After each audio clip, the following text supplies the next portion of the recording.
Your All Holiness, Excellencies, dear friends, it's a great honor to welcome you at the KAICIID Global Dialogue Forum. Allow me on behalf of KAICIID family to express my profound pride in convening this forum while joined by inspiring religious, intellectual, political, and cultural leaders. Experts who have played crucial roles in serving humanity will inspire our discussion with their rich background and experience. On this historical moment, I extend my heart gratitude and appreciation to the member state of the Council of Party, namely the Republic of Austria, Kingdom of Saudi Arabia, the Kingdom of Spain, and to the Holy See, for their support and dedicated commitment to our mission. Distinguished guests, we are convening the forum's first edition in our new headquarters, the esteemed city of Lisbon, in profound recognition of the exceptional hospitality offered to KAICIID by the government of Portugal and its people. For us as KAICIID, the gathering marks the culmination of 12 years of ongoing transformative dialogue practices across the region. The rationale behind this forum is as clear as it is urgent. The imperative for dialogue is paramount. The world is rapidly changing. We are amid an era of escalating conflicts, deepening division, and growing distrust. We should be worried and remain vigilant. Yet we should keep hope, and above all, believe in the spirit and ideas that bring us here to this room. Ladies and gentlemen, today we are united by our shared responsibility toward our future generation and our planet. Complex challenges require collective action, and we know that we serve better together. This forum is a call to action. Its success depends on all of us. Over the course of the forum, we will embark on a journey of reflection, dialogue, and collaboration. All the discussions are rooted in the pursuit of human dignity and rights. This forum is not another event that ends in 2 days. It's set to inspire action and lay down the ground for sustained impact. Dear friends, let us seize this opportunity to navigate together a path forward. KAICIID is committed to promote peace and foster interreligious and intercultural dialogue, paving the way towards a brighter future for our world, a future which requires us to address all forms of violence and hatred while promoting tolerance, unity, and respect for diversity among all societies. Thank you once again for being here today and accepting our invitation to reinforce international collaboration. Thank you.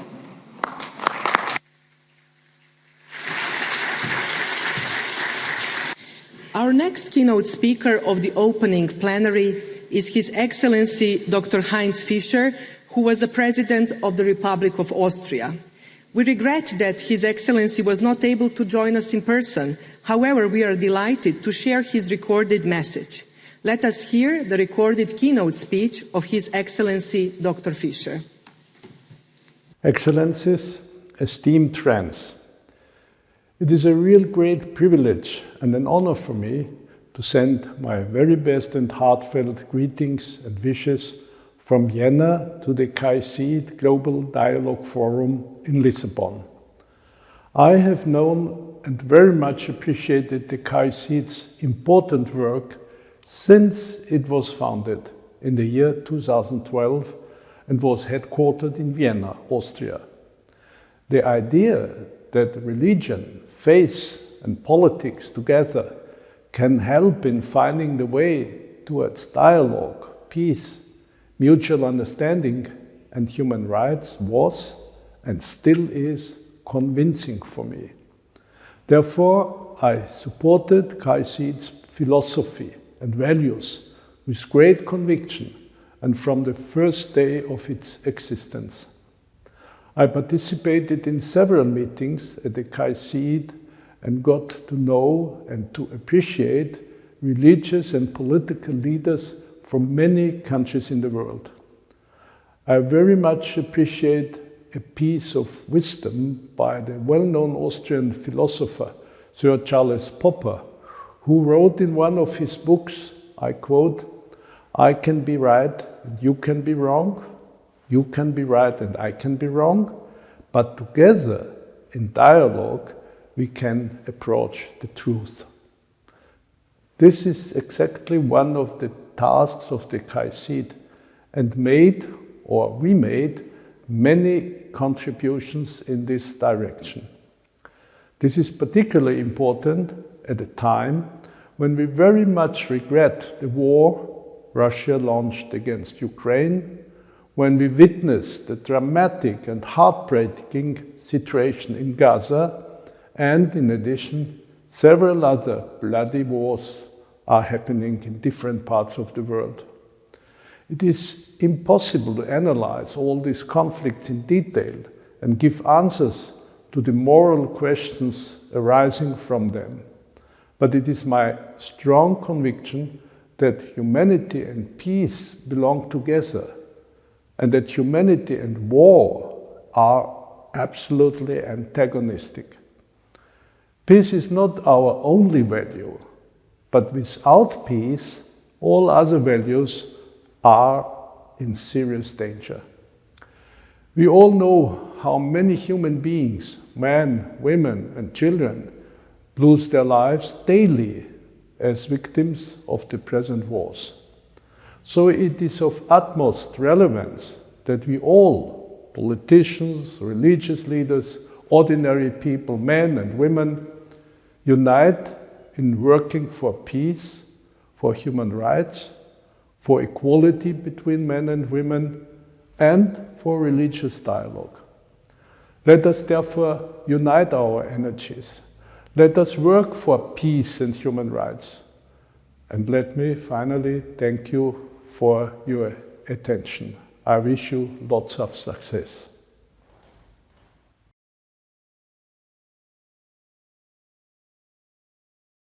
We are delighted and honored to welcome His All Holiness Bartolomeo I, Ecumenical Patriarch of Constantinople, for his opening remarks.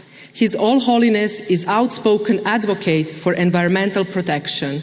Your All Holiness, the floor is yours. Thank you. Good morning. God bless you all. Distinguished religious leaders and organizational representatives, dear advocates, advisors, and allies in our collaborative vision, beloved friends, brothers, and sisters. It is a unique privilege and joy to join all of you at the generous invitation of the KAICIID Global Dialogue Forum. We are personally familiar with the special commitment and platform of KAICIID, particularly through the extended participation and intimate connection of our most senior Metropolitan Emmanuel of Chalcedon, whose prominent role in this interfaith program represents the dedication of the Ecumenical Patriarchate to bilateral dialogue and multilateral conversation on an international level and inter-religious context. While this is hardly our first involvement in the invaluable and influential agenda of KAICIID, this specific event appealed personally and profoundly to our own concern and ministry throughout our tenure. Over the last 3 decades and more, we have sought to raise awareness about human rights and preserve human dignity. We have, moreover, emphasized the need to establish collaborative pathways and underlined the need for peacemaking. And perhaps above all, we have placed ecological sustainability and creation care at the very center of our attention and protection. It is especially this last dimension to our ministry and commitment that we would like to focus on today. And we are highlighting the environment for 3 reasons. First, we are concerned about the environment because we are convinced that the climate crisis is not a marginal or peripheral challenge in our world. It has sincere and profound spiritual roots, stemming from the way we perceive the gift of creation as a divine gift and a divine responsibility. For us, care for God's creation is not only a political or technological issue. It is primarily a sacred and spiritual vocation and obligation. Indeed, preserving the natural environment and our planet's resources is not a matter of public relations or fashionable statements. After all, our efforts to mobilize church congregations and faith communities about sustainability began long before ecology was considered popular or appealing. We were convinced from the outset, as early as the mid-1980s, that sustainability constitutes part and parcel of our doctrinal belief and proper behavior, respecting material creation and learning to live with less, as well as offer glory and thanksgiving to the Creator God, are all central and vital to our belief system and moral code.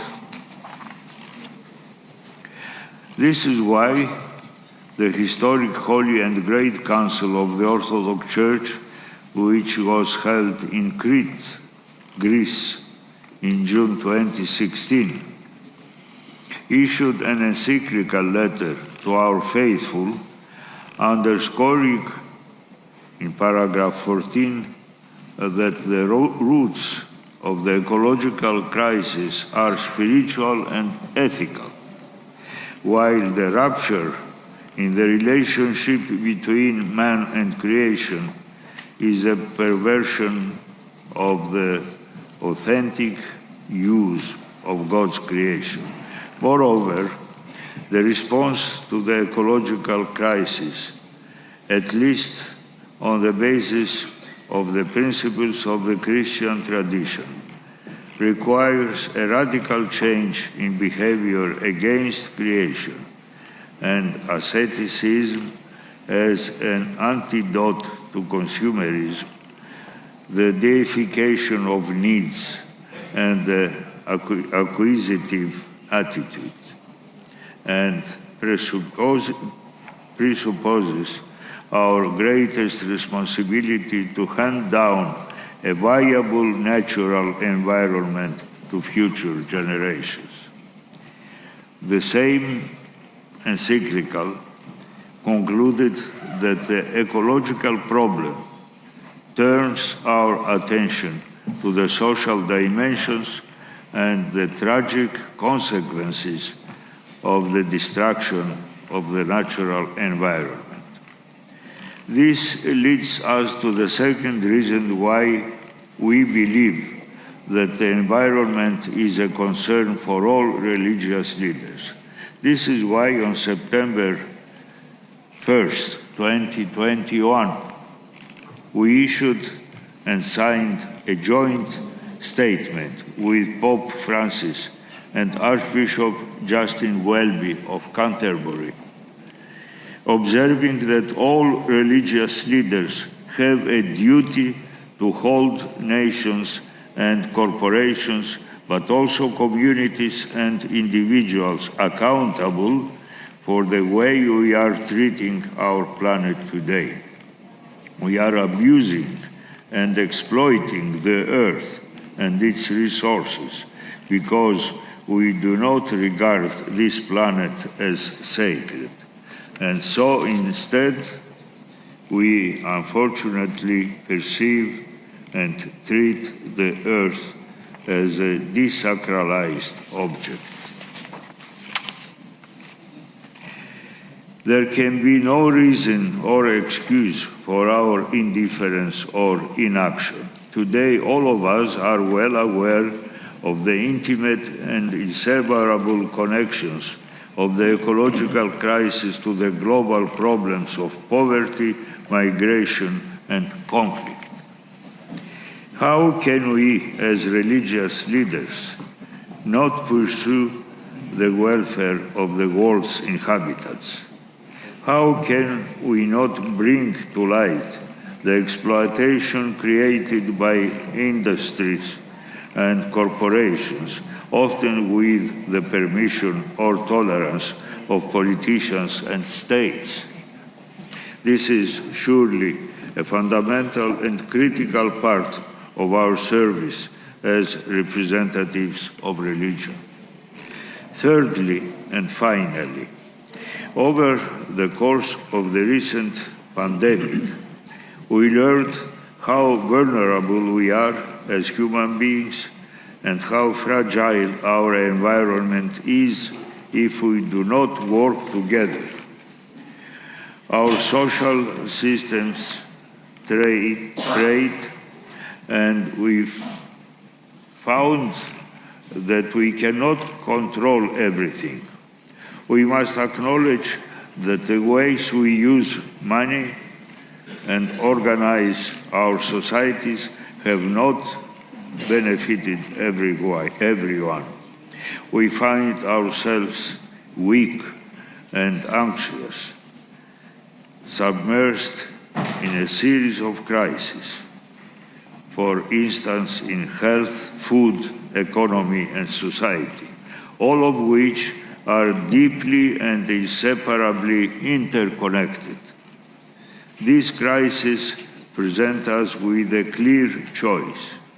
We are in a unique position either to address them with short-sightedness and profiteering, which is the way of a world alienated from God, or seize this as an opportunity for conversion and transformation, which is the way of faith.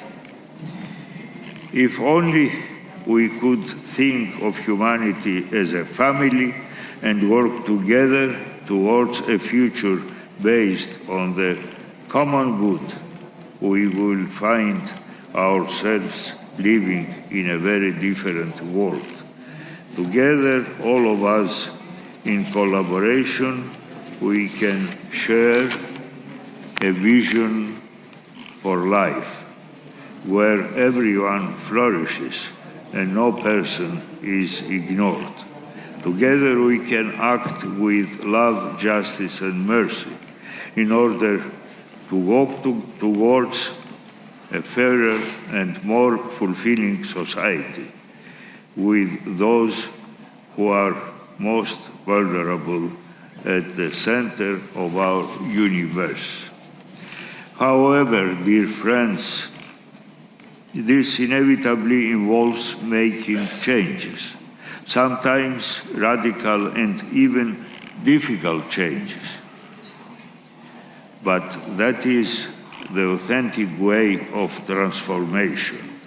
That is the authentic way of transformative dialogue and peace building. And that is the only way toward collaboration and inclusion. As ministers of religion, we must raise awareness about the ways we use our resources. As religious communities, we must discover new ways of working together in order to break down the barriers between faiths, cultures, and peoples. May God truly guide our steps in this direction. May God bless you all, and thank you very much for your kind attention.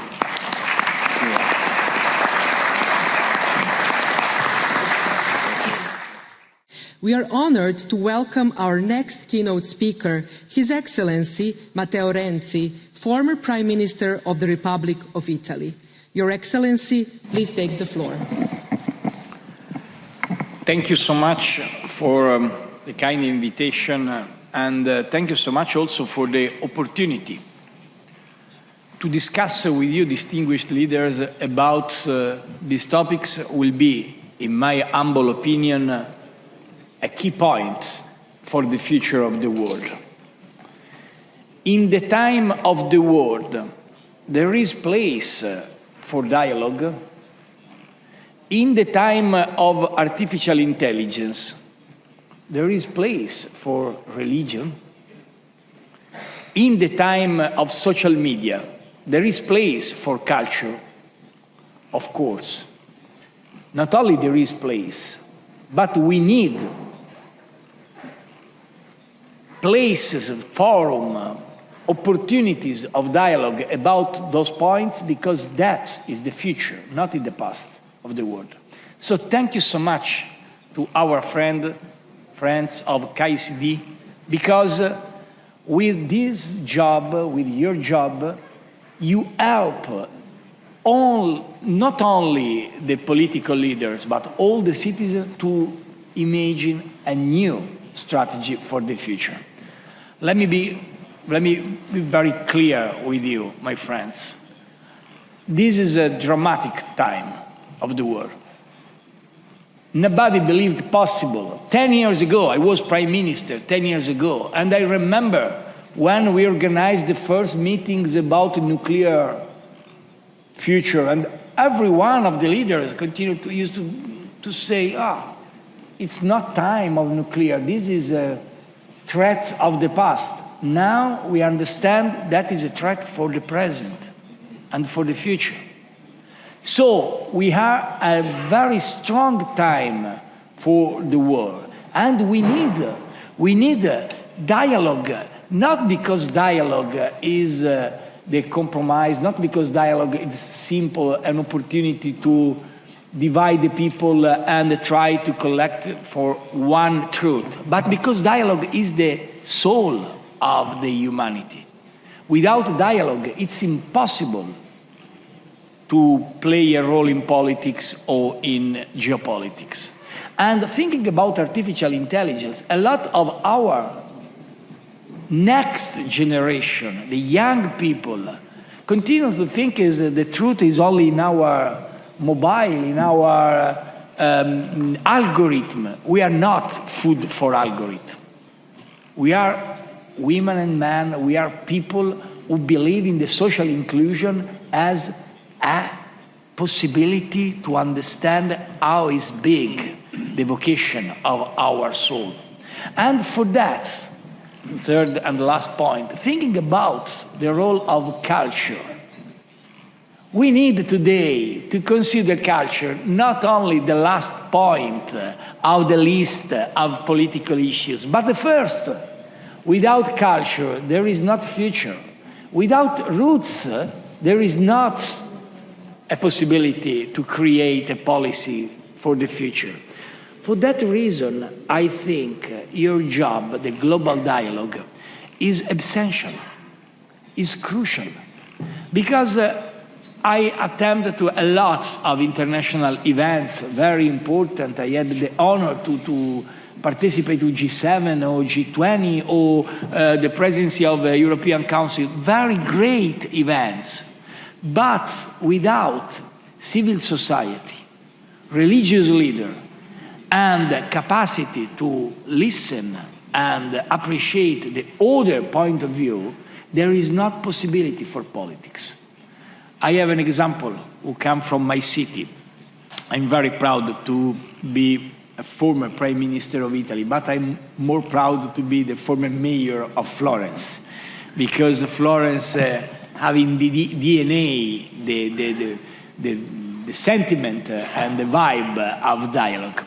And I remember after a terrible momentum, after a terrible crisis in the international panorama, because after a terrorist attacks, I decided to sign a law as Prime Minister exactly copying an history of Florence. After Bataclan, you remember terrible attacks 9 years ago in Paris, I decided to sign a law called €1 in culture, €1 in security, because a lot of my colleagues, leaders, told, this is after Bataclan, this is the Third World War, and proposed a lot of investment in weapons. I understand, in security, I understand. But I remembered the history of my city. During a period of war in Florence, Florentine people decided to invest the same budget invested in security for culture. And they create the door of paradise, the masterpiece of Renaissance, the doors of cathedral, the Porta del Paradiso. Why I use this example and I close? Because I think we need a great attention about geopolitics, but the same attention we give to geopolitics, we have to give to dialogue, discussion, culture, identity. And for that reason, I think if I imagine the next 10 years from today, we will have a lot of next great changes, but we will need more. The people able to create opportunities of discussion between different guys, different stories, different experience, different dreams. Only with this approach we'll be able to give a great opportunity to our son. And that is the reason for which I'm very honored to be with you today and very excited to listen your consideration and your remarks. Thank you.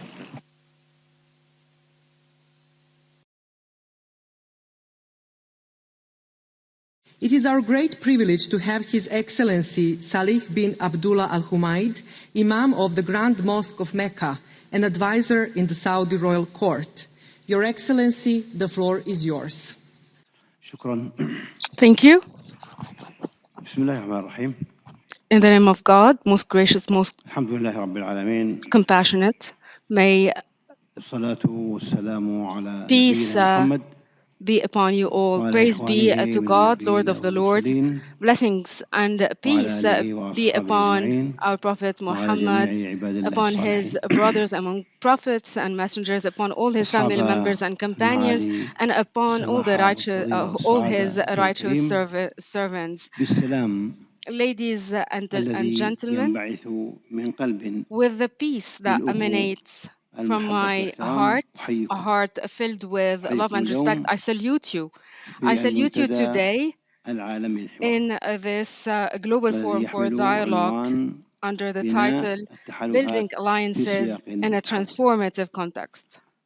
I am pleased to take part in such an interesting and targeted an interesting event such as this one, an event that is organized by the KAICIID. This forum is a platform a unique platform that brings together decision makers, concerned parties and stakeholders in the field of reinforcing peace and building, reinforcing dialogue and building peace in order to promote collaboration within the framework of bringing together diverse communities, building bridges of dialogue and understanding between them all. I start by agreeing with all the remarks that have been delivered previously. They cut to the heart of what I intend to say. From the heart of the capital of Portugal, the country of hospitality and generosity, we actually all take part in this great effort that works toward, that is exerted towards building tolerance and peace, which are an integral part of our faith, especially Islam. Through dialogue and with dialogue, we reach out to all active parties to work together towards achieving these noble objectives. We believe in the strength of working together in a true partnership amongst us all, irrespective of or despite our religious differences and cultural differences. We want to build the desired peace and save the dignity of human beings across the world. Reinforcing the values of peace, diversity, inclusiveness, accepting the other should be the essence of all our ideas, of all our thoughts, objectives, and efforts. True dialogue can actually build solid alliances and partnerships. It can also unify diverse voices from the different corners of the world. It can guide them towards a shared commitment to reinforcing peace and solidarity with the aim of giving precedence to the humanitarian values and consolidating the right of living in dignity amongst all people. The dialogue has become a cornerstone in achieving just and comprehensive peace and consolidating moral values and ethics across all societies and communities. Reinforcing the culture of dialogue and its principles is an essential step towards immunizing us against extremism and hatred. We, the Muslim, we confirm that Islam is a faith that is based on the principle of equality and justice amongst people. It calls for tolerance, moderation, and understanding between the peoples and the states. Islam is the faith of compassion. God is the most compassionate. God recommended to Muslims that they should be compassionate and exercise compassion amongst one another. And our Prophet Muhammad is the prophet of compassion. The Noble Quran confirms this compassion, this message of compassion. Based on this premise, our messenger said, those who exercise compassion amongst one another will receive compassion from heaven. And compassion is not only a matter of love and forgiveness. It's more than that. It is also about good treatment. It's about working towards good and preserving the dignity of a human being, irrespective of their color, race, faith, and culture. Ladies and gentlemen, our religion also says that differences between human beings is a gift from God. It's a call towards meeting one another and getting to know one another. And this is why our Quran says, you people, you were created men and women. You were created in tribes and in people so that you can come together and get to know one another. And knowing one another is not only a matter of building knowledge of other peoples and other communities. It's also a matter of empathy and understanding. It's also working towards benefiting from the experiences of the others and learn from them, learn with them, and work with them and for them. This is how we build peace, not only through putting an end to wars, but also by respecting the dignity of people and accepting differences and working together towards good and working to and making sure that we honor humanitarian values. And at this level, the role of religious leaders is essential in building peace amongst societies. They actually have great influence. They have control of tributes that can allow them to convey the messages of peace and tolerance to people, and it urge people towards peaceful coexistence and a peaceful resolution of conflicts. Wise leadership is based on leading by example. This means that religious leaders have great responsibilities. They are called actually to guide people towards committing to moral and spiritual values that disseminate the culture of dialogue and diversity through their speech and through their action, which makes them true partners and effective partners in building peace and in achieving sustainable development. Our national, social, and humanitarian responsibilities are huge. They make us, or they oblige us to support all those causes or to work towards resolving all those issues that undermine the stability of our societies and impact negatively on their integrity and prosperity. Ladies and gentlemen, I see that we need to stop a little bit at ethics and speak a little bit about ethics. Civilization and progress cannot be measured by their material improvements and advances, but rather in their impact or influence in preserving the human being's dignities. Inventions and materialistic matters are not enough for the integrity of humanity. We need to have sound values, and these values do not change with the change of situations and with the change of times. Ethics and moral ethics should be implemented with everyone, with the enemy, with the friends, with everyone. And our noble text also preached that. Our Prophet Muhammad said that the right ethics and moral ethics are the right way to, our precepts to working with one another. We cannot actually give precedence to interest over moral ethics.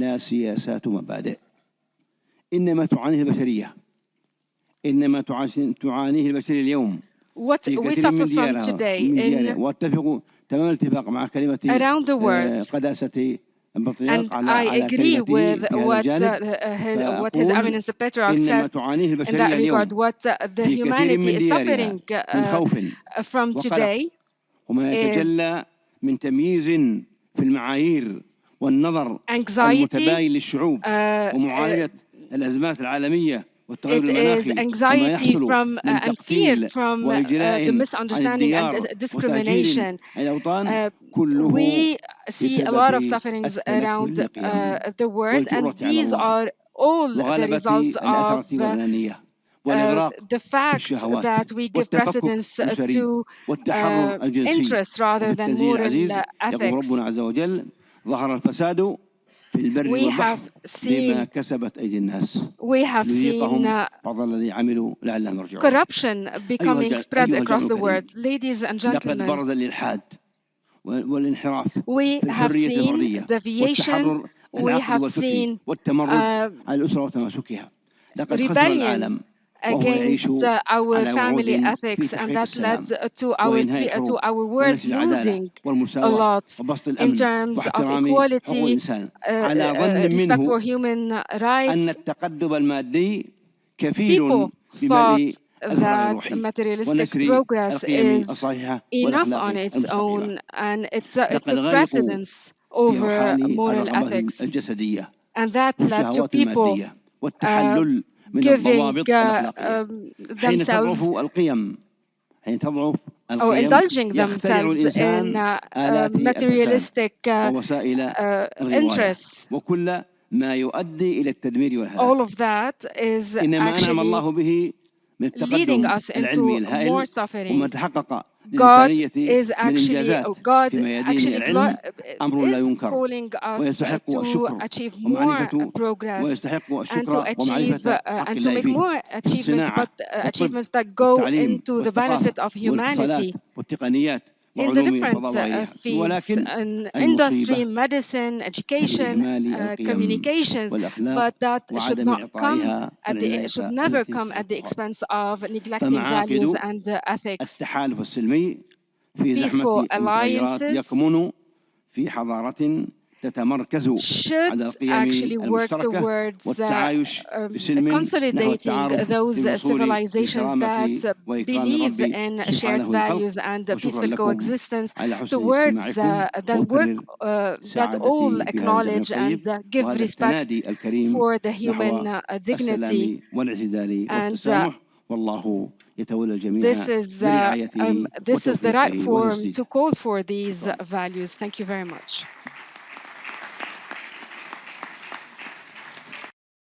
I have the honor to introduce His Virtue Ala Shukur Pashazad, Sheikh ul Islam of Caucasus. Your Virtue, please take the floor. In the name of the God, greatest one, I greet all of you, distinguished participants, distinguished holy representatives, dear Secretary General of the Dialogue Center, dear participants, dear guests. I am delighted to welcome each and every of you. Thank you very much for inviting us. Dear participants, this international platform, which serves the good of the humanity, is very important as it serves the solution of the global conflict, brings together different forces in order to solve different challenges. God calls us to be together in order to solve the problems and to refrain from negative actions. Transformative dialogue is very important in the rapidly growing world. Today's meeting, religious leaders, political and public leaders have come together. This is the composition of the participants. Unfortunately, we have to mention that international stability, there are many challenges, ideological challenges and practical challenges, which serve as a problem for the world peace, xenophobia, intolerance, hate speeches, and they are increasing in the world day by day. To save the world, it's possible only by coming together and by creating the dialogue. And global forum of dialogue is very important from this viewpoint. All existing problems and establishment of the peace, the United Nations Inter-Civilizations Forum, and other international platforms dair global təşəbbüs COP tədbirləri çərçivəsində sülh naminə United Nations climate change activities. Religious leaders are invited to participate in all these events, and this should be welcomed. Participants, distinguished participants, today the state of Azerbaijan and the territories of Azerbaijan in Karabakh, which is freed, liberated from occupied, state of Azerbaijan restores the territories, restores all the destroyed cities and villages. Large-scale projects are being implemented in the liberated zones. Multiculturalism is pursued in Azerbaijan as a state policy. President of Azerbaijan, Ilham Aliyev,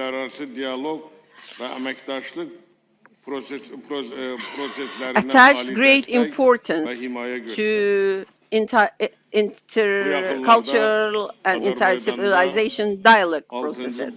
Just recently, 6th Intercultural Baku Forum was organized in Baku, where religious leaders had their Baku meeting, which was very productive. Shusha Declaration was adopted. President of Azerbaijan, Ilham Aliyev, declared 2024 green year for the sake of peace. And Baku is planning to host COP29 in November this year, which is a very significant event for Azerbaijan, where religious high-level meeting of the religious leaders, inshallah, will take place in Baku. And religious and political leaders, their meetings in various platforms is very important. It's very important for synergy with the societies. And in this context, organization of such events at such a highest level, I would like to extend my thanks to the Portuguese government and to the International Dialogue Center, Mr. Zaharti. Personally, I extend my deep gratitude, and I welcome his activities. I wish him success in his future endeavors. May God bless him in his future activities. Wassalamu alaikum wa rahmatullahi wa barakatuh.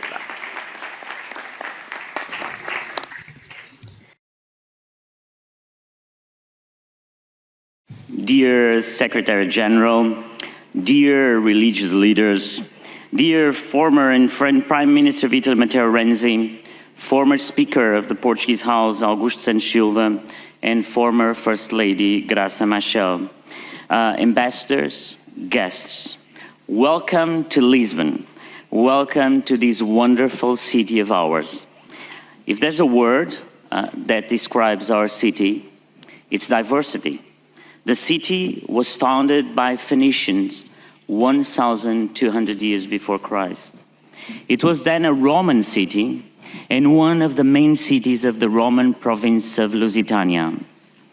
A city where Christians, Jews, Muslims lived side by side for centuries. Some called it the Tri-City, the three religions. It was a city that soon opened to the heart of the world. The Brazilian writer Gilberto Freire said once that Lisbon was made of contradictions, contradictions that compose its texture and its soul. That's why it can be a better place for you to gather, because this city is made of interreligious, intercultural dialogue for centuries. Dear friends, our societies are now in a lesser or greater extent made of diversity. Pope Benedict XVI said once that diversity, once it's accepted as a positive factor, it is necessary to ensure that people not only accept the existence of other cultures, but that they desire to be enriched by them. And this is our task today. Accept diversity as something positive, as a real asset of our world. And diversity can be so positive in so many areas in the world. I remember seeing it as a force for peace. When I was a European Commissioner for Science, I'll never forget, I went to Jordan to, for the first time, inaugurate this amazing place called Sesame, the first particle accelerator in the Middle East, like CERN in Switzerland. There I witnessed the work that was done side by side. There were Iranian scientists, Pakistani scientists, Palestinian scientists, and Israeli scientists working all side by side. Some of them never actually thought that they would be speaking to each other, ever. But they were, because they were speaking science. And speaking science is speaking peace. Like Joseph Banks, the American great naturalist, wrote once to Benjamin Franklin during the War of Succession. And he said, the science of two nations may be at peace while their politics are at war. That's what we strive, is to go through diversity to peace. Second, diversity fosters innovation, fosters productivity, and then fosters employment. Just look at Lisbon. 2 years ago, we launched this amazing international project called the Unicorn Factory, a hub for companies that came from all over the world. And now we have 60% of those companies are from outside of Portugal. By the way, this city today, 20% of our population was not born in Lisbon. It's not even Portuguese, but they are Lisboetas. They are from Lisbon. And they show that the strength of diversity is that it works, that when you think differently, you create better and great things for humanity. That's what we call innovation. And what's diversity is the main ingredient of that innovation. But dear friends, diversity is also very hard. Diversity is very hard because it's human that you want to be with someone that is like you. My great professor at Harvard, Linda Hill, she used to quote and say that she learned with the late Nelson Mandela that really when you start working with someone that is so different from you, it's very difficult. It takes more time, but then when it works, it's wonderful. And that's what diversity is about, is at the beginning it's probably more difficult, but then it works. And that's why it's so important that today politicians strive and fight for moderation, because moderation is about diversity. I'm a moderate politician. Mayors, as Matteo Renzi knows, we are moderate because we are faced with reality every day, and reality is not one or another. Reality is not a dichotomy. Reality is to be moderate towards people. And so today, that's what we have to do. But what I feel in Europe is that somehow we stopped telling our story. We stopped talking about what we are and where we come from. And I met once in my life this man that really impressed me, the former chief rabbi of the UK, Jonathan Sachs. And he said once that when you tell your story, your identity is strong. You can welcome the stranger. But when you stop telling your story, your identity gets weak and you feel threatened by the stranger. And so what we're doing here today is about telling our stories, telling your story, telling my story, telling the story of us. And that's why we should be debating that today we have to fight for that. Because when you stop telling that story, the story of you, then that's where problems start. And here in Lisbon, we are always tackling this issue. I'm in constant contact with our religious communities. the Catholic Church, our Jewish, Islamic, Hindu communities. They work together. They work together telling their story. And these communities work directly with people who need the most. They have their communities open to the people. And it's a work that they do every single day. And myself as a mayor, I must thank all of them wholeheartedly. Last August, we had the honor of hosting the Pope Francis for the World Youth Day. We had 1.5 million people in Lisbon. And you know what was the strength for me, and the main thing I take from those days is the positivity of religion. Everybody was happy in this city. For 6 days, faces were smiling. People were talking. They were from different religions. Some of them don't even have a religion, but they were happy. They were positive. And that is something that I'll never forget. When the Pope said that day, he said the Catholic Church was open to every single one of us, to all. This is the core message of all religions, that they open themselves to every single one of us. That's what you're doing today in our city, and I'm thankful for that, and I hope you make the best of our great city of Lisbon. Thank you so much for inviting me.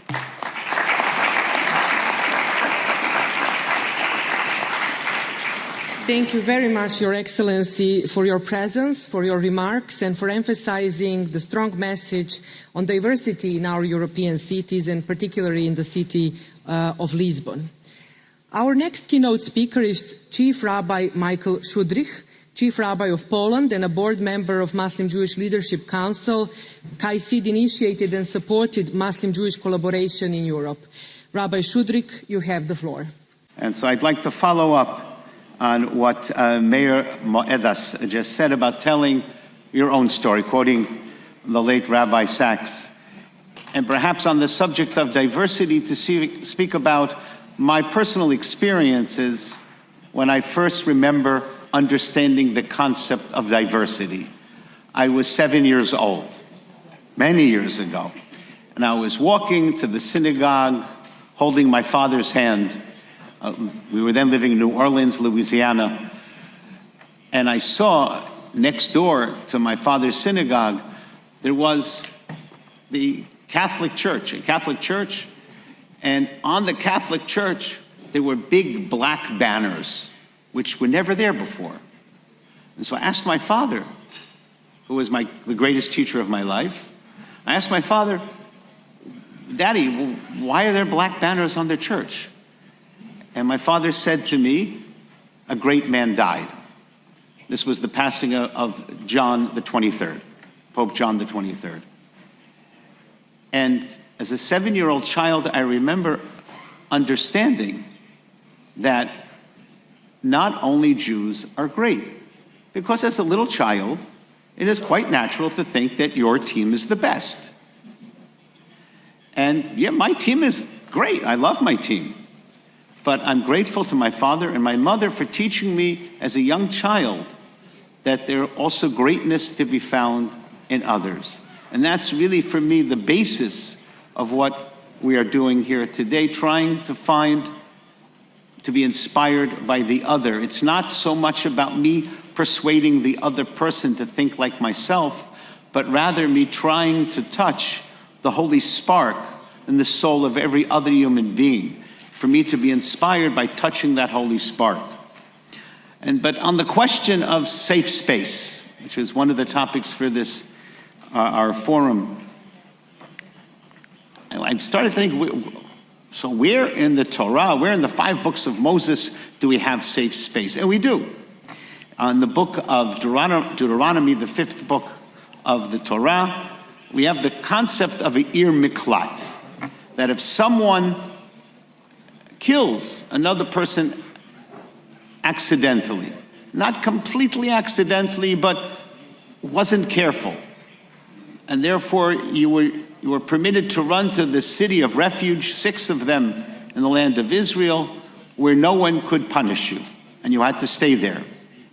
So the concept of safe space goes back thousands of years. And the challenge is today, how do we create safe space today? Often, to create safe space for others means that we need to move beyond the comfort zone of ourselves. One of the key elements of creating safe space is our commitment to speaking out against that which is wrong. I'd love to start just by saying only positive things, but there are bad things that are happening in the world today. And we together need to speak out against them. So I'm very proud that as a member of MGLC, the Muslim Jewish Leadership Council, we have come out with a statement against the burning of the Quran. This is one example. I'm not saying it's the only, but one example where we can stand together. Others examples is rape of women. There is no justification for rape of women. And we need to stand together against such violence. And then I'd like to talk about a practical example of how to work together. And again, I said, because we live in difficult times, I think we live in wonderful times on the one hand. It's really wonderful. This kind of meeting today might have been unimaginable just some decades ago. So on the one hand, we live in wonderful times. On the other hand, we live in challenging times. So I'd like to share with you just one very small example of what happened just a few weeks ago in Warsaw, Poland, where I live. On May 1st, horribly, we woke up to discover that a 16-year-old boy threw 3 Molotov cocktails against the synagogue wall. Thank God no one was hurt. It was 1 o'clock in the morning. Thank God the building was blackened, but no structural damage. But the question is, when something wrong happens, what do we do together to reinforce safe space? And so on that very same day, on May 1st at 5 p.m., we had a meeting together with representatives of the Roman Catholic Church, inviting representative of the Mufti of Poland, together with the representative of the President of Poland, President Duda, the mayor of Warsaw, Rafał Trzaskowski, his representative, and and a member of parliament, to speak together about how there is no place for hatred in Poland. There is no place for anti-Semitism. There is no place for anti-Islam. There is no place for hatred in the world. And so a key element of building safe space is the ability to speak out together. Although we really want to only speak about positive things, it is also imperative that we also speak about those things that are wrong. Whether it's the burning of the Quran, whether it's a Molotov cocktail against a synagogue, or any other examples. But for me, that experience of just a couple of weeks ago is once again reinforcing how important it is when bad things happen that we work together. And in this small little case, it really worked. Everyone spoke out together, and because of that, we together are stronger, and we together have created a greater sense of safe space. Thank you. Effective peace building involves collaboration among diverse actors, including policymakers, religious leaders, and civil society, who all shall be included in decision-making processes. In the continuation of this opening plenary, we are delighted to announce our keynote speaker, His Excellency François Hollande, former President of the Republic of France, who could not join us in person. However, we are pleased to receive his keynote message in a recorded form, which I invite you to listen. Mesdames et messieurs, en vos grades et qualités, chers amis, je me réjouis de prendre la parole devant vous depuis Paris. Et je tiens tout particulièrement à saluer les personnalités portugaises qui vous accueillent dans cette magnifique ville de Lisbonne, qui accueille le Forum international du dialogue. Le dialogue, le monde en a plus que le besoin. Nous sommes confrontés en effet à une accumulation de crises, souvent provoquées par des volontés d'agression, de domination, et l'antagonisme supplante l'esprit de concorde et de conciliation. C'est ce qui peut nous conduire, hélas, à un désastre. Face à ces bouleversements, le monde a besoin de retrouver de la confiance et une perspective de paix pour éviter toute radicalisation, tout conflit religieux ou civilisationnel et revenir à une communication sage entre des individus égaux. Nous devons instaurer un échange, et je l'ai toujours fait, entre les grandes formations spirituelles, les grands partis politiques, les grandes forces morales qui sont confrontées aux mêmes défis, le réchauffement climatique, les inégalités mondiales, la santé publique, la paix. Ces défis concernent et préoccupent les forces spirituelles, expliquent que des paroles puissent s'échanger entre les entités religieuses et les personnalités politiques, les chefs d'État. Nous avons tous le pouvoir de sensibiliser toutes les communautés pour avoir précisément le plus grand impact social, à condition de rester circonscrits aux prérogatives qui sont celles d'un côté des États et de l'autre des forces spirituelles. Il existe des exemples récents où la communauté internationale a su se cristalliser, se retrouver autour d'un objectif commun en dépassant les divergences d'États ou d'intérêts ou même de convictions et en mettant de côté toutes les pressions extérieures. C'est notamment le souvenir que j'ai de l'accord sur le climat, l'accord de Paris, la COP 21, où nous avions veillé à ce que soient rassemblées toutes les forces positives et qu'elles puissent converger pour que les responsables politiques, à la fin, n'aient qu'un choix, celui d'aboutir à un accord de portée universelle. Par ailleurs, en amont, durant les négociations, l'Organisation de l'action interreligieuse a pris des déclarations et a fait en sorte que les responsables spirituels puissent participer à l'adoption de ce texte international qui est aujourd'hui encore plus crucial. La cause de l'écologie, c'est une cause sacrée pour l'avenir de l'humanité.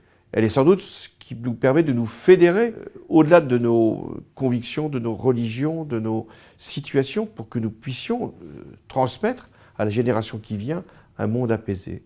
La COP 21 et puis encore récemment la COP 28 ont permis d'avoir ces avancées et j'espère que toutes les forces spirituelles ici rassemblées à Lisbonne continueront de peser pour que cet effort de rapprochement puisse faire jaillir les décisions nécessaires pour la communauté mondiale dans un moment où les conflits internationaux prennent une acuité particulière.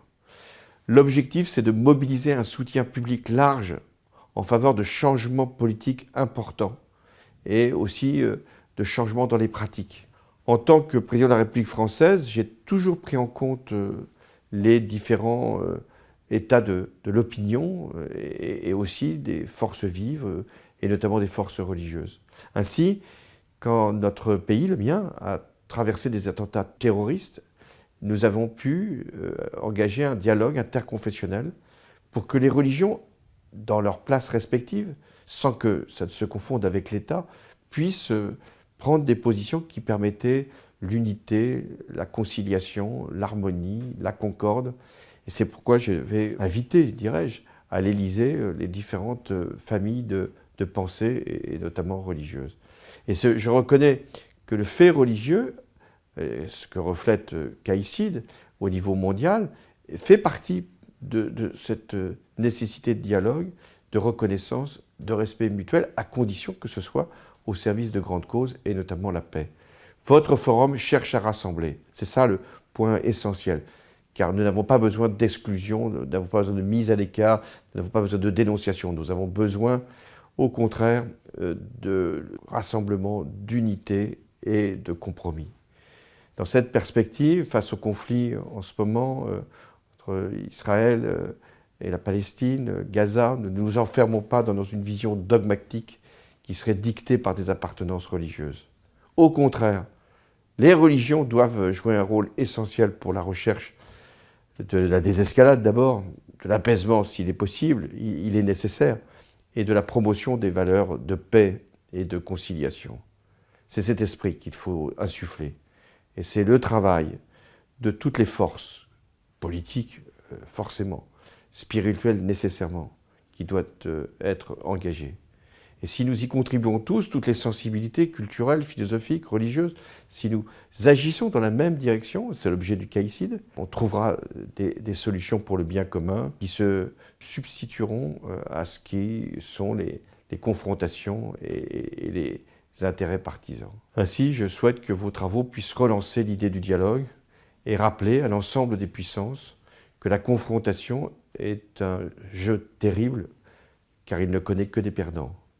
Je sais l'importance du travail que vous allez engager dans les sessions thématiques.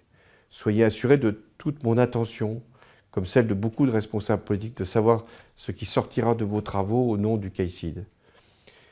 Soyez des exemples d'unité, car nous avons plus que jamais besoin d'un monde qui assure sa cohérence, sa cohésion et sa volonté de transmettre aux générations futures une planète plus apaisée qu'elle l'est aujourd'hui. Bon travail. And now it is my great honor to introduce His Eminence Shawki Alam, Grand Mufti of Egypt. Your Eminence, the floor is yours. Thanks be to God and peace and God's mercy be on our Prophet and Messenger Muhammad. Designated Assembly, please allow me as a beginning for Your Excellencies and our designated attendees and allow me, please, to express my happiness, overwhelming happiness in my presence here today as a response for this invitation from my brother, Dr. Zuhair Al-Harithi, the Secretary General for the KAICIID, for dialogue between religious leaders and different lectures, so we can join with one another as leaderships and individuals and institutions to take part in this conference, which forms a response, a correct one, for the different goals and the requirements of this present situation that is complex, that the world is currently living due to the disbursement of diversions and wars outer and inside and outside. And it is imperative on the intellectuals with what they have of science and intellect to form a wall against, to protect the nations and the people from the chaos that forms a threat on the future. And now the disbursement of the violence and the terrorism, whether old or new ones, it hasn't happened due to religions, however, it has happened due to the deviation from the correct teachings of religions, which call for tolerance and respecting the other and respecting the diversity. And there is no doubt that the union of religious leaders under this umbrella, the blessed one, KAICIID, to correct the concepts and also to address the true reasons for violence and terrorism is going to contribute in limiting these obnoxious phenomena. Designated attendees, it is of the pillar concepts of the Islamic da'wah, it is that it's open for the world, which is after the peace and security and goodness for all of the humanity. It is a religion that respects the joining of different religions, as has been mentioned in the Holy Quran, saying, do not we have believed with what has been bestowed upon us. We all have one God and we're all are Muslim to Him. And also Islam enables the cooperation and also understanding between religions without any segregation on the basis of any religion basis or ethnicity. And in the Holy Quran it says, "Oh people, we've created you from male and female, and we've made you races and tribes so you can get to know one another." And also, Islam was based over a long history of a humanitarian civilization that is moral, ethical, which encompassed all ideologies and philosophies, where all nations have contributed in. And we as Muslims, we have understood the diversity of civilizations, and we are proud as Muslims that we are proud of our civilization and culture, but at the same time, we do not ignore and discredit other civilizations. And all of those who work on the development that is constructive is our partner. And that brings me to the ayah in the Quran, and cooperate in righteousness and piety, and do not cooperate in sin and aggression. Designated attendees, the responsibilities that are of our burden as religious leadership are ones that are huge, and they are tiring and exhausting. There are forces of evil. There are a lot of those which has capabilities that are tremendous, that would want to drag the world to a conflict and also war medium, which the conflict that is endless. And in return, on the opposing side, there are forces of good that are resisting this trend, nor towards evil and violence. And our efforts of what might help us to achieve the good and peace, we have to put in place these serious programs and also to identify the objectives, then the priorities, and then we initiate. We should launch to work with love and also cooperation between us, and also the value of true love is enough to make the basis of this great alliance representative of the transformation of the civilization in the history of humans. It is our responsibility to enable the dialogue between religions. Is not limited in the commitment of it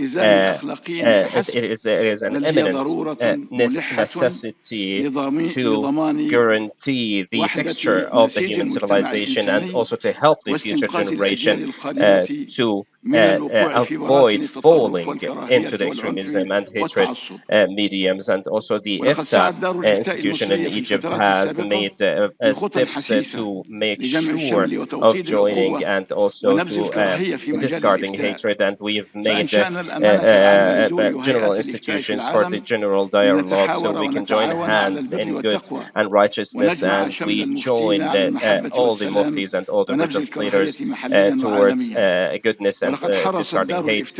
And also the IFTA Egyptian institution for IFTA has made sure to translate all of those values and also effectiveness, and also the IFTAs and the data and different initiatives and conferences to different languages worldwide. And we're going to double our efforts with God's help during the coming period for more cooperation with our partners in the East and the West to build bridges of cooperation to a common interest and for the good of humanity. Ladies and gentlemen, at the end of my word in conclusion, I would like to thank you for this kind invitation, and I would like to pray for God to help us all to promote the tolerance and peace and security culture between the sons of all humanity, and to strengthen our power against the extremism and also radicalism and violence, as humanity is in desperate need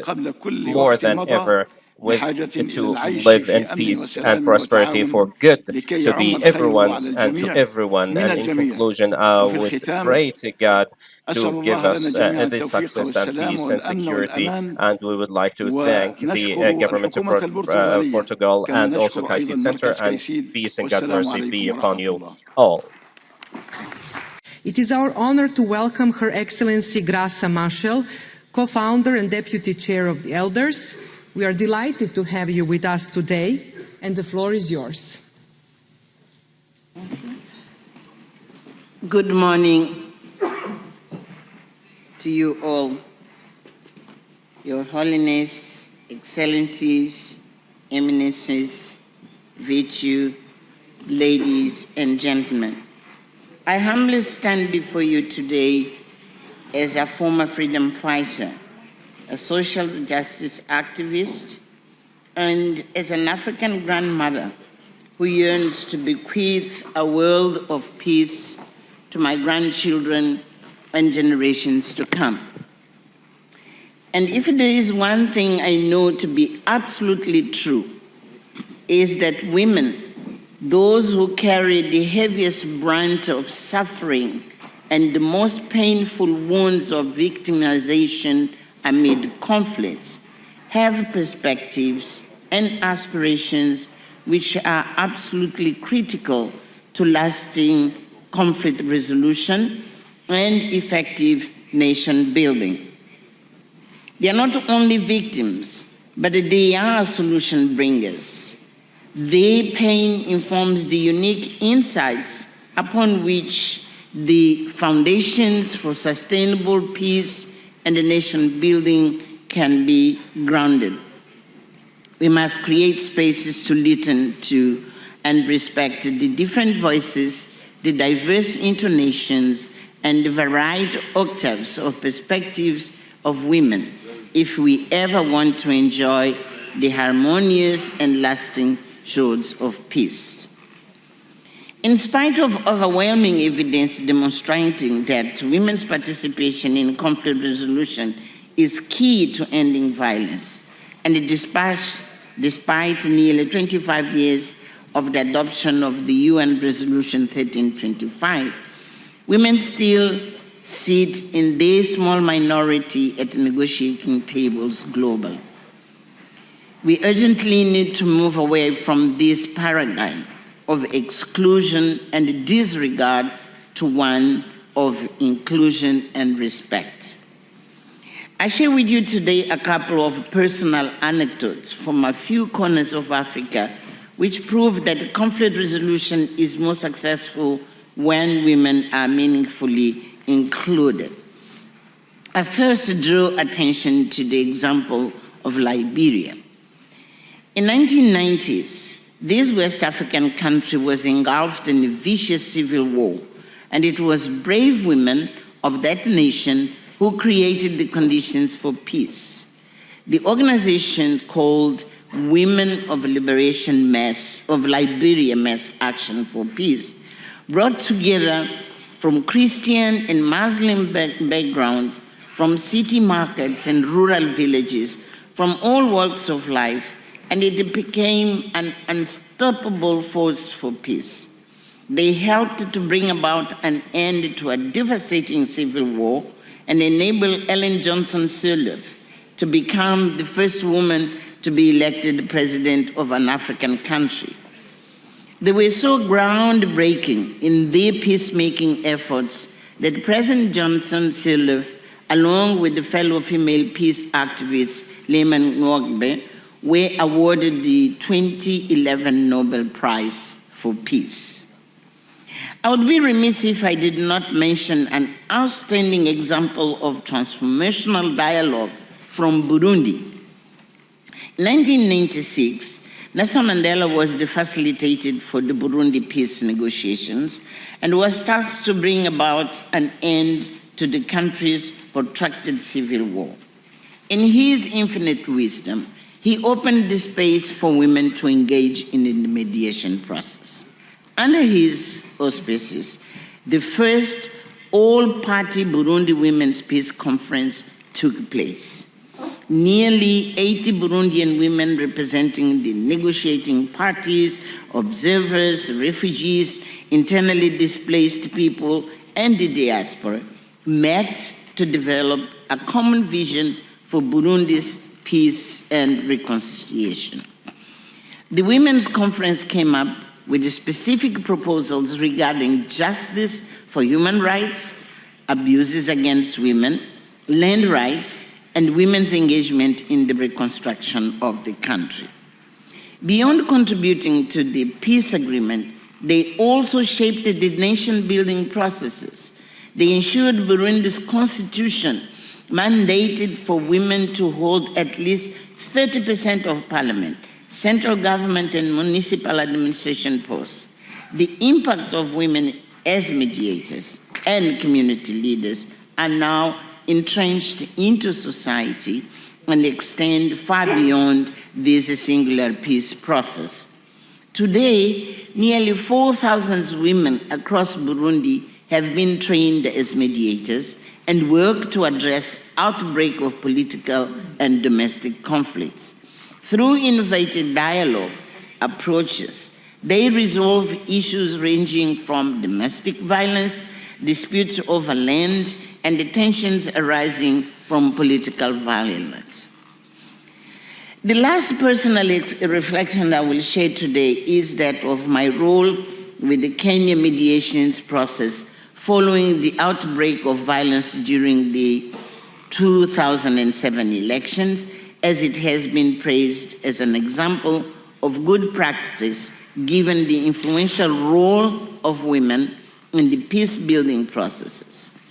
This post-conflict violence was the deadliest conflict in Kenya's history, resulting in more than 1,000 deaths and the displacement of over 300,000 people. In 2008, I was invited to Kenya alongside former UN Secretary General Kofi Annan and the former President of Tanzania, Ben Mkapa, to serve as a panel of eminent Africans under the auspices of the African Union. Our mandate was to help establish an inclusive national dialogue to address the conflict that broke out after the disputed election and help broker a peace agreement. For about 42 days, we engaged in intense mediations and steered the political parties to reach a successful power-sharing agreement, which brought about an end to the violence. We knew inclusion of a broad range of civil society organizations, private sector figures, women's groups, youth, religious and traditional leaders, and of course, the political factions themselves were key to the success of our efforts. And as the only female leader mediator, I saw it as my responsibility not only to guarantee women were participating in the process, in peace process, but equally important to also ensure the inclusion of the complex issues impacting women into the substance of the peace talks themselves. I was intentional about women's voices informing peace dialogues because women, along with civil society and religious actors, often serve as influential counterweights to political and military interests of warring factions. As a part of the national dialogue process, we quickly learned that women are not monolithic. It was critically important to recognize and address divisions held along party lines, ethnicity, religious leanings, and age. Kenyan women formed an informal women's consultation group which brought together women from diverse beliefs to agree on principles of a common agenda. They held a series of honest and painful consultations amongst themselves to draw out their diverse views and find commonality in their positions on the crisis.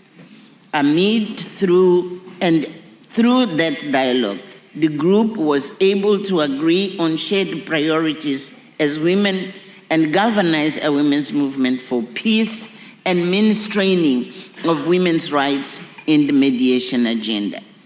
These consultations were of their own design and became additional avenues of dialogue to cater for the complexities of women's concerns. They produced recommendations that fed directly into the negotiating process between the political parties.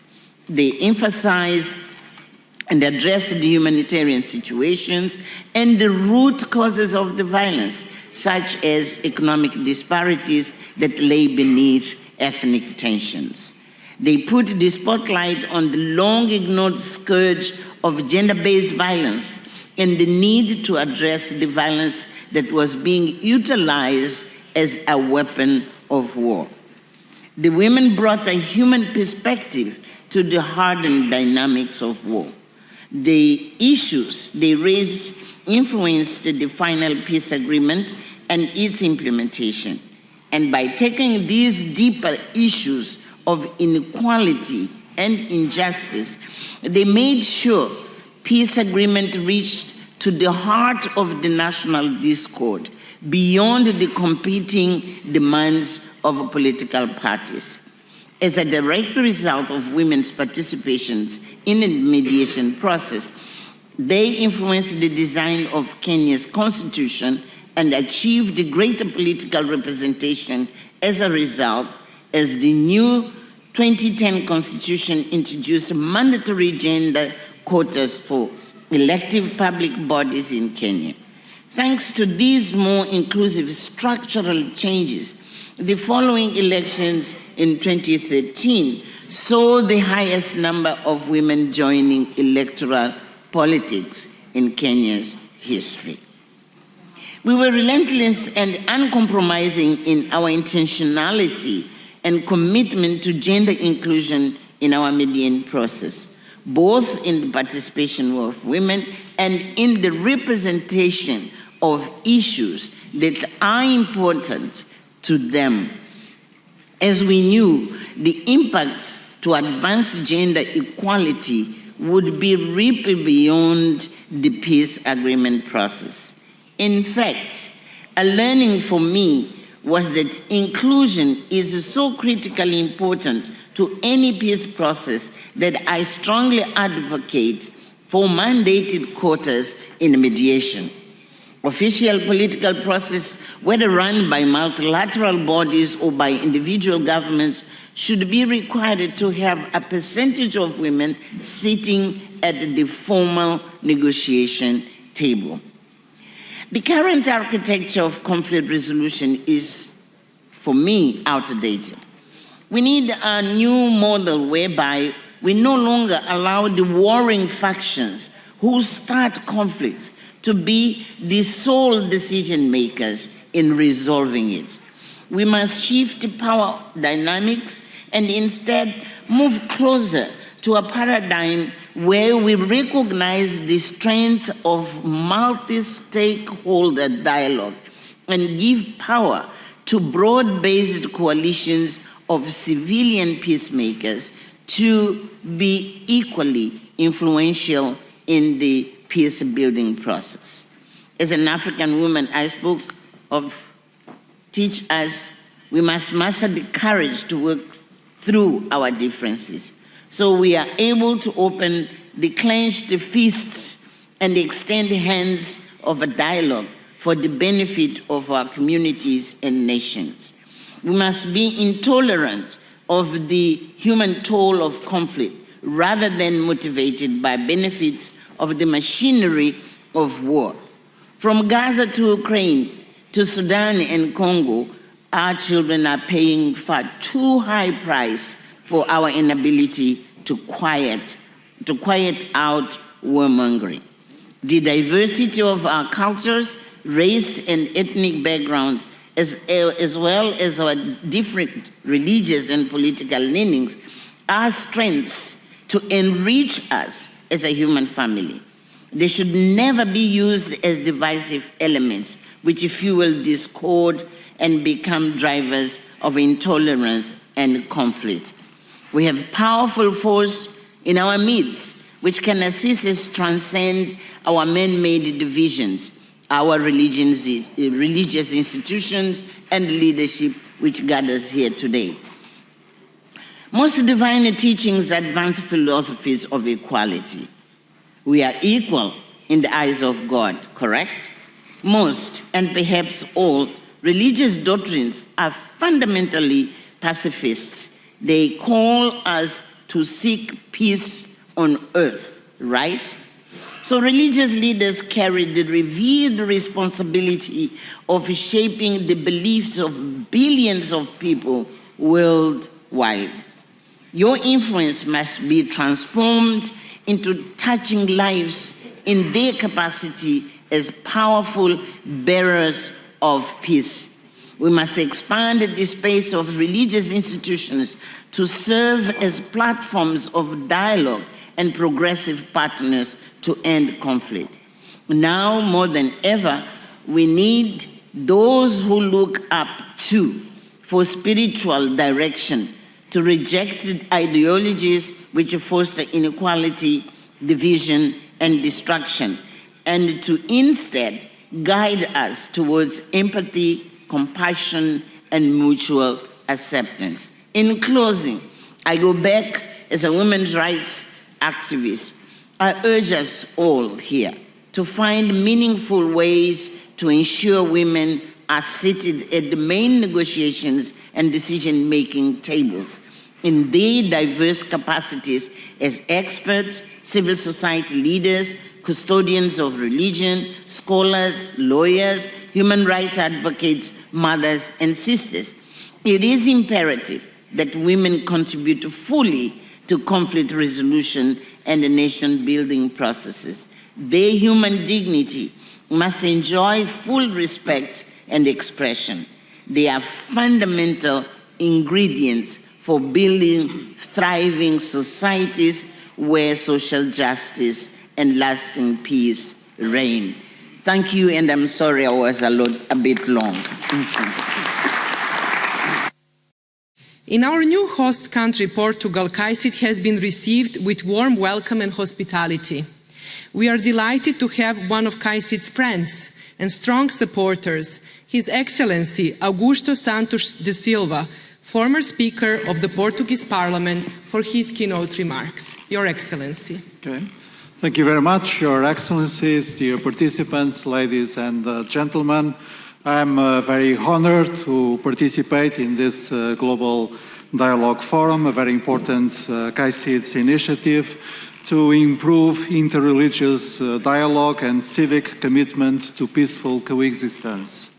As some of you may know, in recent years, first as the Portuguese Minister of Foreign Affairs and then as Speaker of the Portuguese Parliament, I had encouraged very much the decision taken by KAICIID to locate its headquarters in Lisbon and develop here many of its core activities.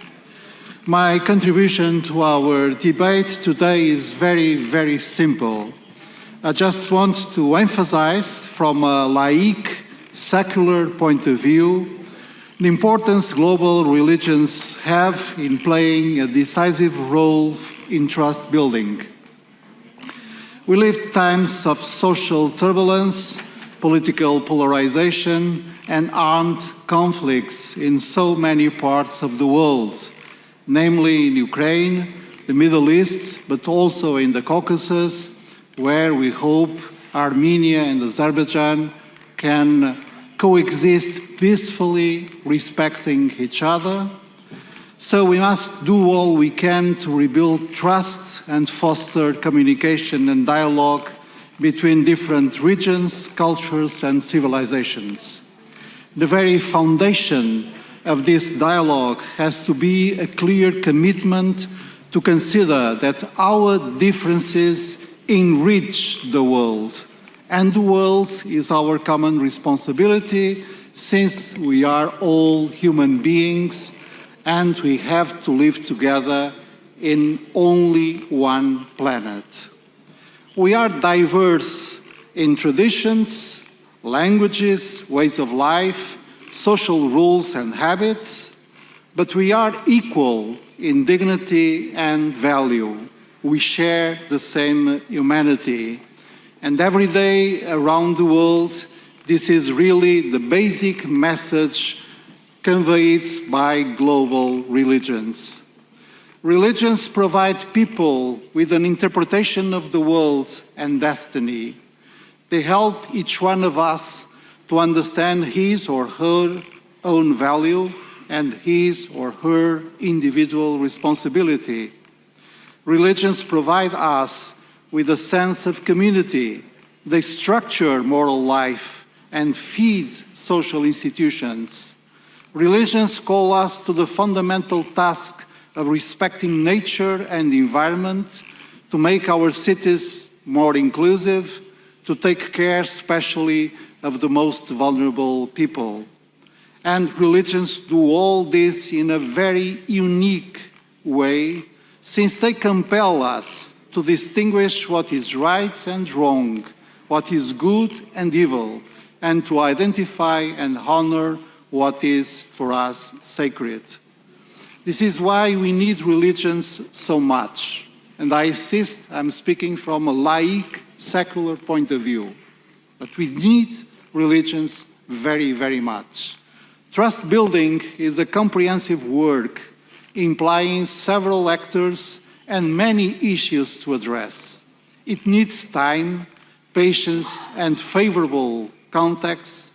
It demands the will and ability to listen to each other, to accept and praise alterity, otherness, to know and understand past and contemporary history, and to respect each other's history.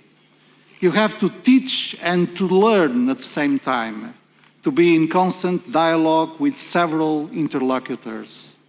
But to be in dialogue, you need either to share the same language or to be able to translate others' languages into your own. And I do mean language. Words, thoughts, symbols, values, beliefs, ways of thinking, sentiments, all are embedded in language. In that sense, global religions are indeed global languages that cross borders and reach virtually whole humanity. Providing a common set of values, each global religion unites people belonging to different continents, regions, and societies, establishing a powerful network for international cooperation. It makes us feel that we belong to a larger community than the one defined by the particularities of our nationality, education, gender, job, or status. To sum up, engaging in interreligious dialogue is to improve our capacity to develop our own language in a fruitful interaction with the language of our fellow humans, collectively discovering this way the universal values that are our common heritage. And this is really a large avenue to build mutual trust, the so needed mutual trust in so turbulent times. Thank you.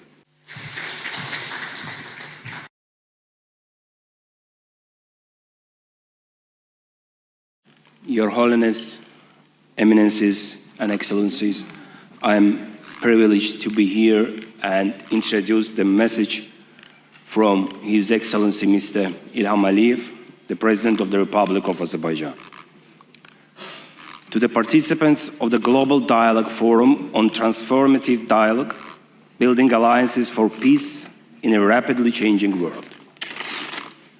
Dear participants of the forum, it is with great pleasure and honor that I extend a warm welcome to each and every one of you in the inauguration of the Global Dialogue Forum, meticulously organized by the esteemed King Abdullah bin Abdulaziz International Center for Interreligious and Intercultural Dialogue in the beautiful city of Lisbon.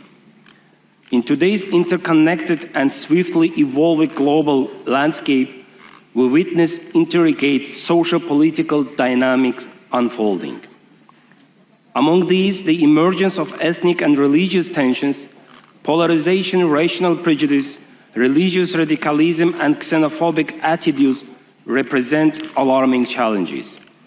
These phenomena pose significant threats to international security and the well-being of humanity as a whole.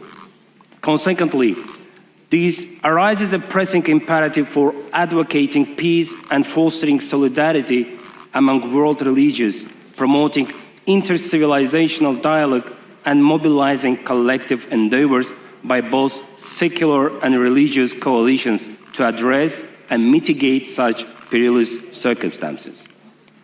It is worth mentioning that KAICIID, an organization that convenes individuals from diverse religious and belief backgrounds, religious leaders, along with representatives from civil society and political spheres, and advocates for justice, peace, and social spiritual cohesion among communities, addresses the contemporary issues concerning peace building, fostering inclusive societies, and managing environmental crises. Situated at the crossroads of diverse civilizations, Azerbaijan has maintained a history free from discrimination and conflict rooted in ethnicity or religion. Throughout its history, Azerbaijan has fostered progressive national, cultural, and religious ties built upon mutual trust and respect. Tolerance and multicultural values form the bedrock of democratic coexistence within Azerbaijani society. Esteemed gatherings such as the traditional World Intercultural Dialogue Forum, International Humanitarian Forum, the Summit of the World Religious Leaders hosted in Baku contribute significantly to the advancement of intercultural relations. We firmly believe that ethnic and cultural diversity serves as unifying strengths rather than a divisive barrier, promoting harmonious development among nations.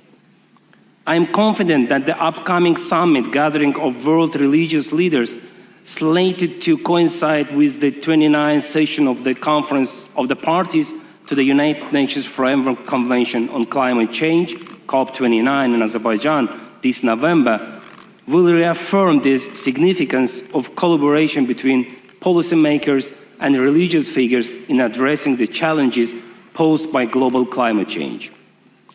Currently, the geopolitical tensions unfolding across various regions of our world underscore the evolving nature of the international security framework, necessitating fresh approach to both bilateral and multilateral relations. In this context, there is a pressing need to accurately delineate the role of religion in societal dynamics and global affairs, throwing any attempts to exploit religion for political gains while fostering greater collaboration among civilizations. To effectively address the pressing global challenges confronting humanity today, it's imperative for all stakeholders to acknowledge their respective responsibilities. State leaders and religious figures alike must harness their collective efforts and resources to secure a prosperous, stable, and sustainable future for our world. I am confident that the forthcoming high-level global forum convened by KAICIID will foster constructive dialogue and make meaningful contributions to international peace and security, facilitating mutual understanding among diverse parties and nurturing inter-civilizational and intercultural exchange.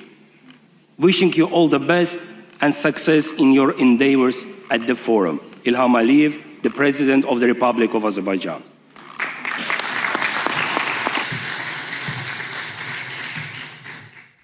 Dear participants, welcome back to the second session, defining the themes, human dignity through transformative dialogue.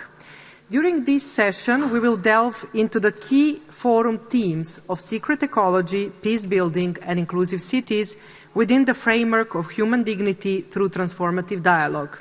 Moderated by Mr. Mike Waltner, Head of Capacity Building, KAICIID, and Ms. Vera Ferreira, Head of Programs, Regional Programs, KAICIID, this session promises engaging discussions and dialogue. Dear Vera and Mike, the floor is yours.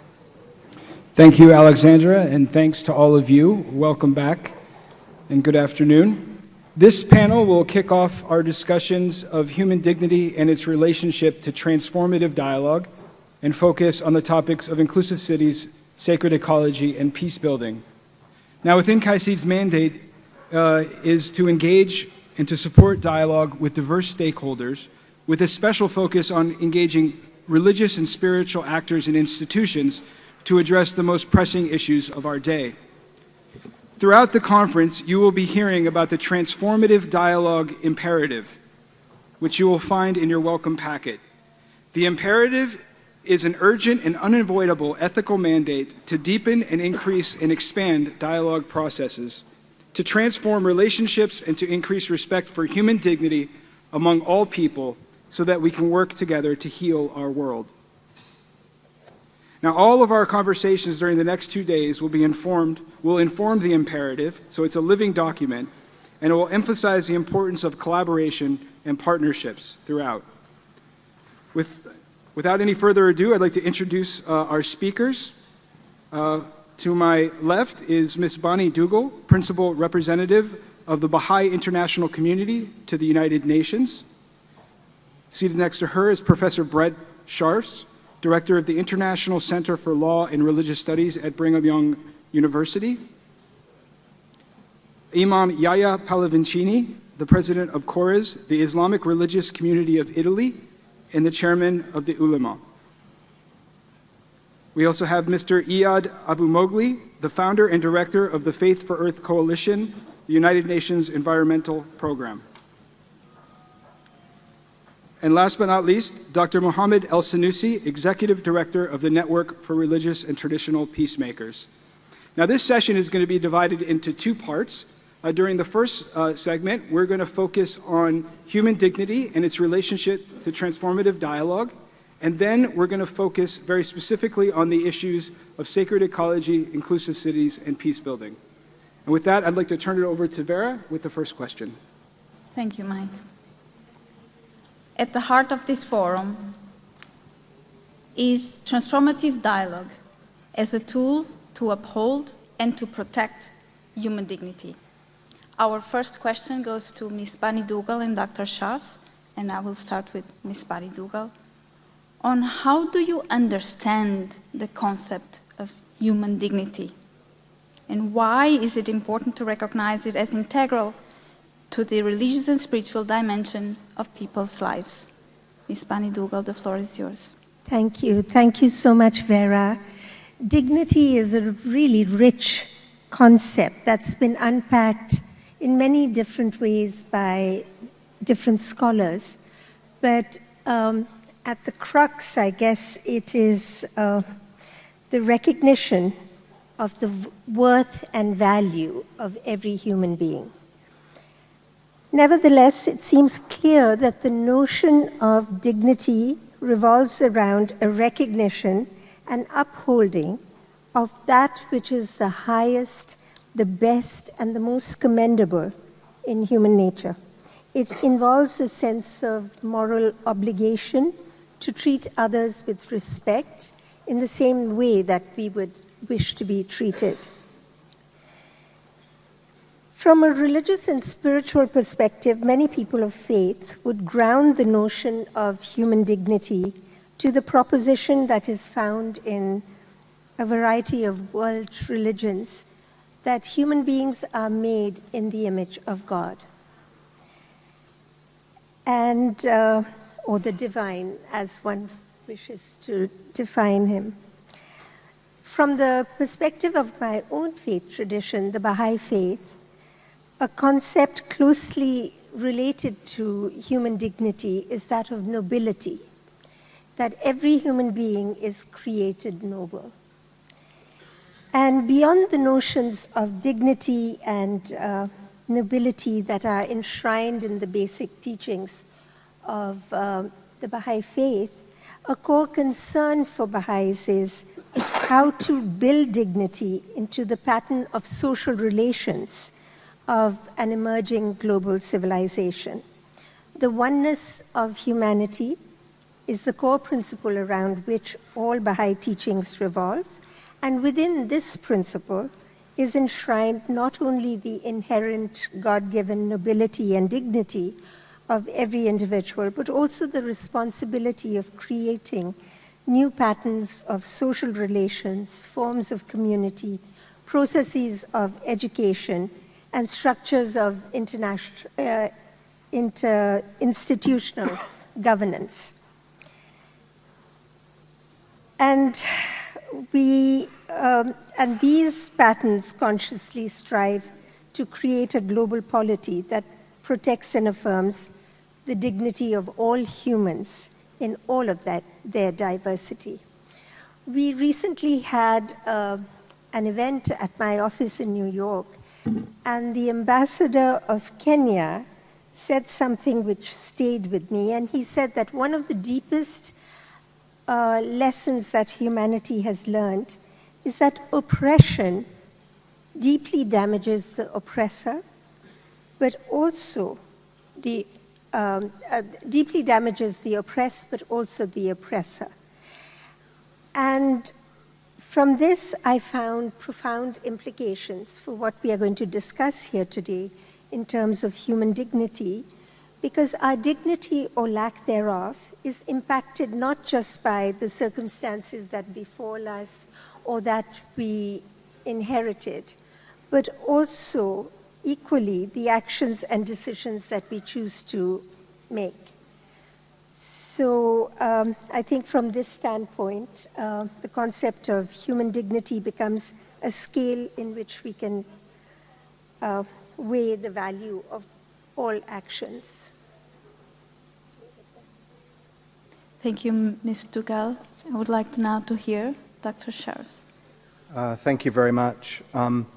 I'd like to express my gratitude for the conference theme, the opportunity to reflect on human dignity and its connection to the concept of transformational dialogue is something I'm really looking forward to over the next couple of days. And so I'd like to extend my congratulations to Secretary General Zuhair Al-Harthi, the entire KAICIID team, Davide Capici and others, for this theme. I think it sets the table for a very meaningful conversation over the next couple of days. Now, I agree with what Ms. Dugal said about human dignity. It is a complex concept with many conceptions, and I don't think we're so much in search of one imperial definition as we are in need of listening to each other and what we think and feel and believe about human dignity. My view is we can learn something from almost everyone if we sit down and ask them what human dignity means to them in their religious or cultural or secular tradition. As we've studied this concept for the last 6 or 7 years, there are sort of 3 identifiable strands of human dignity that it's worth differentiating and being clear about conceptually. The first is dignity based upon status.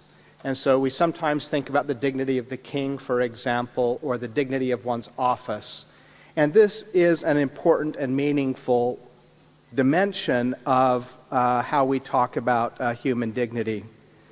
The second has to do with behavior, the way we comport ourselves. Whenever I hear this theme, I hear my mother's voice in my ear saying, "Brett, have a little dignity." And she wasn't saying this as a compliment. She was urging me to have self-respect and to behave myself in a way that was consistent with who she understood me and wanted me to be. And the third dimension of dignity, I think, is the most important, and it's the one that Bonnie emphasized. This is value. This is the idea that each and every human being has inherent, universal, and equal value as a human being. And this is the foundational concept of human rights. When the Universal Declaration of Human Rights was being drafted, the importance of human dignity came to the forefront, and we see it reflected in both the first paragraph of the preamble of the UDHR and in Article 1 of the UDHR. And from a religious perspective, as Ms. Dugal explained, for the Abrahamic faiths at least, and for others as well, the idea that we are created in the image of God is an important way of thinking about a human dignity. For if that is true, then we are all genuinely brothers and sisters, and we're connected to each other in a way that transcends all of our differences. So status, behavior, and value are 3 dimensions of dignity. Now, how does this relate to transformational dialogue? I love this concept, and it begs us to ask the question, what are we trying to transform? And I want to suggest that first and foremost, we're trying to transform ourselves. The first transformation that needs to take place in order for transformational dialogue to occur is the way we understand ourselves and the way we understand other people. And human dignity is at the core of that.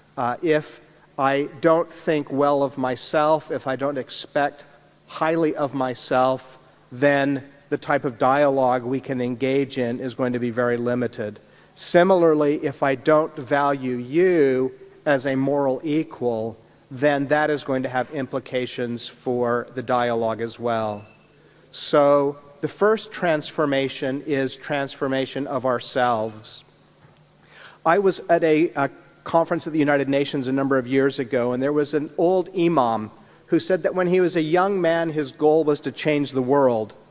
And then he got a little older, and his goal was to change his nation. And he got a little older, and his goal was to change his people.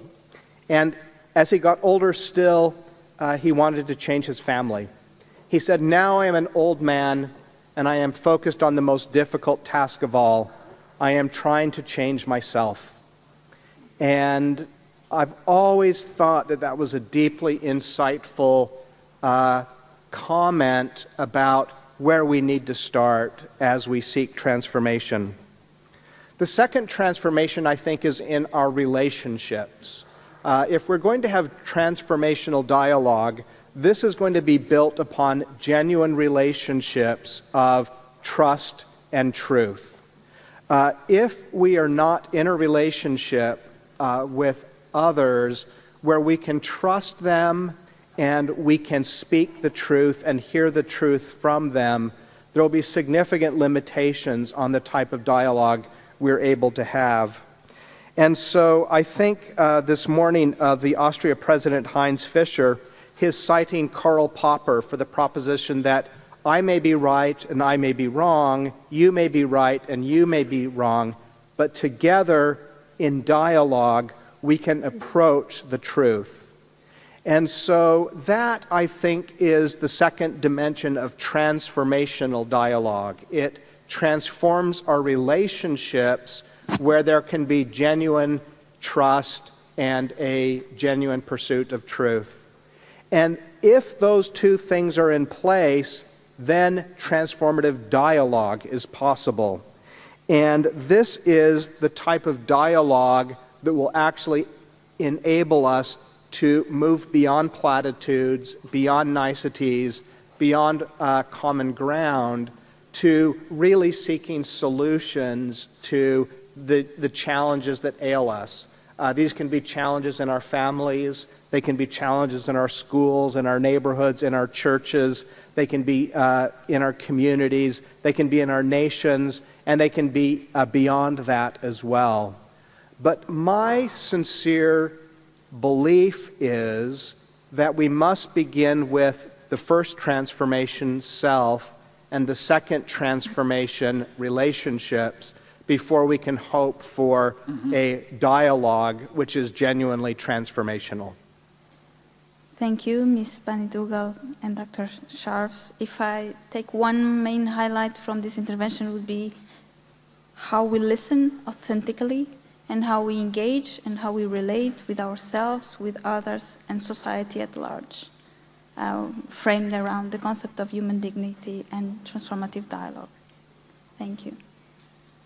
I'd like to continue Dr. Sharf's following up on the importance of self-transformation, the transformation of relationships. Like one of the things that we do stress in our dialogue trainings at KAICIID is the importance of coming and expecting to be changed through the process.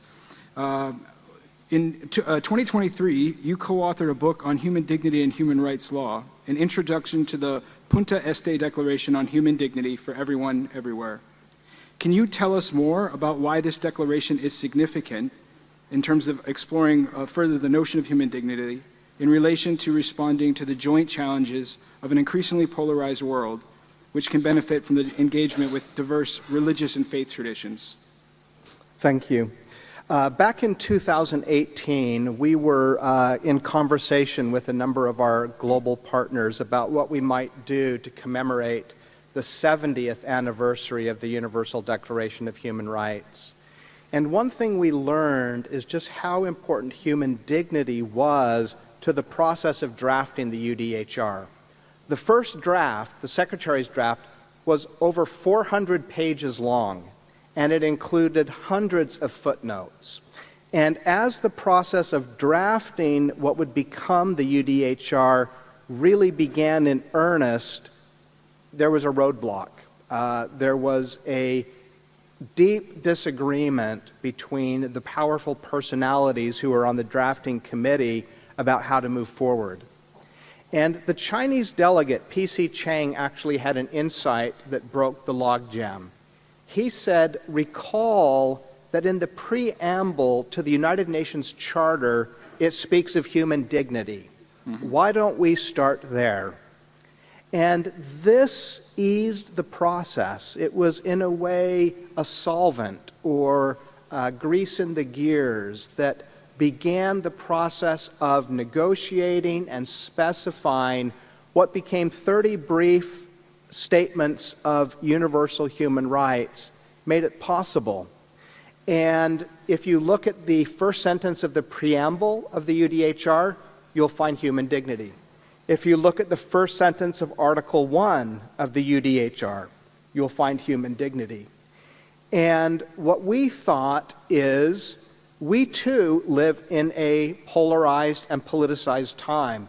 Perhaps human dignity can serve a similar consensus-building function then as it did, or now as it did then.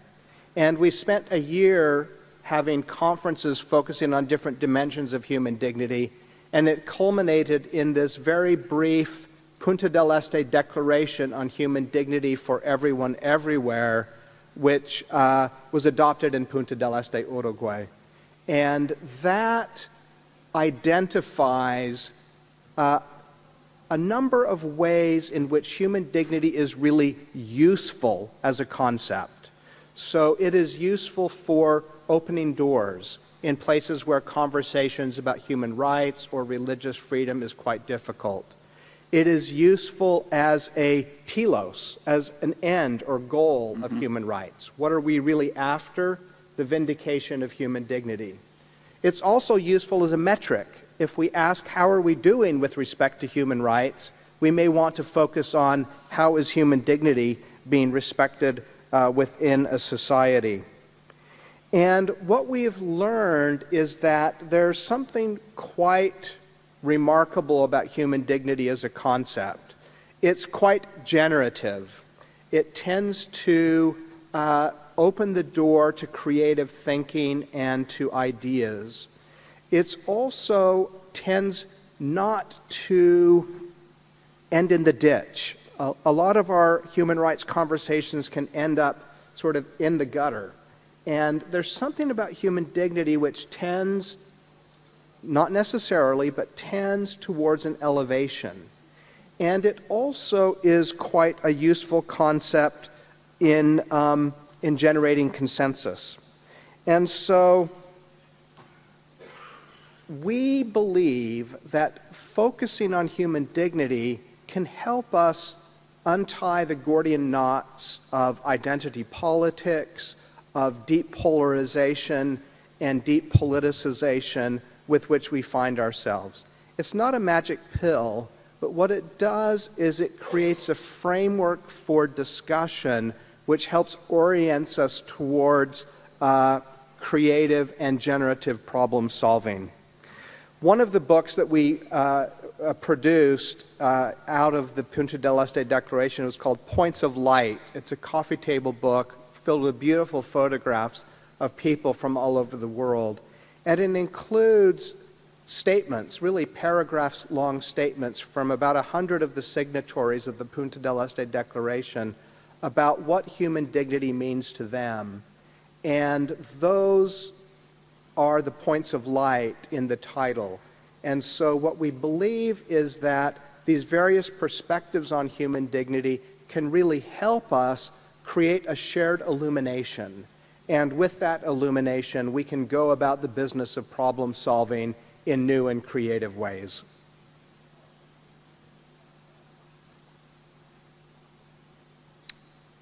Well, thank you very much. One of the things that really struck me about your remarks was the notion of how it is a generative concept. And I think we live in a time where our, how can I say this, our discourse and our understanding of the complicated issues we face is really limited by our imaginations. And we need these spaces that can open us to creative problem solving and can involve faith perspectives and spiritual perspectives in the task of solving the problems and facing the challenges before us. With that, I'd like to turn over to Vera now. Thank you, Dr. Sharf. You just mentioned on the importance or how the focus on human dignity can be a framework for discussion, a framework for dialogue. Dr. Dougal, how can transformative dialogue contribute to the affirmation and protection of human dignity? Thank you. Thank you so much. So we have been having a number of conversations in my office with colleagues from the UN and the civil society community. And recently we had a discussion about the creation of effective spaces for dialogue. And this was around issues of peace and security.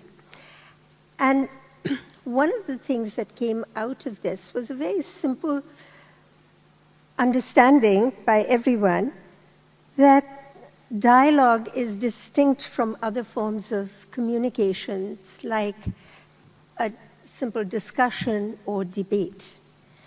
And dialogue calls for an understanding of the person we are dialoguing with, respect for the other, and a real exploration of the issues that we might be examining together. It calls for a sense of humility and an appreciation for the diversity of conversations. I asked a friend, what is dialogue? And the reply was, well, we come and we discuss, and then the most powerful opinion holds and becomes decision. And that wasn't quite our experience in that dialogue.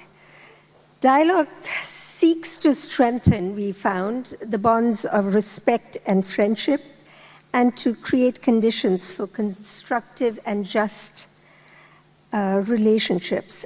And as I mentioned, it requires humility around one's own limitations and blind spots, and also forces us to examine our own assumptions. Very often, we come into a room with a set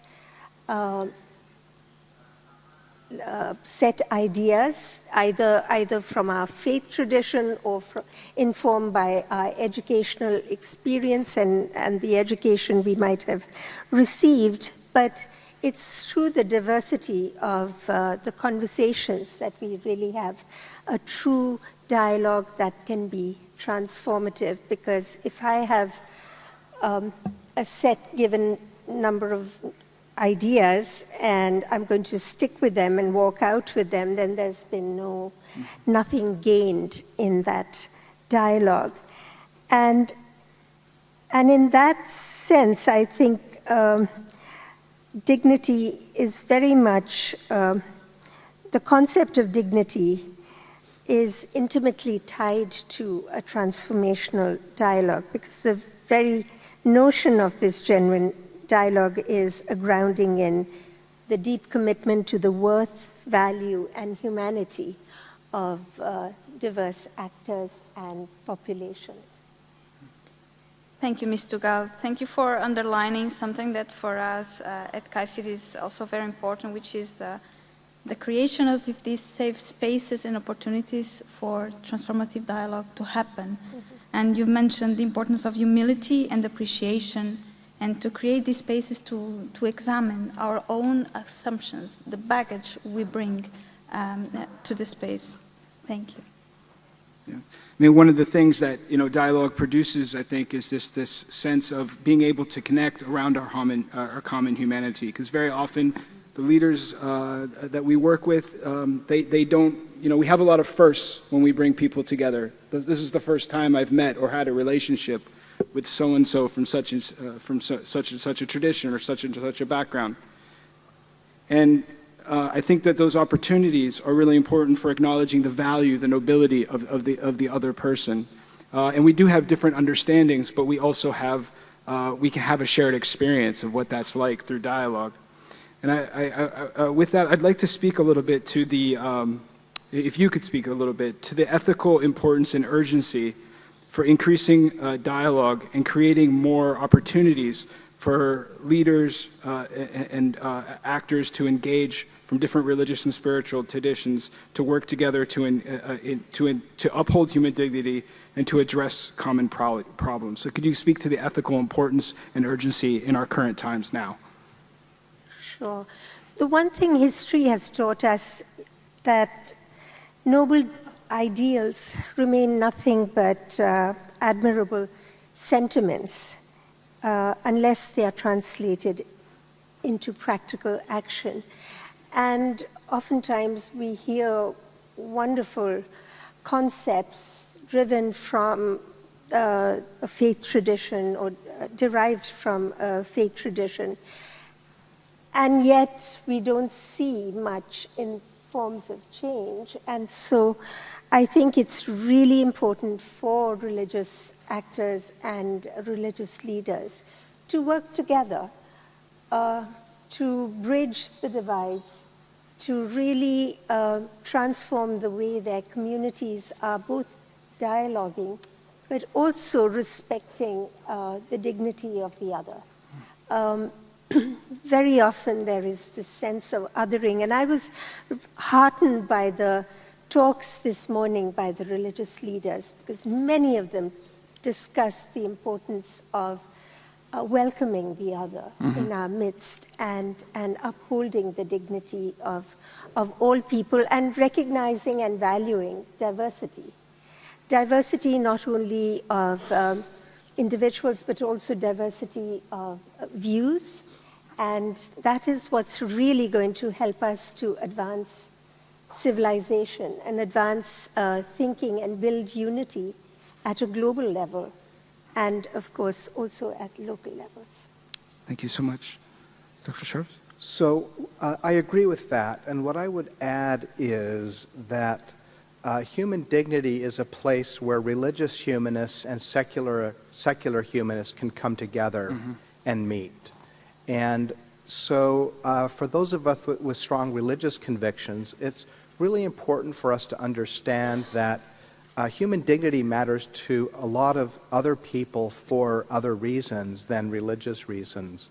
One thing we've been doing is we've been focusing on book projects on Asian perspectives on human dignity, and African perspectives on human dignity, and Islamic perspectives on human dignity.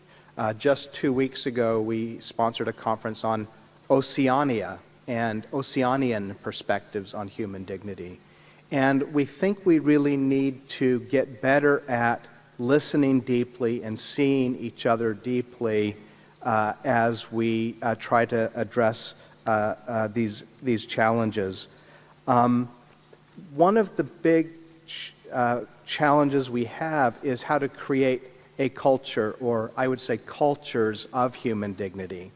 And we can build conversations around this idea of building cultures of human dignity, whether it is in our peace-building efforts, in our cities in which we live together, whether it's in the ecologies of trying to preserve the planet that we'll be discussing. But in all of these dimensions, I think creating cultures of dignity is very important.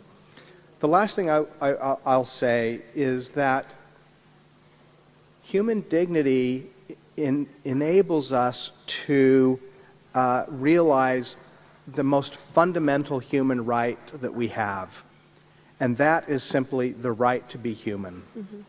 And being human is a complex, multifaceted thing. It is partly a matter of independence and autonomy, but it's also partly a matter of being embedded in communities. It has dimensions of being able to develop our capacities and and lead a life, craft a life, choose a life, build a life. It's the ability to seek and strive after truth, be that religious truth or other forms of truth, and to seek after other things that are important, whether it's salvation or nirvana or enlightenment, different high goods.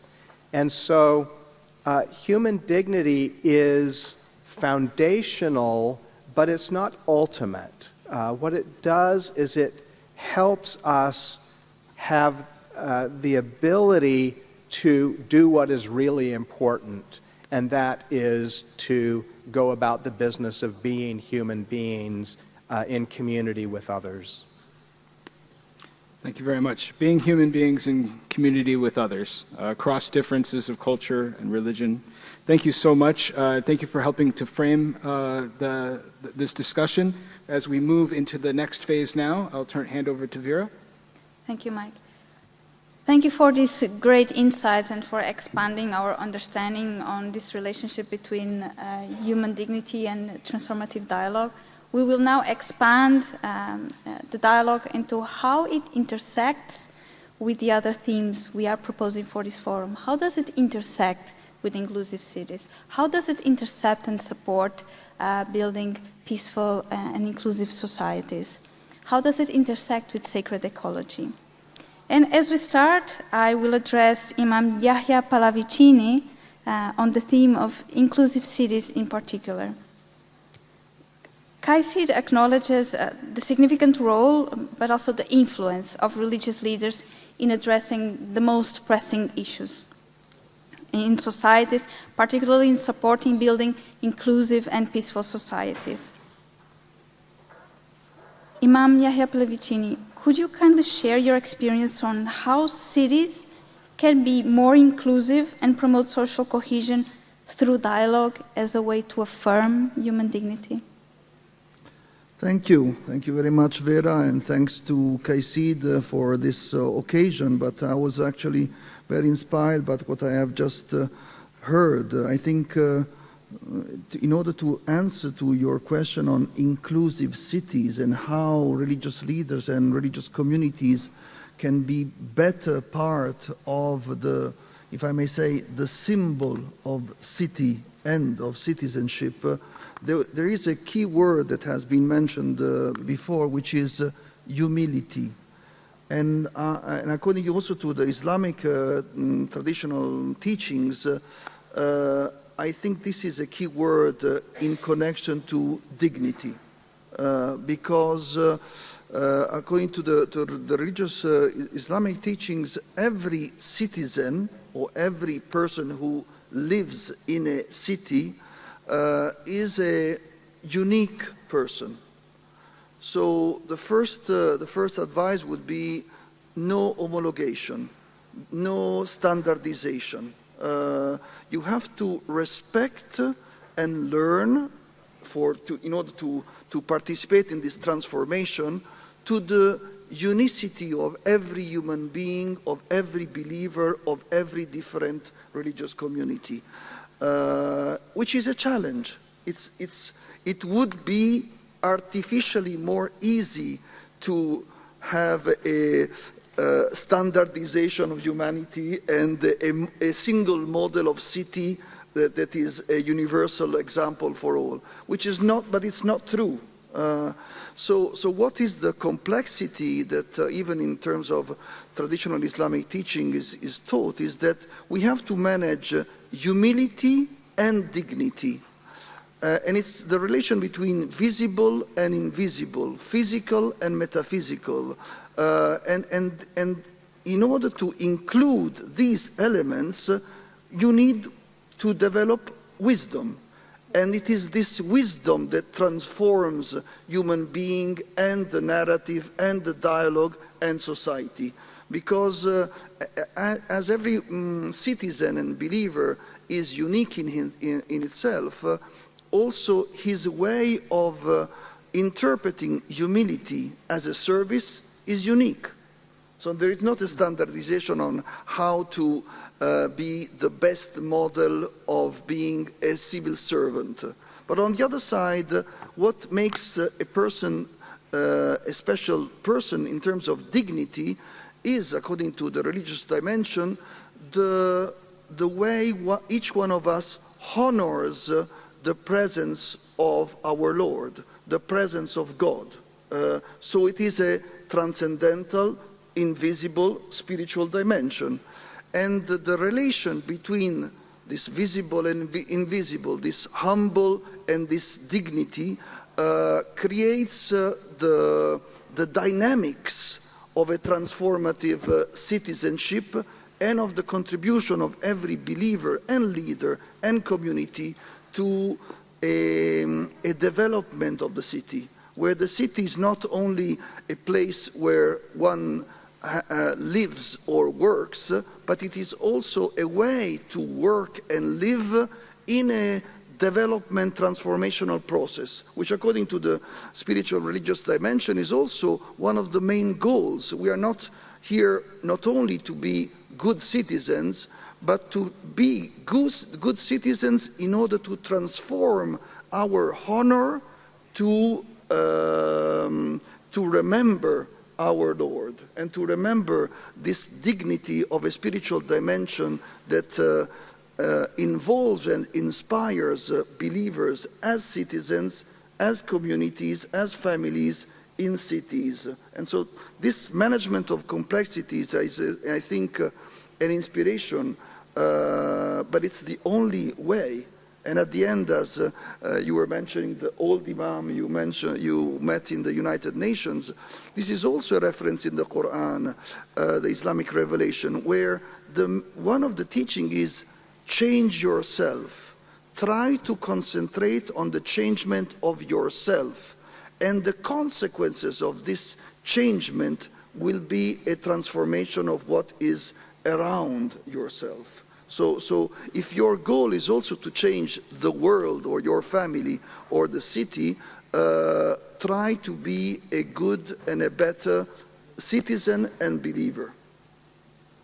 Thank you. Thank you for underlining not only the complexity, but the importance to acknowledge the uniqueness of the individual, particularly when it comes to plural societies, and for underlining what it takes to transform: the humility, the honor, the presence of God, the personal transformation. And you brought a new term that I would like to explore during the upcoming 2 days, and that is transformational citizenship, which I believe it's a very important idea that requires a bit further discussion during the next 2 days. It would be interesting to do so. Thank you. Thank you. And we spoke about self-transformation again as being at the root of the kind of larger community and social transformation we want to see. The next question is for Mr. Abu Mogli. We were speaking actually before this session about His All Holiness Patriarch Bartholomew, his words, very eloquent words, speaking to the ecological crisis as a spiritual and ethical crisis. Sacred ecology is meant to address the connection between humanity's deepest held religious and spiritual beliefs and practices that acknowledge our dependence and connection to the natural world around us.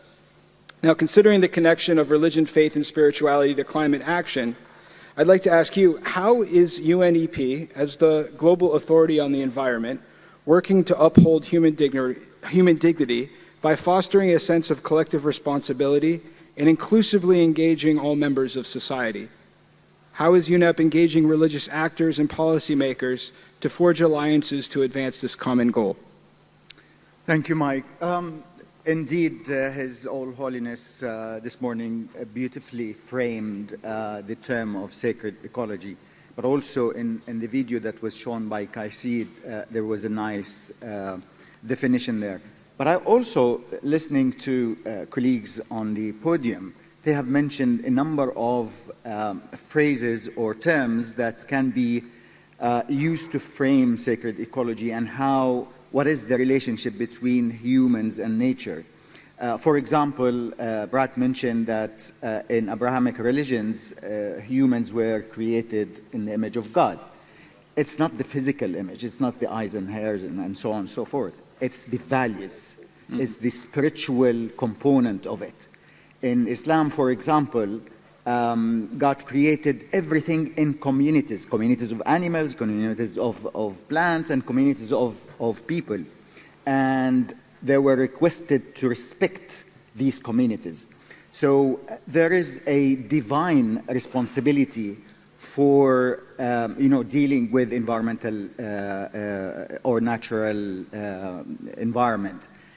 But also not only in Abrahamic religions, in Eastern religions, for example, in Buddhism and Hinduism, the concept of interdependence and interconnectedness to or between nature and humans frames the relationship between humans and nature. So it is a sacred relationship built on a divine responsibility or moral responsibility towards the environment.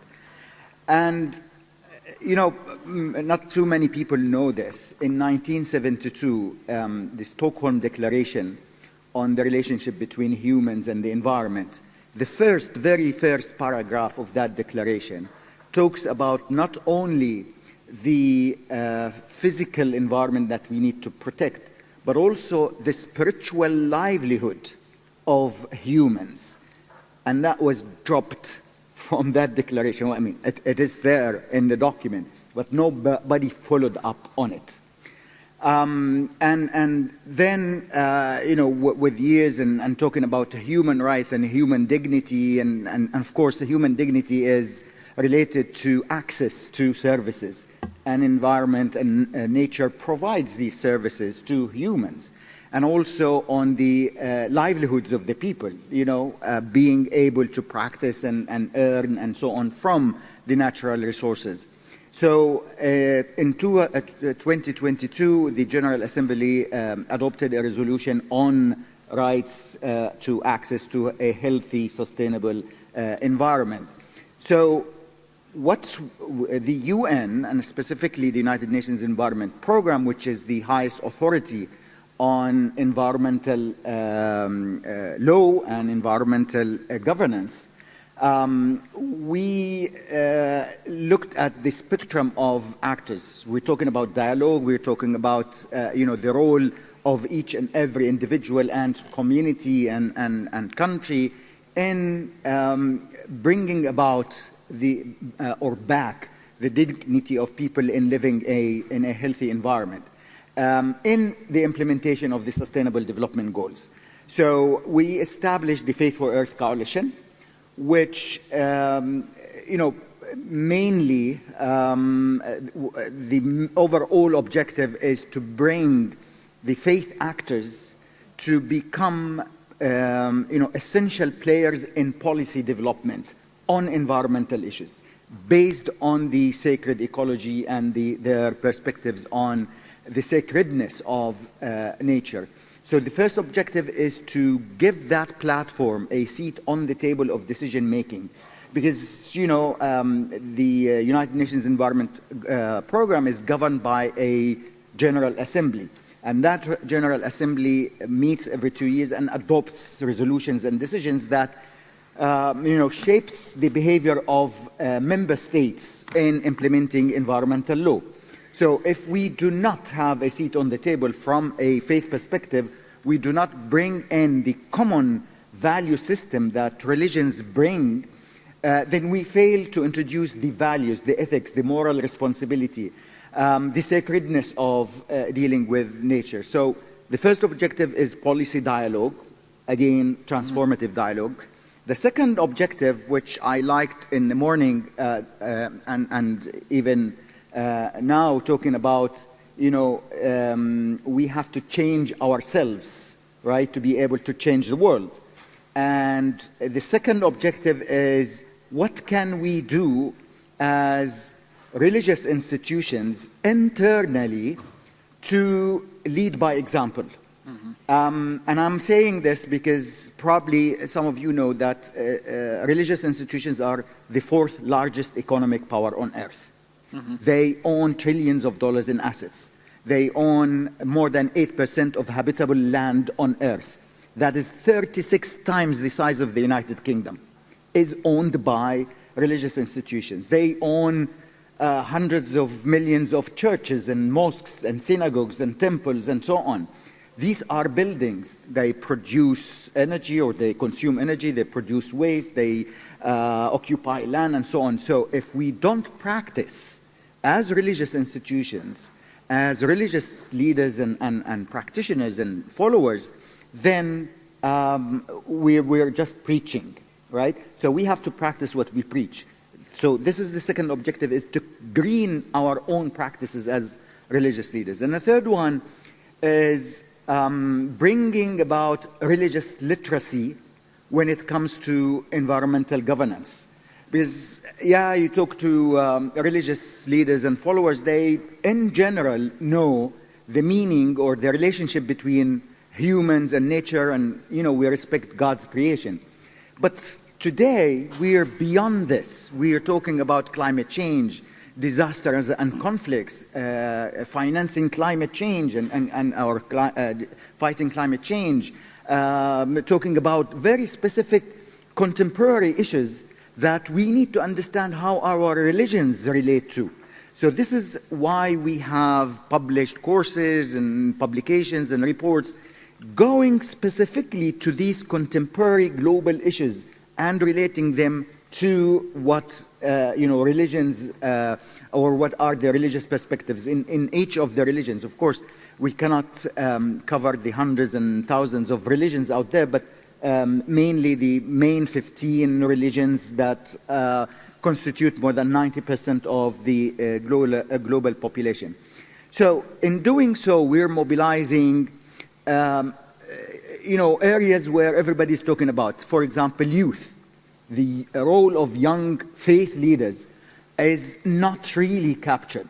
So this is why we created the Faith for Earth Youth Council, and now we have more than 36 members of young men and women leading the global movement, youth movement, from a value perspective. Of course, we don't say that others don't have values, but again, the international values are built on centuries-old values developed by religions. So we're bringing that back to the work of young people. The Council of Women Leaders, for example, because women don't have a seat on the highest religious table, right? Mm-hmm. It's patriarchal, it's all led by wise men, but we needed to bring the gender perspective of religious faith leaders into the forefront of policy making. Again, the most important part is that we need to have a seat on the decision-making table.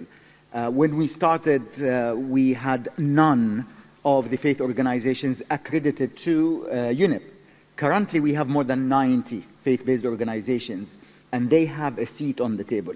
Now, what we lack is the contribution that we can make. Yes, we are accredited as faith organizations, but it is a responsibility to be associated to the UN, a responsibility that gives you actually the fora to speak about policies, to impact policies, to change policies, and to contribute in a dialogue.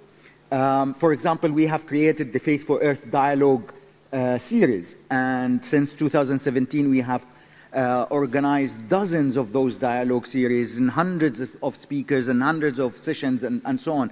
The last one was during COP28 Faith Pavilion, for example, where we organized for historically the first time ever a faith pavilion at a COP on climate change. We have done another one during COP15 on biodiversity. And now we're working on the third part of the triple planetary crisis, which is pollution. So we're providing that platform for religious leaders to not only advocate and do awareness campaigns and education and so on, but essentially to be part of the decision-making system. I think that's really great. I mean, what I'm really struck by is the inclusiveness of this approach, like bringing in faith perspectives into the policy development process, but also providing platforms for young people from faith communities, women who are leaders in religious communities, even if they're not necessarily clerics in all cases. They have authority, they have knowledge of their communities, and they're very vital actors as well. So thank you for that. I'll hand over to Vera for the next question. Thank you. We move now into the peace building, and I refer to Dr. El Sanusi. We've just heard now about the importance of having a seat on the table.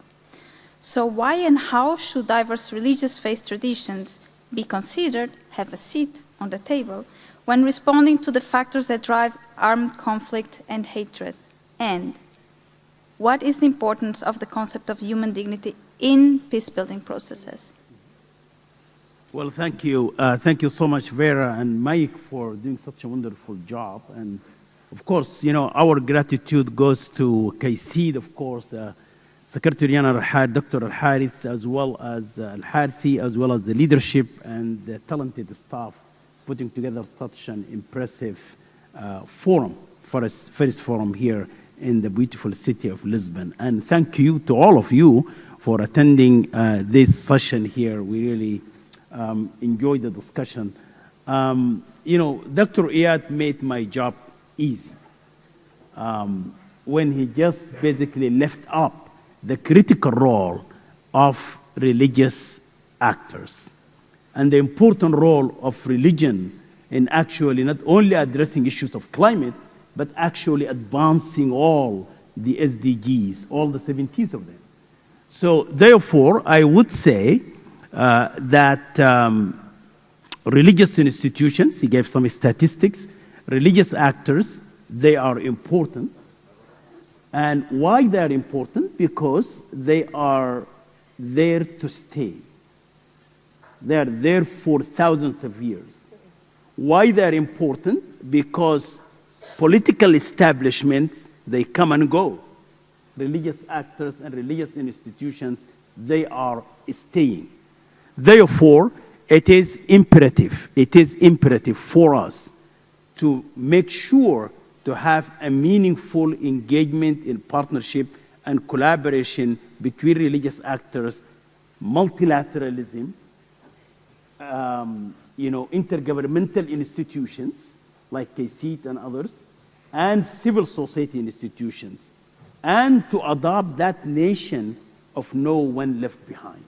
I think that's very critical. For us to address any conflict and to consider religious actors are critical in mitigating conflict, we need to have a meaningful engagement for them. Let me take you with a very practical examples. Currently, we're living in a world that witnessing more than 100 conflicts as we speak around the world. More than 100 conflicts as we speak around the world. I want to just highlight the positive aspects of what role religious actors played. The recent event, for instance, last year in Niger, in Africa. When Nigeria sent a delegation to mediate the conflict or to talk to the military and the other people in the country, he sent who? He sent with the formal political presidential envoy, they sent religious actors. He sent the Sultan of Sokoto, who is well known to KAICIID and one of the pillars with KAICIID, and he sent the former Emir of Kano, Amir Sanusi, in the delegation to go and talk to the army, to the politicians. So these are clear examples of how we see religious actors could play a major role that we see. So therefore, if we want to address the conflict, we want to make sure there is a meaningful engagement. When I say religious actors, I want to make sure to emphasize the message that just emphasized by Dr. Iyad as well, and also Bani also mentioned that as well. Religious actors doesn't mean all men. the religious actors mean in a very inclusive way, meaning that the critical role of women is really need to be lifted up. And I say this because we have research clearly indicated that when women involved in peace-building agreements, we have 64% more likely the peace agreement to hold. These are statistics. So why not to include very influential, meaningfully speaking, very influential segment of our society that can advance peace and security and stability. So the involvement of religious actors to addressing conflict in the very meaningful way, no one left behind, including women, youth, and marginalized groups. Everyone, every culture, every tradition is really needed to address the problems that we face today. Now, the last part of the question, Vera, which is talking about the human dignity. And here really I want to emphasize that unfortunately we're living in the world again, we see so much dehumanization going on. Dehumanization going on. We see that in the world today. Now, we need to go back to the religious actors, to our traditions, to our various religions and cultures to see what kind of virtues, what kind of values that we have to bring forward to humanize people. If we fail to humanize people, then we can anticipate all kinds of problems. So we have to address the dehumanization that is going on in the world today. Every human being is valued. Every human being, regardless of race, color, or language, or wherever you are from. That's really what we learn, and that's the teaching that we really get from our own sacred sources. So that we need to work on that. And I'm glad that we're having this dialogue here and this forum in a very inclusive way. We need to continue addressing those issues. Thank you. Thank you, Dr. El-Senussi, and thank you for reminding us once again of the significant role and influence that religious leaders play in peace-building processes, but also on the importance of bringing different stakeholders around the same table through meaningful engagement. And I think this is really where the difference lies in how we engage with those, but also how we engage with, how in this process we engage women, youth, and the less represented in the society. And last but not least, the aspect of humanizing the other. That is in the case. You know, Vera, I mean, if you allow me, I just want to make this very theological here. And I love this example. I say it in every forum. So some of people here probably they heard it before. When the Holy Father visited Central African Republic, that was a few years ago, the multilateralism and Western government told the Holy Father, don't go to CAR, to Central African Republic. And particularly telling him, do not go to PK5, where majority are Muslims. It's the most dangerous area, do not go. The Holy Father landed in Bangui, and he said, I wanted to go and visit PK5. I wanted to go and see Imam Ahmed al-Tijani. My information is telling me that's where the majority of the Muslim communities are, in Bangui. So I need to go to PK5. So he insisted, he went and met with Imam Ahmed al-Tijani, who collaborates closely with KAICIID, by the way, in his mosque, met with the imams, and accompanied the chief Imam Ahmed al-Tijani to the next door school where internally displaced people are there. He visited with them. And from there in PK5, the Holy Father said, faith over fear. Now, when I visit Bangui now, the Holy Father is very popular in the Muslim community because with utmost humility, he humanized the people. He went, he sat with them, he talked to them, right? But who made that happen? Who made the Holy Father to visit PK5 peacefully, and both parties, Anti-Balaka and Selika, were not fighting at that time. They had a ceasefire for 24 hours, so the Holy Father can visit. It's an insider mediator woman. Insider mediator woman. So we have all of these shining examples. Why not lift this example up and build on them? Back to you, Vera. Back to my colleague, Mike. Thank you very much. That's a really inspiring example, and I think it's a great opportunity for us. I keep going back to this generative aspect of human dignity, and I'd like us to take a moment for each one of you to, I think we all agree that people from different religious backgrounds, religious actors, cultural actors, traditional leaders need to be in dialogue and working together. But what would be one concrete recommendation for something that is not being done maybe right now that you would like to see? So from each of you, one recommendation, an idea, perhaps it might even sound a bit far off, but that you would like to see considered moving forward as a part of the way forward from here. Why don't we start, let's start with where we began, with Bonnie. Truly listening to the others, because I think very often the conversation starts with, I have a list of ideas and I have a solution. But I think if we were genuinely listening to one another, learning from one another, we would make some progress.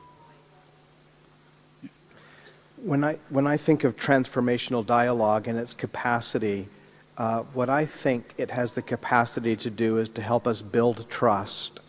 By every measure that social scientists use, the levels of trust in our society towards all kinds of institutions, including religious institutions, is lower today than it's been, at least in the United States, any time since the Civil War. Mm-hmm. And so we're really in a crisis situation where we need these transformative relationships to be based upon trust and truth.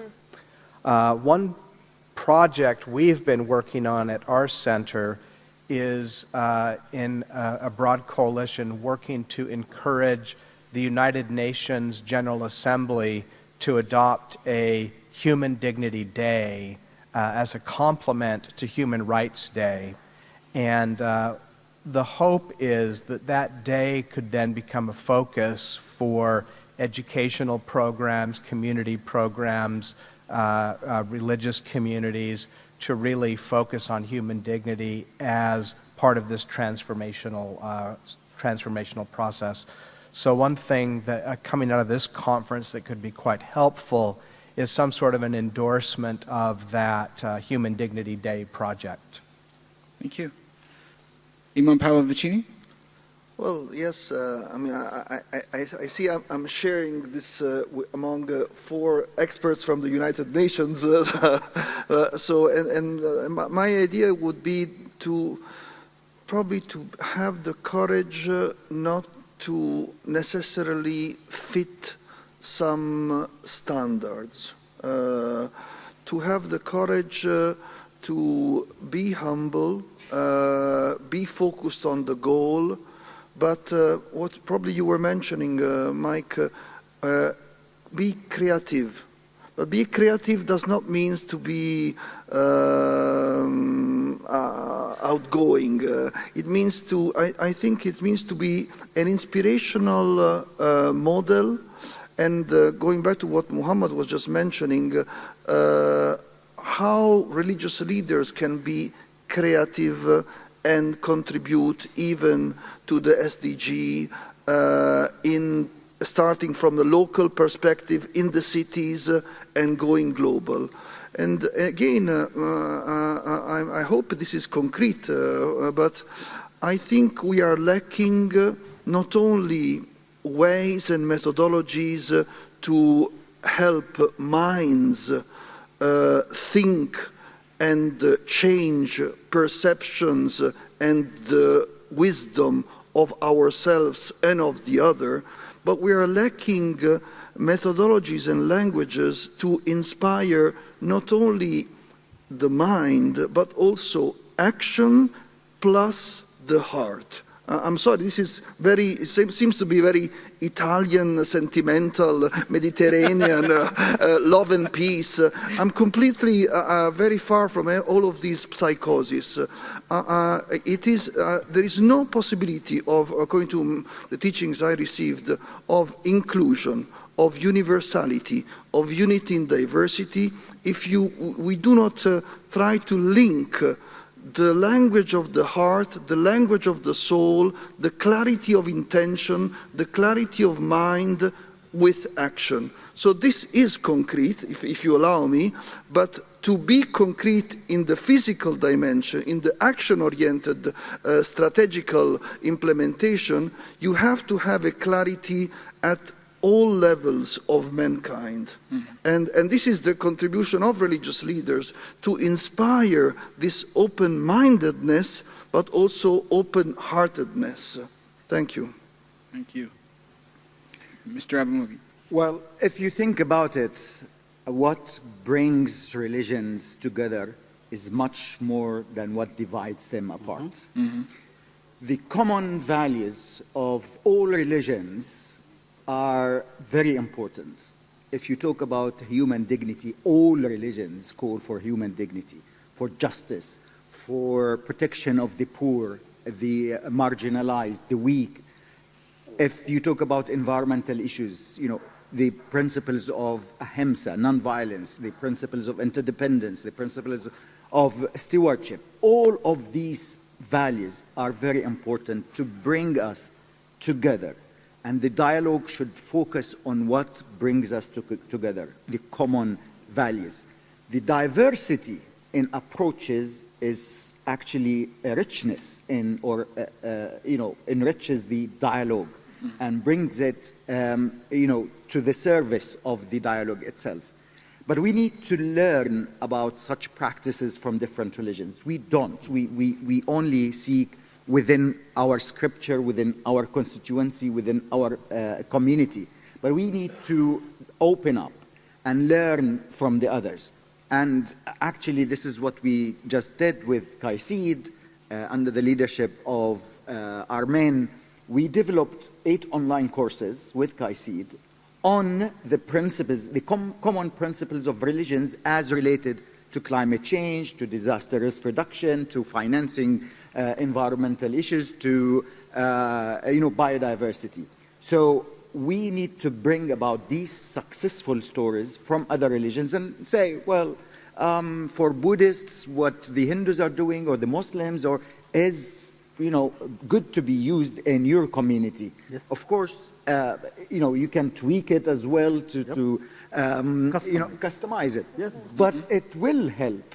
It will help learning from one another. So we need to bring those common values and stories in the forefront of the dialogue.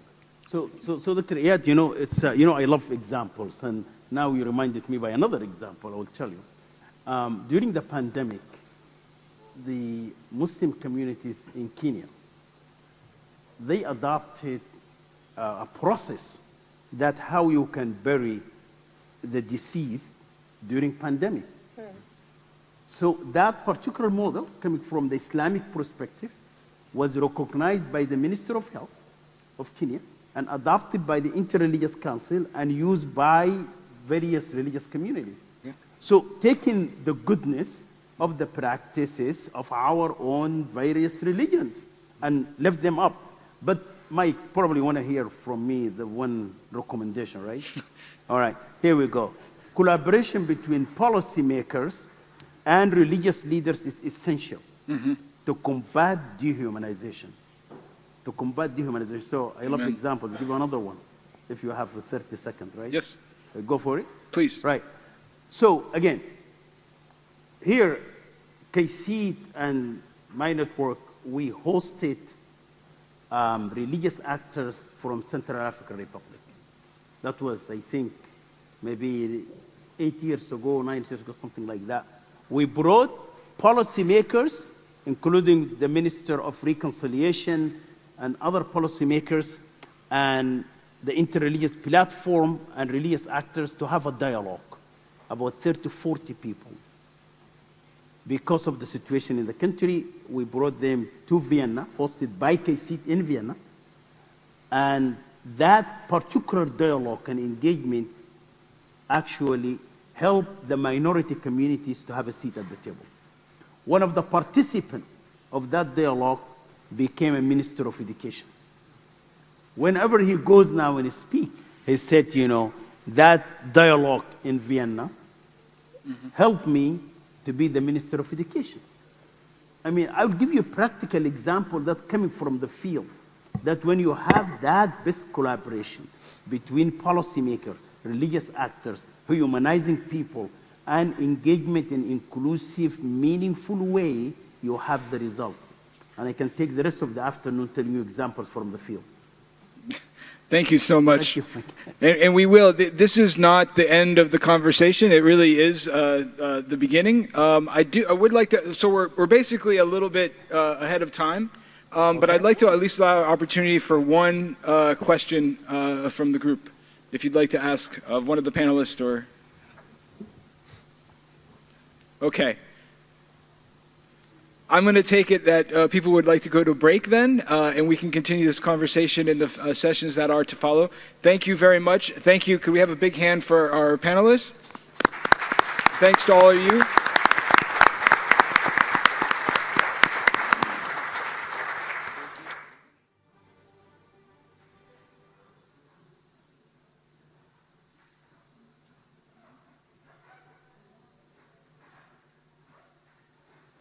We can start.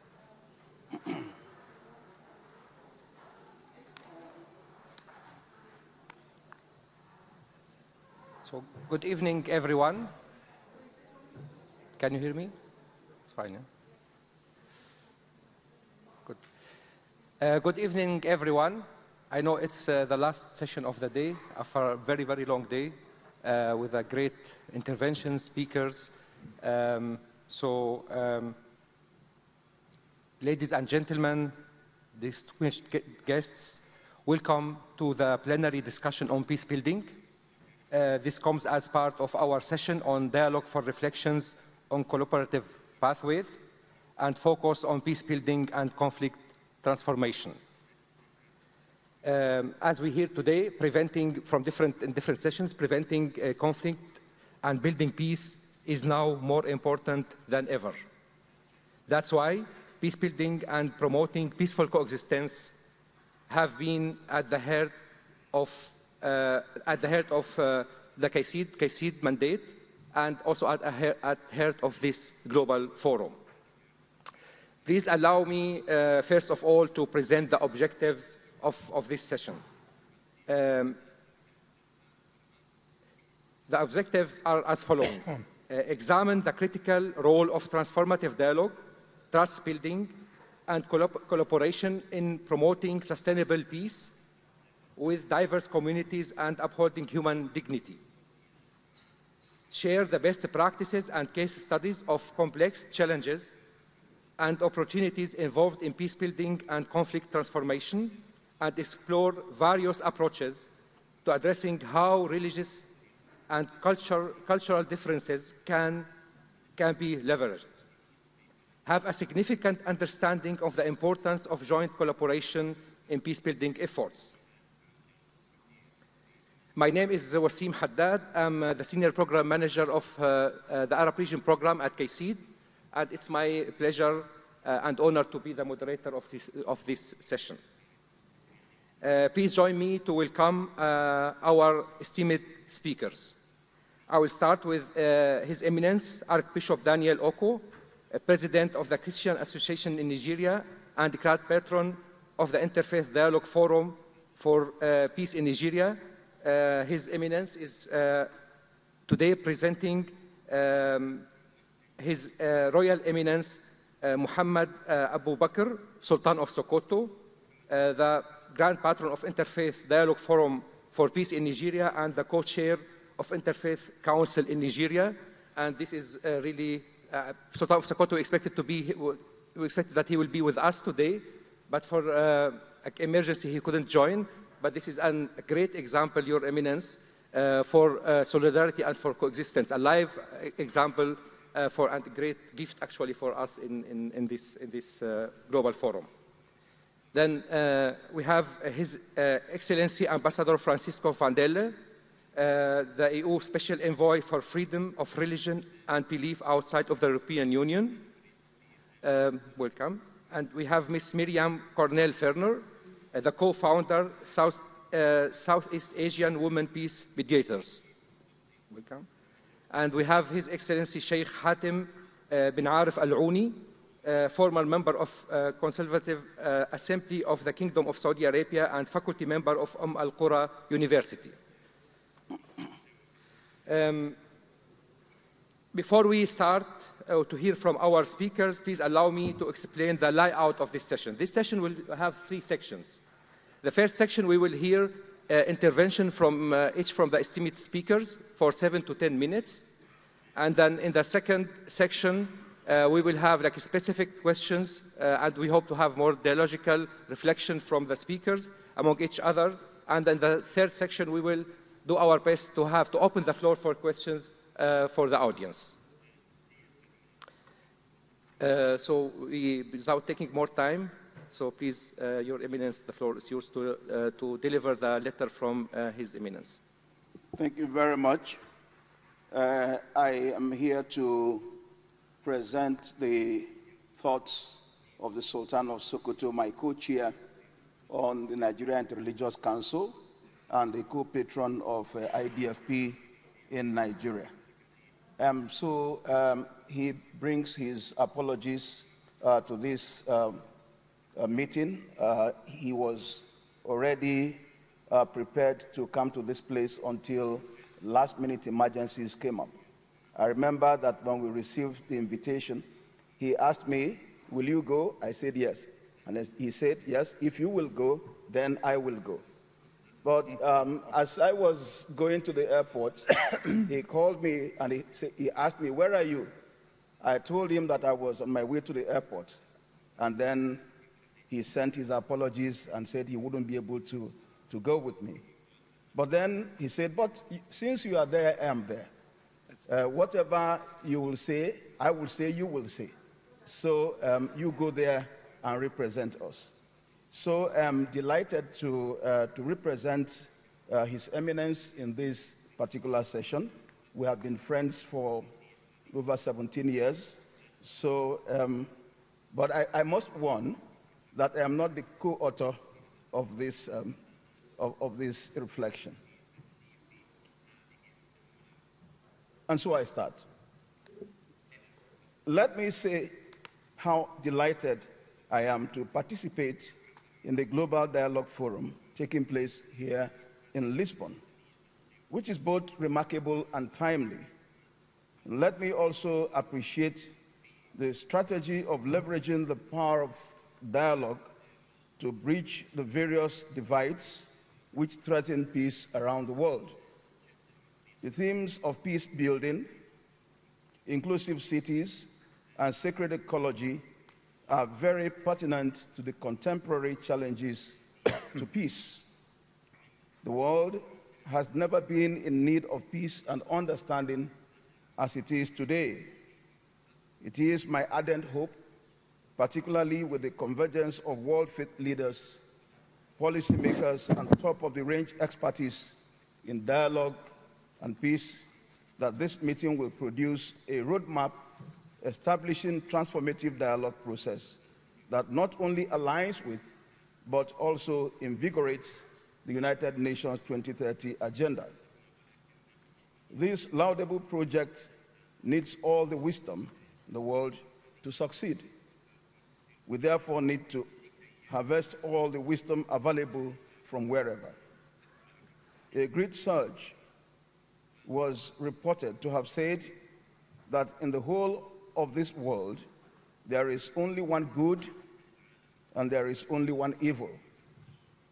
The good is knowledge, and the evil is ignorance. What he seems to be saying is that everything that is good can be traced to knowledge, and everything evil can be traced to ignorance. Indeed, a lot of the conflicts around the world were only possible because facts were deliberately twisted and distorted, thus exploiting the ignorance of the victims of the conflicts.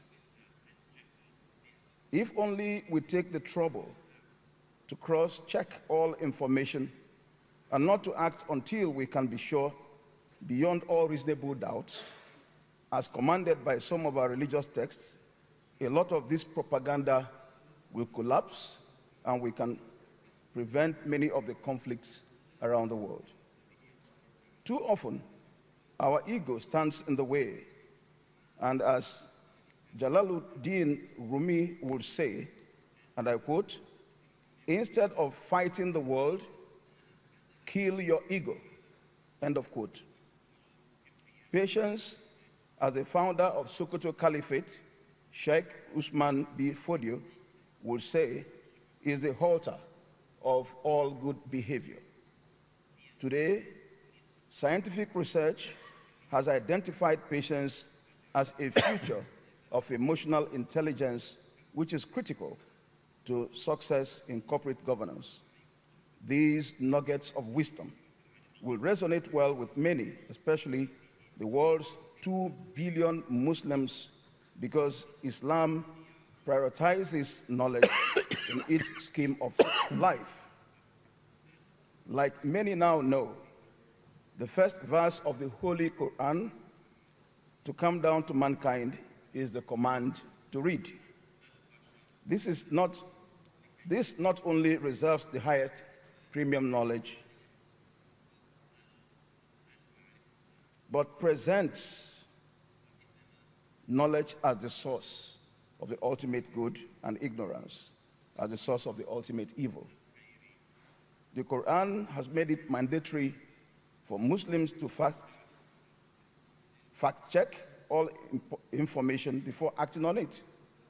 This is clearly an antidote to propaganda and covert intelligence operations that create conflicts.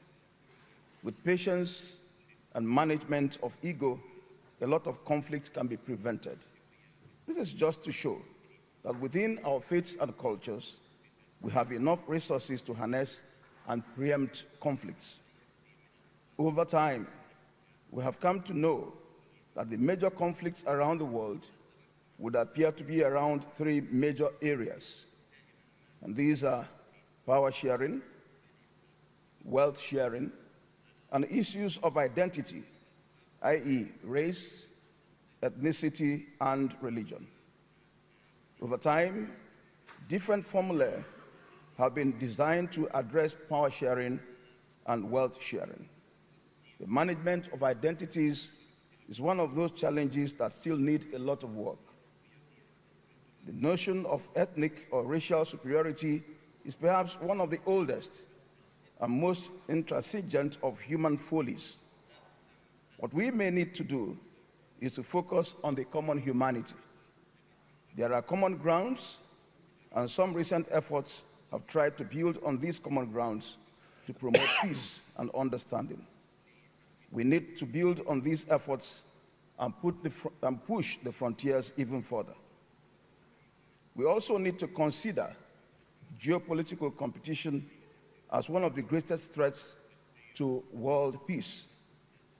Geopolitical interests have made most great powers to want more power and domination, and even as it is clearly detrimental to world peace.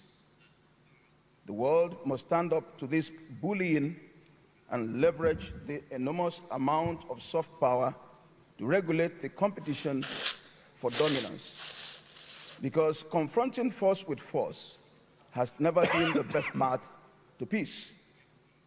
The regional bodies and the United Nations have a lot of role to play here. We need to urge the policymakers amongst us to craft and push for more equitable structure and processes in the Security Council of the United Nations. The cry for equity has become increasingly audible in the last few months. This great global forum needs to also pay more attention to those basic human instincts for conflicts and deal with them through education and persuasion to help all to see that global interests are best served when there is global peace.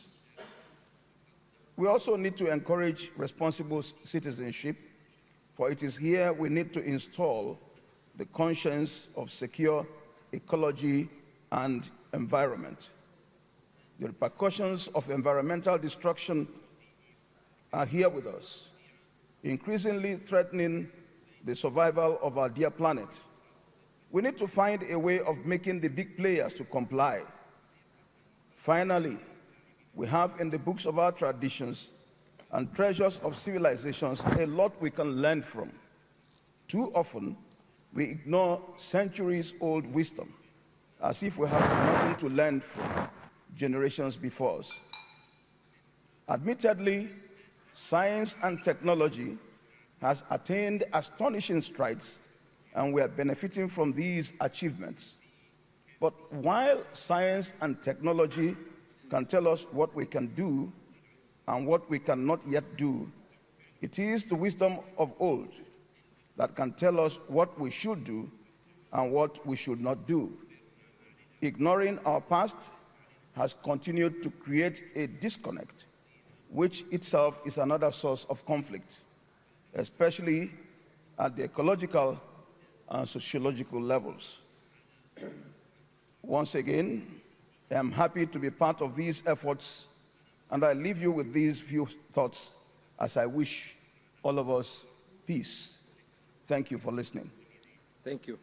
Thank you very much, Your Eminence, for this very thoughtful and timely letter from His Eminence Sultan of Sokoto, highlighting to build on our ground humanity. It's also at the heart of this conference, the importance of knowledge, which also is very linked with dialogue, and trying to address these issues through education and persecution. It's also, I think, it's a very good recommendation which we can take also for follow-up from this conference. Thank you very much. Thank you. You're welcome. Your Excellency,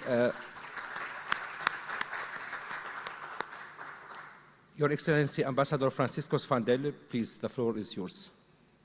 Sorry? Please, the floor is yours. Yes, thank you. First of all, I want to commend KAICIID for organizing all this. We don't have near enough dialogue, and the more occasions we contrive to put together, the better it is, obviously. I would like to say something as a professional diplomat about how you run a dialogue in the sense it was presented here. First of all, there are a number of things which are not done.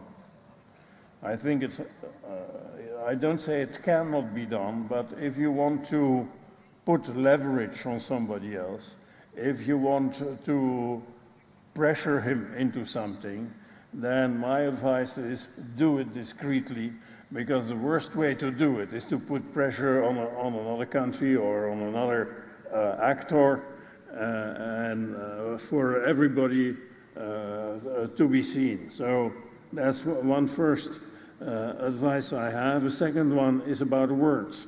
I'm a linguist by study and formation, and I'm always struck how easily words mean different things to different people. And you end up often by fake compromises where the words just mean something quite different. I was thinking this when we were talking about human dignity, how important the concept may be. I'm sure for each and every one of us, the way we would describe it, define it, would be different. So there are the two don'ts. Don't put pressure, in public at least, on another party, and secondly, watch out what you're doing with words. If you play with words, the words end up playing with you. That's my first introductory remark, President. The second is, after the you don't, now the things you have to do to make a dialogue successful.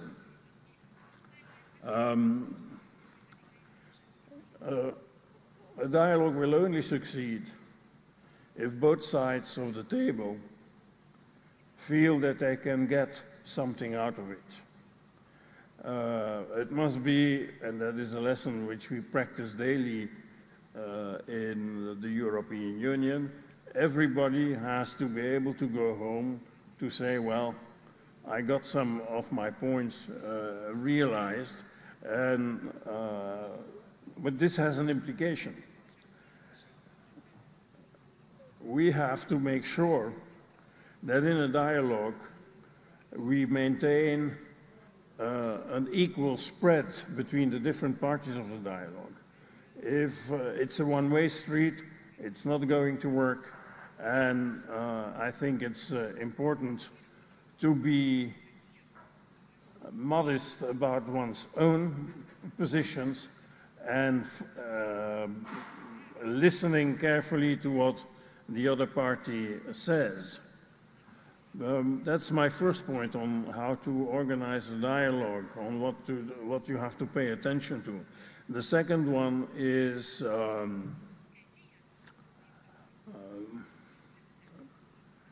the long term and the short term. A dialogue, by definition, is a long-term operation. Conflict management is a short-term operation.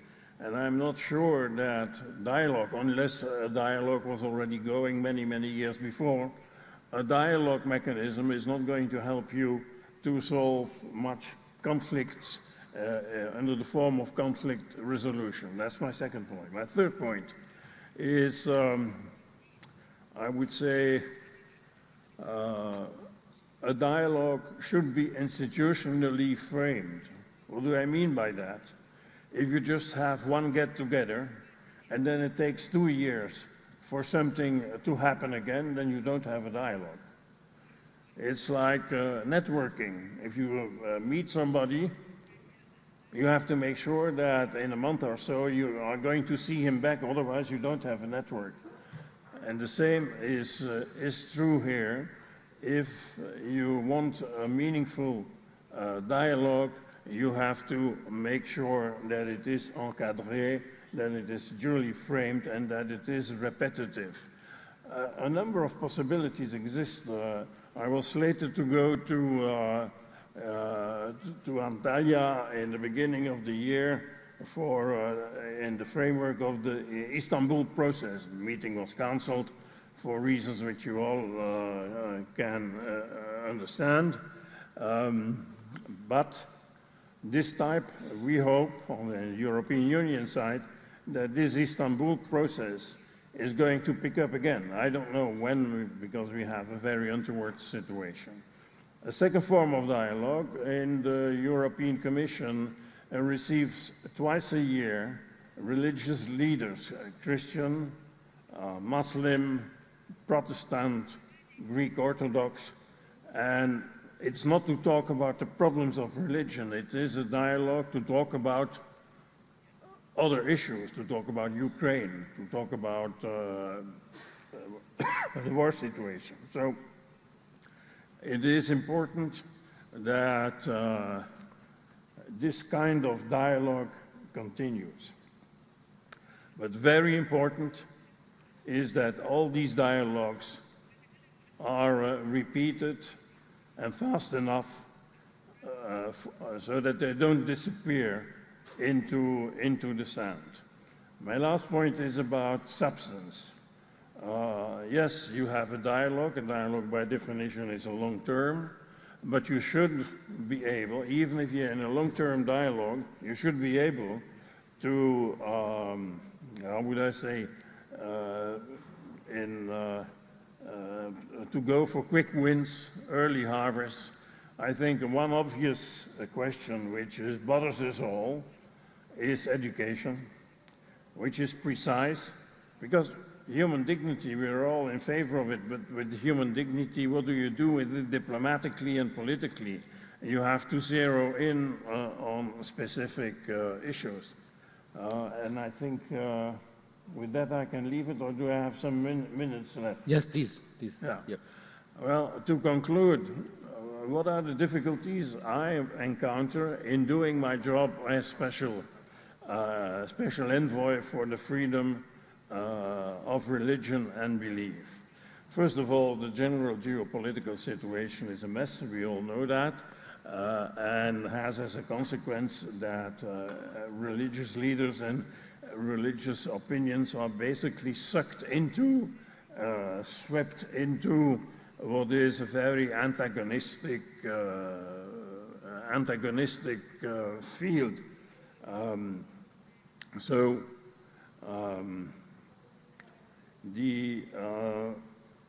In the international order, which is of course not what it used to be, not that I have nostalgia, because well, these things evolve always in history, but we are now confronted with the problem that religions and faiths and beliefs are being used, manipulated, integrated in what is matters of war and peace. And secondly, the points of reference we had in the past. And this morning, some of you quoted some texts from the Universal Declaration on Human Rights of which is now 75 years old. Well, you see that the authority of these common texts is declining and is basically substituting for these general rules or conventions a very pointed interpretation of national sovereignty. We are a sovereign country, so we shouldn't listen to all these things, which often were written when we were not yet a member of the United Nations. Then, and I come to the most difficult part of what I wanted to say, the problem with churches, and sometimes they are more part of a problem than part of the solution. The problem of churches is interreligious rivalry, and when they are basically sucked into a nationalistic identity system, and then it becomes very difficult. If that happens, these two things happen, then the extreme wings of religions win instead of the moderates we need so surely. Otherwise, some governments make religion into a state religion. Other governments try to stamp out religion. Most of us are somewhere in between, and that is, I think, a danger as well if governments, and there we should try and explain to governments discreetly. But you can be discreet and still telling them that they will have a problem with the European Parliament, for instance. So discreetly you have to tell them that certain things are difficult for us to explain to our masters in the European Parliament. There are a few footnotes, President, of a diplomat when he listens to all these interesting discussions I've heard today. Thank you. Thank you very much, Your Excellency. Thank you very much also for highlighting the importance of the wars and the importance of having common understanding, at least try to common understanding about certain terminologies and words we use. Thank you also for reminding us about very relevant aspects related to dialogue processes, which should be really taken in consideration. Thank you very much. Ms. Miriam Cornell-Ferner, please, the floor is yours. Thank you, Wasim. Since one of the objectives of this session is to look at practices, then I thought that I will start a little bit about our own peace process, not necessarily best practices, but one that at least produced a comprehensive agreement and has been sustained over the last 10 years, a matter that is still actually being implemented today. So in 2014, we signed the comprehensive agreement on the Bangsamoro with the Moro Islamic Liberation Front. The goal was to enable meaningful self-governance for the predominantly Muslim population in the south of the Philippines, in the island grouping called Mindanao. It strengthened the previous autonomy formed when an earlier peace agreement with the Moro National Liberation Front. The MILF had split from the older MNLF in the late 70s and had become the bigger force by the 1990s, thus the two peace processes. Now, the 40-year armed conflict between the Philippine state, where Roman Catholicism is the majority religion, and the Moro Liberation Fronts was not about religion. It was about the need to acknowledge the different ethno-nationalist identity of a group of people who, over the centuries, lost their ancestral lands to migration and felt alienated from the dominant center in the far north of the country. Still, it cannot be denied that there were religious undertones to the conflict. Even though religious freedom and the separation of the state and the church are established constitutional principles in the Republic of the Philippines, there was social discrimination against the Muslim population. There was mutual distrust. A typical perception was that the religious majority was prone to many vices like alcohol, gambling, womanizing, the other prone to violence, and were called derisively juramentados. Assimilationist policies were not working, and war broke out in the late 1960s. The Roman Catholic and Protestant churches had by then redefined their purpose, the purpose of their mission in Mindanao, from conversion into Christianity to one of peaceful coexistence and interreligious dialogue. Orders like the Oblates of Mary, Immaculate, and the Claretian Brothers built schools where both Muslims and Christians studied. A Protestant scholar established the first research institute in the region, looking at the history of Islam in these islands. However, when the war broke out, their efforts had to shift to addressing the humanitarian consequences of the war and grappling with the restrictions of a dictatorship.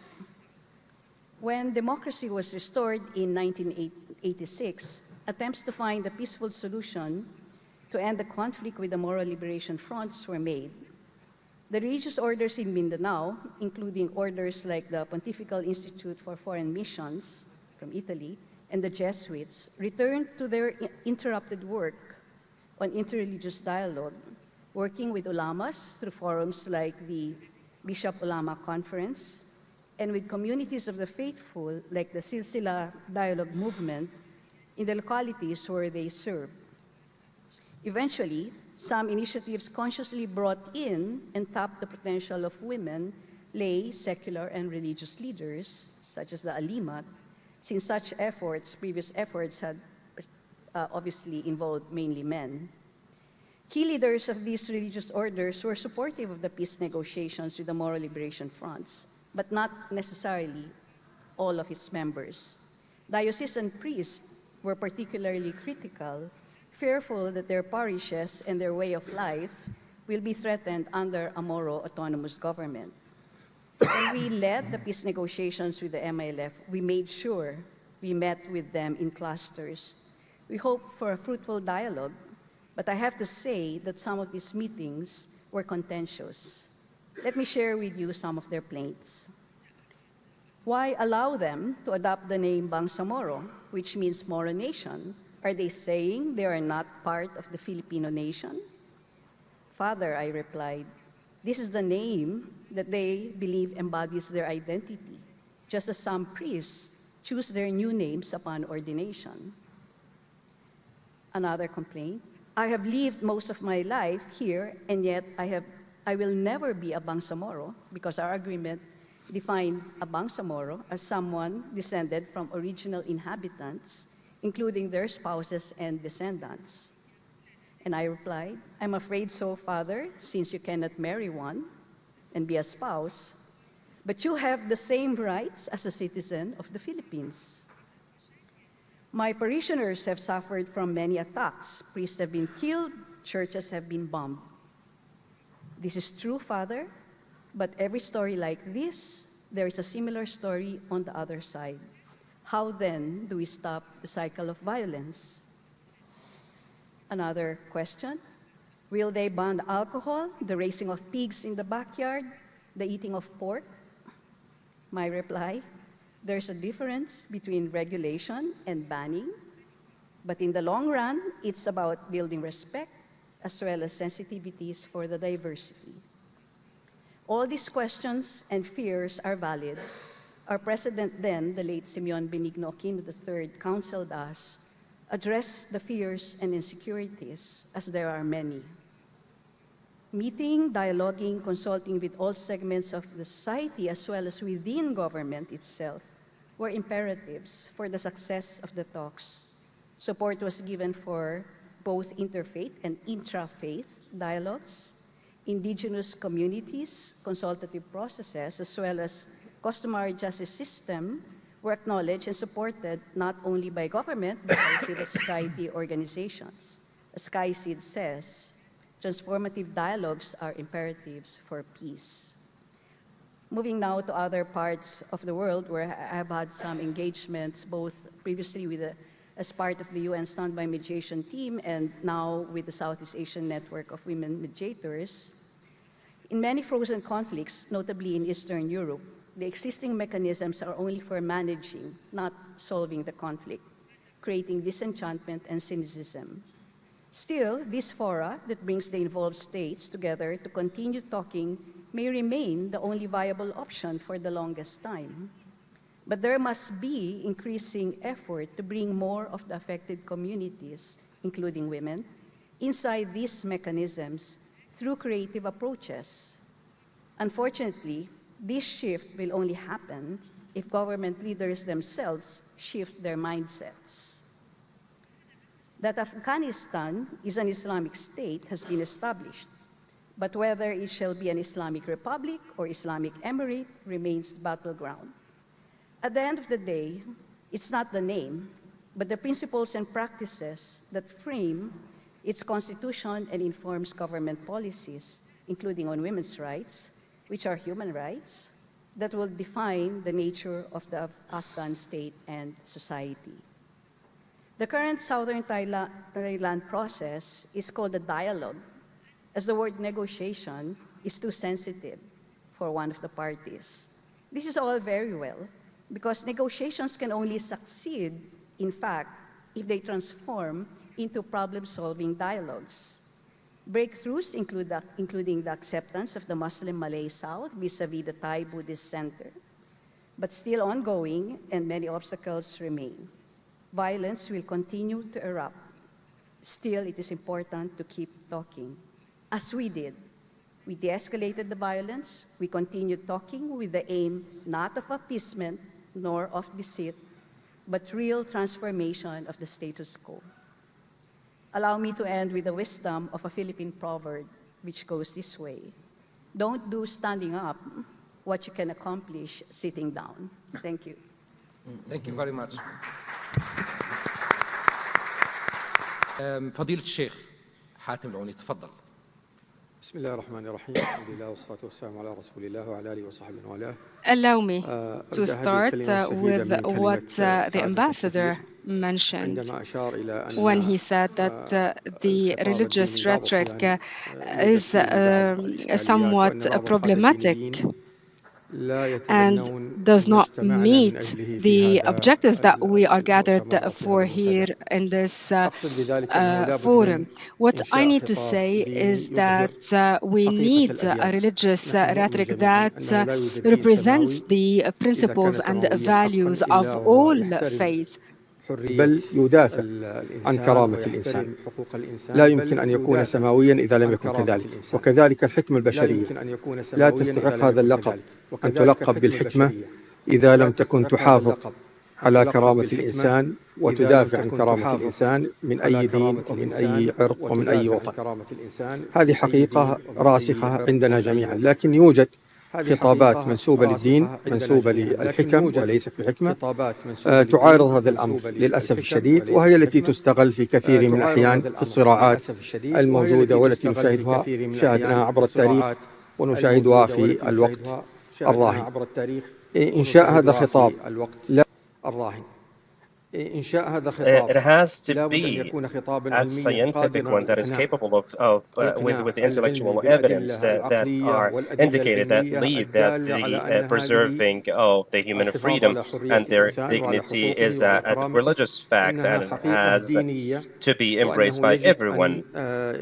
Those speeches that are opposing to this principle have to be faced with the strength of the scientific and knowledge force, which is something that is not easy, and we realize I am an academic myself, and I realize on all the mistakes that have been attributed to religions, to all religions in general. So all of this heritage has to be cleaned from all of those mistakes. There are presumably the mistakes, and there are all voices that are accusing us of altering religions in our meeting here in this conference. So we have to have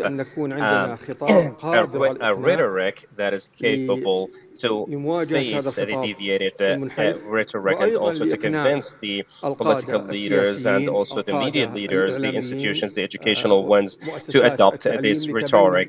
So if we manage to convince ourselves and the others with this rhetoric, a scientific one, the intellectual one, the reasonable one, and also that touches on the mental side of a human being and to overcome the past ideologies and convictions. So we would have three different results. The first one is to pass laws that to protect this conviction and also the human dignity.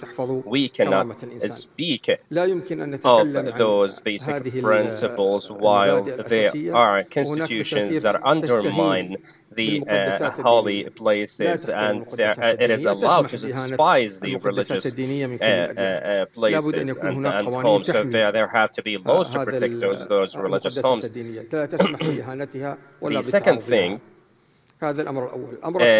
the educational institutions and also the media institutions, if we can produce the rhetoric that is convincing, it has to be streamed in the educational means and the institutions and also in the media, so we can manage to create a generation that is completely convinced with that principle and that is also going to be capable to be reinforced against any anti-human integrity speech. So what we see today, nowadays, that rhetoric is not limited to media, whether governmental or private, and also the social media platforms. So we cannot settle with the public or the government media to adopt this rhetoric, the convincing one, but there has to be a total generation that is completely convinced with that, so they can compete.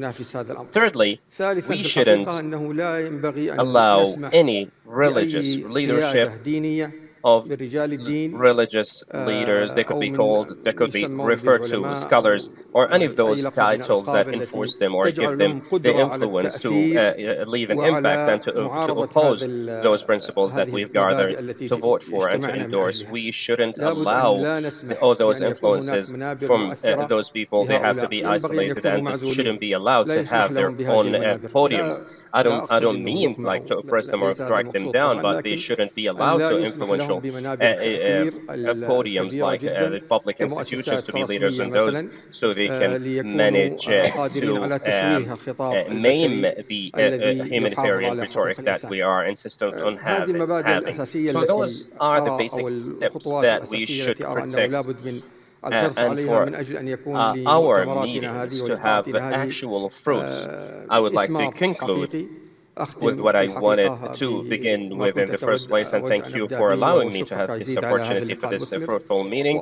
And I would like to thank also the State of Portugal for hosting this meeting, and thank you everyone.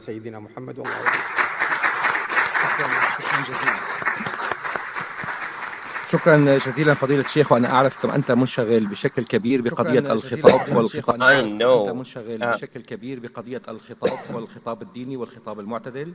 ورسالتك دوما كانت واضحة برفع الغطاء الديني والسياسي عن الخطاب المتطرف، وأنا أعتقد هذه الرسالة هامة جدا جدا. It was always your aim to promote the modesty in the religious speech with our own platforms or the media in general. It is an important message. Yes, thank you so much.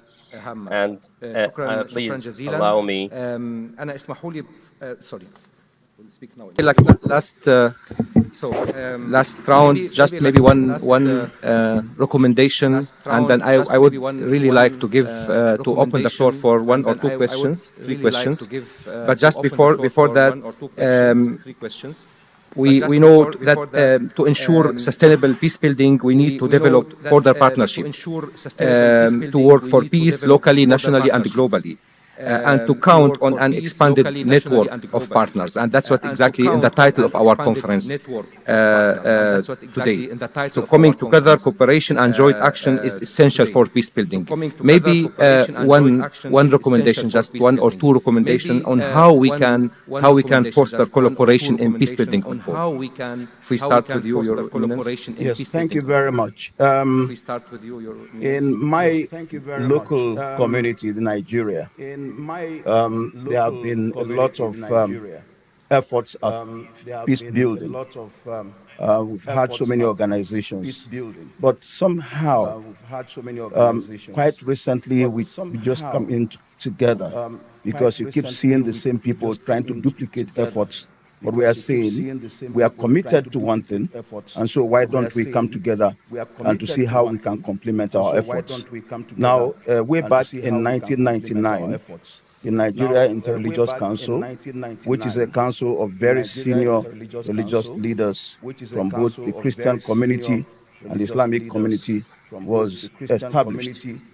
And after that time, we also had other efforts, including the IDFP that was established in Nigeria in 2016.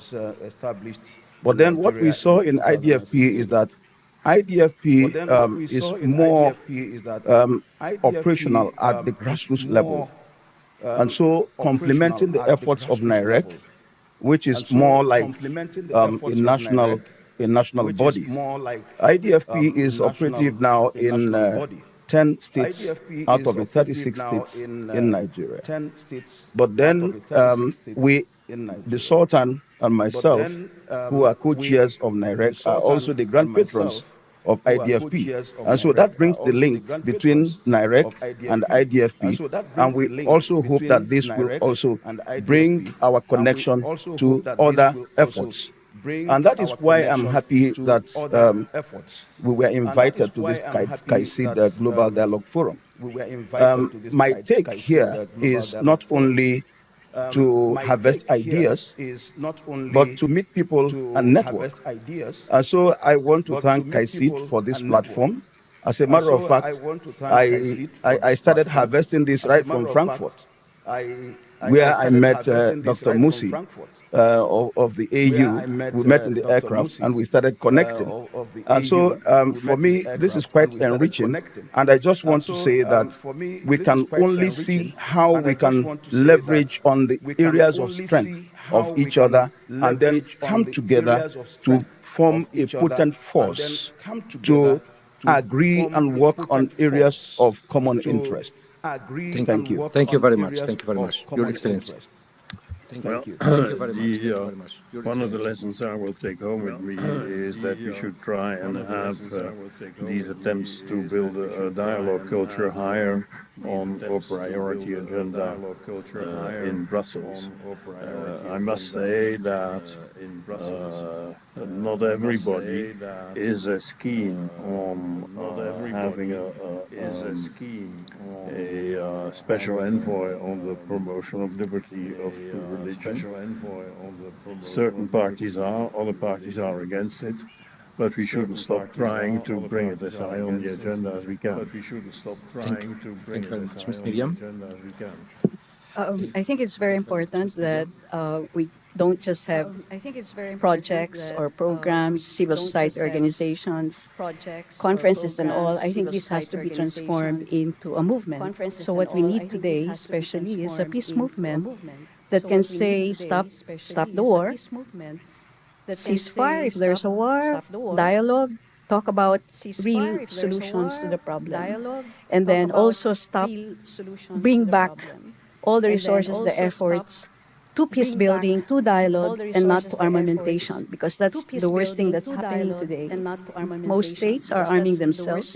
There's an arms race going on, not just something in the past during the Cold War, but it's happening now. And we can see that a lot of resources are being diverted to this. So it's a very dangerous trend. The international norms, as the good ambassador has mentioned, has been eroded by inconsistency in application of international norms, the weakness of the UN system to be able to really become more effective. And that's a big challenge, because there's a lot of doubts, there's a lot of cynicism. And otherwise, if people are not moved to become a political force, a powerful force to influence both national and international policy, then things will go on in the next decades. And that's really bad for all of us. Thank you. Thank you, Ms. Miriam. فضيلة الشيخ. Thank you. أريد أن أؤكد على قضية I would like to affirm the rhetoric that we've mentioned before, that any of those influencers on the social media and those who follow them and tens of millions and adopting any hatred speech and rhetoric, how influential would that be at the humanitarian level? Would that be on the public or not non-public media? We cannot have such rhetoric unless we manage to create a generation of youth that is here. We are speaking the youth that are available. There is a different rhetoric on the social media other than the one that we speak.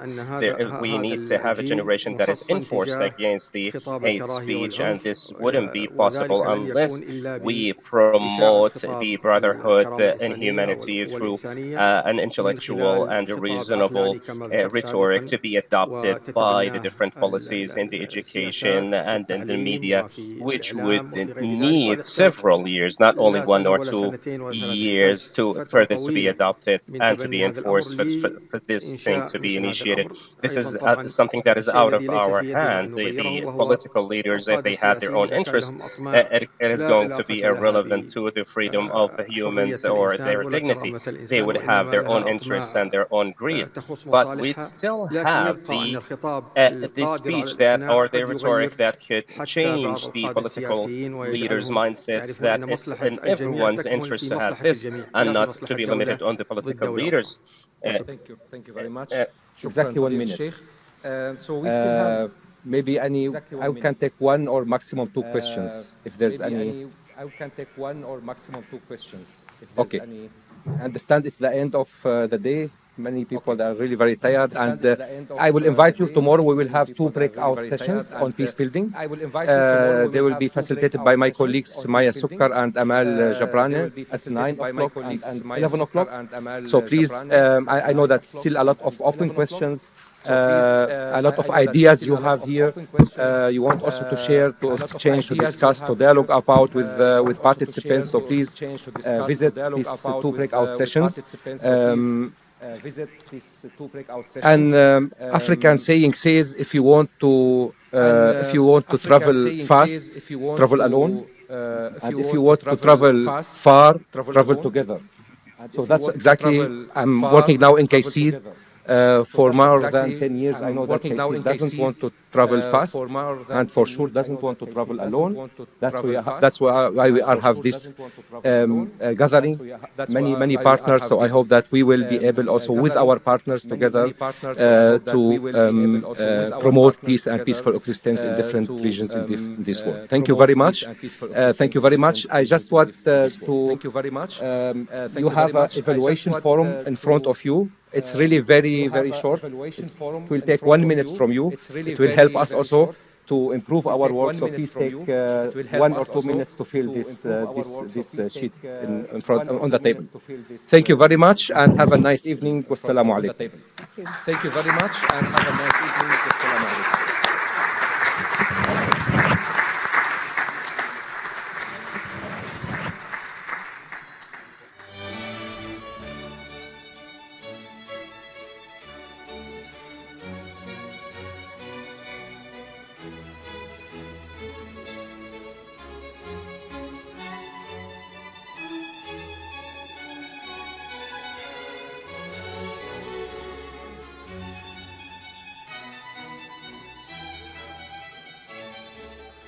Thank you for being here. Thank you for accepting the invitation of KAICIID to discuss with us urban inclusivity.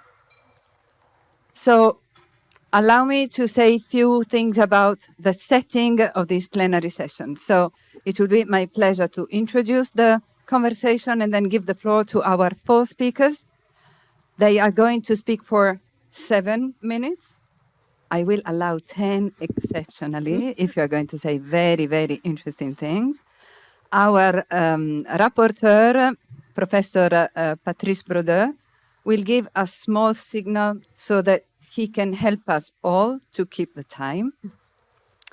And then we will open the floor to questions. So I really invite the participants already to think ahead how you can pool the presence of such experts here today. So before you leave, I will summarize key takeaways, but then you will be asked also to fill feedback forms. Your feedback is important for us. It's a learning opportunity for us to improve the next time that we are going to organize similar events. So now it's time to start. And so, as I was saying, this plenary session will focus on inclusive cities, offering an exploration of the challenges and opportunities in fostering urban inclusivity. The world is undergoing the largest wave of urbanization in history.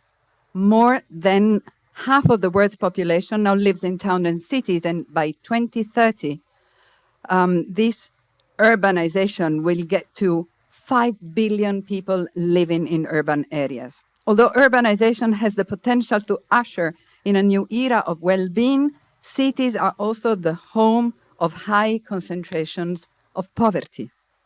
Inclusive cities are characterized by policies and programs that better support underserved populations. This session will explore how secular policymakers and religious leaders can contribute to social cohesion at local level. And it's not by chance that we have 2 secular and experts in secular policymaking and 2 religious leaders.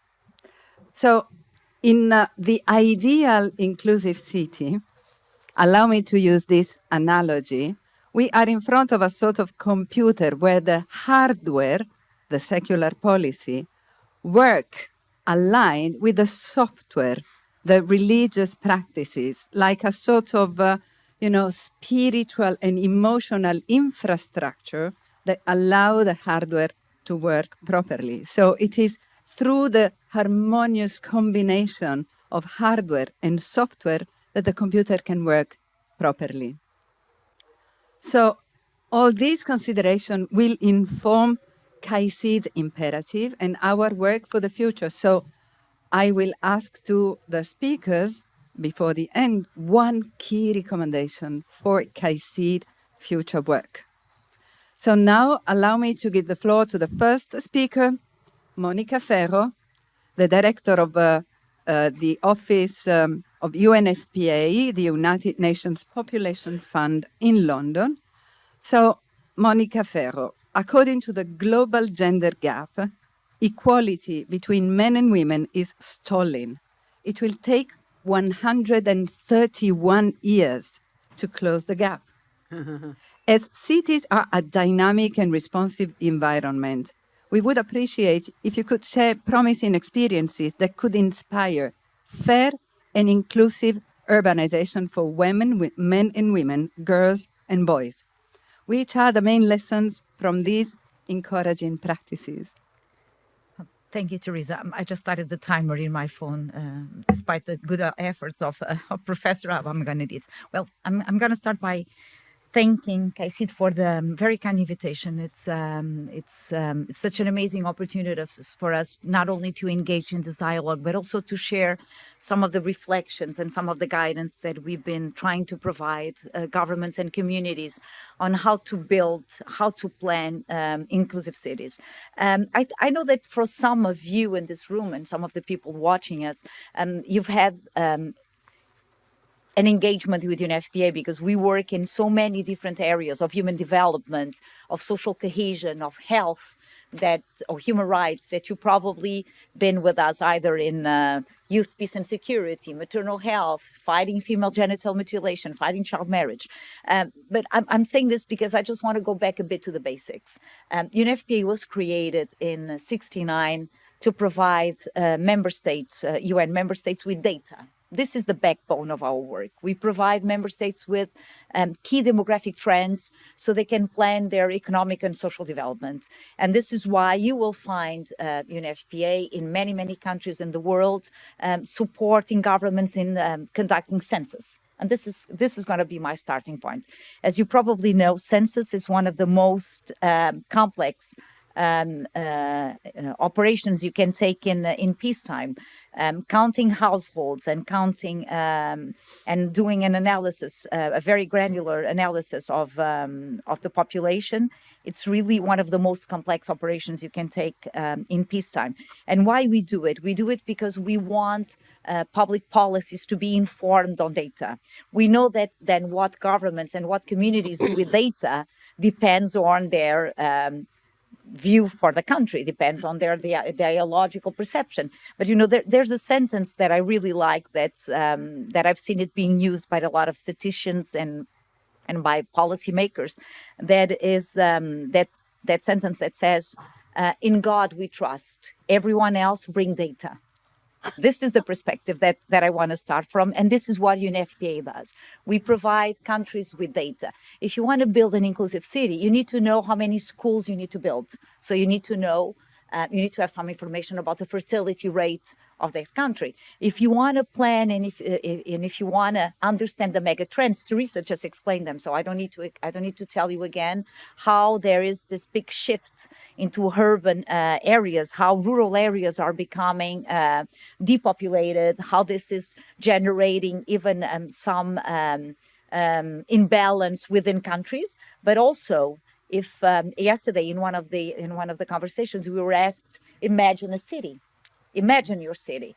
So we cannot pretend that we have a blank slate and imagine a new city. So we have to work with the cities that we have, and we have to accommodate this enormous movement from rural areas to urban areas, because they are also generating many, many different demands.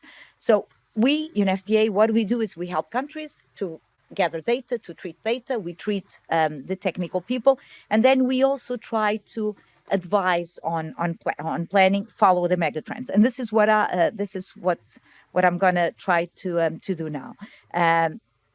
We are very mindful of this megatrend that Teresa just mentioned, and I just want to add another information to that trend. We know that, of course, you know, the world is undergoing the largest wave of urban growth in history. As you said, more than half of the world's population now lives in towns and cities. And by 2030, we saw in the video of KAICIID yesterday, we will reach about 5 billion. But we also know that another mega trend is population aging. So we know that while cities are growing, their share of residents aged 60 years and above is also rising. So rapid urbanization is also challenging both national and local governments in developing inclusive and integrated cities. Urbanization and the response to this movement has the potential to really promote equality, to really promote inclusion. But what we are seeing now also is high concentrations of poverty and of inequality. So we are working with governments, with UN system, with civil society, to advocate for the welfare and sustainability of these rapidly urbanizing communities. And of course, going straight to your point, Teresa, on equality, on gender equality, and you quoted data. There's other data that even show that it was going to take us longer to reach gender parity. Some say that it's going to take us 200 years. But I think that we can start by trying to build gender-sensitive cities that recognize that women and girls, boys and men face different challenges in living in urban settings, and we can build cities that respond to those claims. And there's a couple of very good examples: Vienna, Barcelona, Glasgow in the UK, some cities in Sweden. They are really trying to walk the talk, and it's quite simple. Building safe public spaces, make sure that the streets are well lit, there are secure transit options, that when you are planning the urban setting, that it's gender sensitive, to make sure that people feel safe when they walk around. Equal access to resources, offer affordable childcare, healthcare, education and housing, so that you can support, for instance, women's economic independence and well-being. We all know that a huge obstacle to women breaking the glass ceiling is affordable childcare. They do need to be able to conciliate their professional life with their family life and with their personal life. Another good example, and this is where I would like also to bring this intergenerational idea that for us it's paramount. Cities have to be built for all, but they also have to be built for all ages. And I think that's one of the messages I really wanted to leave, which is representation. Make sure that young people, older persons, women and men are brought into the planning phase of designing a city. They know what they need to feel safe. They know what they need to consider their cities inclusive. So bring them to the conversation. And then, of course, make sure that all levels of city governance have their voices, but also reflect their concerns and eliminate any form of gender-based violence. Implement policies and programs to respond to violence against women, creating a culture of respect and accountability, and of course, the support for diverse identities. If we really want a city for all, we need to include them not only on the planning, on the program decision-making, but also on monitoring mechanisms, and we do need to set them up. So I think that, just to conclude, I think that there's a phased approach. You need data, and data does tell a story. And we need policies to be informed by data. One of the things that I often said when I'm getting nervous or disturbed is, I don't understand what's the surprise when it comes to demographic trends. We measure demographic trends in the spaces of 10 years. They're quite reliable. They are probably one of the most reliable sources of information when it comes to social sciences. So good, sound public policies, they have to be aligned with international standards, but they have to rely on data. Again, in God we trust, everyone else bring your data. And then you don't need to reinvent the wheel every day. You can look beyond your sphere of influence and go and check other examples. Cities are doing wonderful progresses in including young people, older persons, women and men in the design of this programs. And then the final thing is, don't be afraid to monitor, and don't be afraid to admit that you probably got it wrong now. Let's try and do it better, because my urbanization is changing so rapidly. The face of cities is changing so rapidly that you need to be constantly adapting. I know it doesn't sound easy, right? Because I'm telling you, plan, evaluate, and adapt. It's a constant movement, but so is cities, and they are changing constantly. And a final message, if I can, because I cannot forget this, the pressure that humanitarian crisis are putting in some cities. Not only climate change, but conflicts, forced migrations, forced dislocations. They are changing the face of the cities. And people who go to cities looking for better opportunities, they deserve a response. And I think it would be this idea of a cycle where there's a vision, there's data, there's planning, there's evaluation, and that's correcting the course. And I can follow more on this if there's time. Thank you. Thank you, Monica. Thank you so much because you really, thank you. Yes, yes, please, even more. Thank you.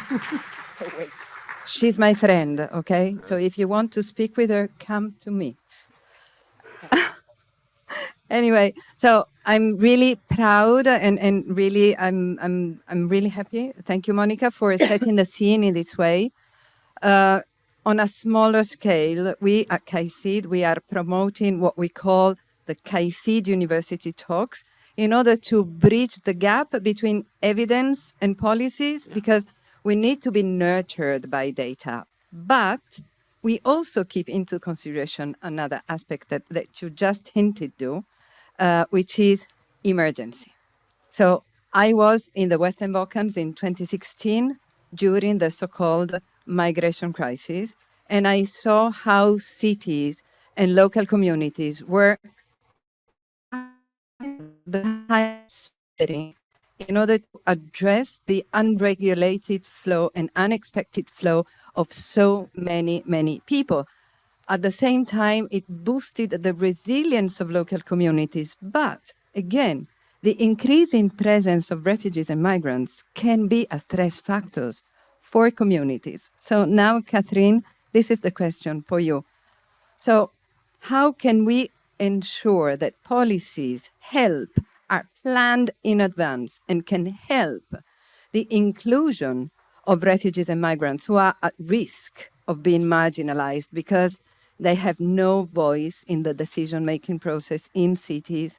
They have no access very often to essential services like housing, education, job opportunities, quality job. We don't need exploitation and poor labor conditions. We need real jobs. So how can we involve the private sector, being you an expert of the G20 Interfaith Forum, how can we engage the private sector in making cities hubs of resilience and inclusivity?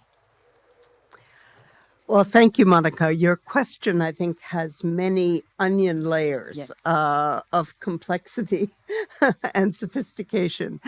So let me try to take 3 of those.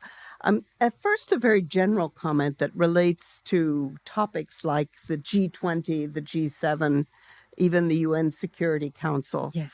I think one of the challenges that we all face is how the speeches we heard yesterday from very senior people, what happens at a G20 meeting or a G7 meeting, sort of looking at global issues and the ways in which sort of these huge trends that Monica's been talking about.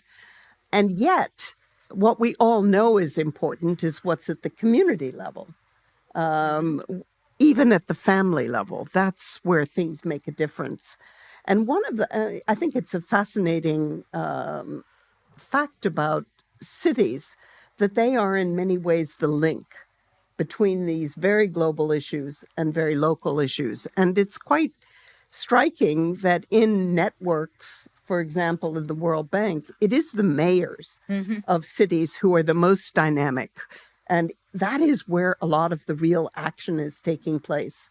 And that makes it possible to link the very global with the very local. Second quick comment, I mean, again, your question about refugees and jobs and the sort of survival of cities and some of these questions about inclusion really raises the issue of what does religion have to do with it? Which is, again, the G20 Interfaith Forum is why religion? What does religion have to do with urban planning or whatever? And if there is one common theme that cuts across all religious traditions and that is very much part of this, it is the concern for the most vulnerable. the common concern for those left behind. And that is one of the many meanings of inclusion, is this notion of the people who are invisible, the people who are left behind, the people, in a sense, who are the poor, but it can be other groups as well. We're talking a lot, we heard yesterday, about isolation and issues of mental health, which are an enormous challenge. So at the urban level, these problems become very stark and very real. But to turn to your question, I think there are two facts that come to the heart of what KAICIID does and what we do, which is the gaps between reality and perception. And one of these gaps is the world is becoming more plural. The world is becoming much more diverse, and nowhere is that as obvious as in cities, where the trends show that diversity will increase. And the research shows very clearly that diversity, as it is in biology and in everything else, is a benefit, tremendous benefit to everyone, to the society. And yet diversity is very difficult to manage in the short term. So you have this issue of perception that people may not perceive that the diversity of their city, of their community, is really to their advantage. So that, I think, is one of these areas of perception. The other area of perception, and the gap between reality and perception, is that all the research shows that migration and the movement of people across the world is logical, has always happened, and that it is beneficial, tremendously beneficial. And yet, in the short term, it's raising issues of fear and concern and anxiety. So I think that this question of bringing these facts, the realities, through the religious communities, through KAICIID, through the G20 interfaith, of trying to find ways to reconcile these gaps between perception and reality, because I think that's very much the crux of where we're going as a community. So finding ways to demonstrate the benefits of diversity, the benefits of movement and migration, and this is in a sense my central concern. It comes back when people are asked about what's most important in development. The answer will often be number one, education, number two, education, and number three, education. And it is a concern that in many urban settings, we're hearing trends towards increasing de facto segregation in education. The fact that children are not learning together, are not learning enough about the other. So again, this is something that we can act on, all of us, individually and collectively. The last comment on refugees, we're now talking about different categories. We're talking first about 131 million forced migrants, but it's useful to remember that the majority of those, most of them, are in the country where they've been disrupted, so internally displaced IDPs. Then another group, of course, is people who are refugees, but most of them are near the country that they have fled from. So it is a very small group, a small minority that is in third country resettlement. But that is, of course, something that people in the wealthy countries tend to focus on. Yeah. And it's also useful to remember the diversity that many refugees are in camp situations of some kind, often, for example, in Tanzania or in Kenya, actually. Most of the refugees are quite far from the cities, but you do have people who are in the cities, who forced migrants, but also different categories of migrants who may be driven, but who don't count as refugees. So they are in the cities, and there one of the key issues everywhere is whether they can make a living, whether they have a way to feed their families with dignity.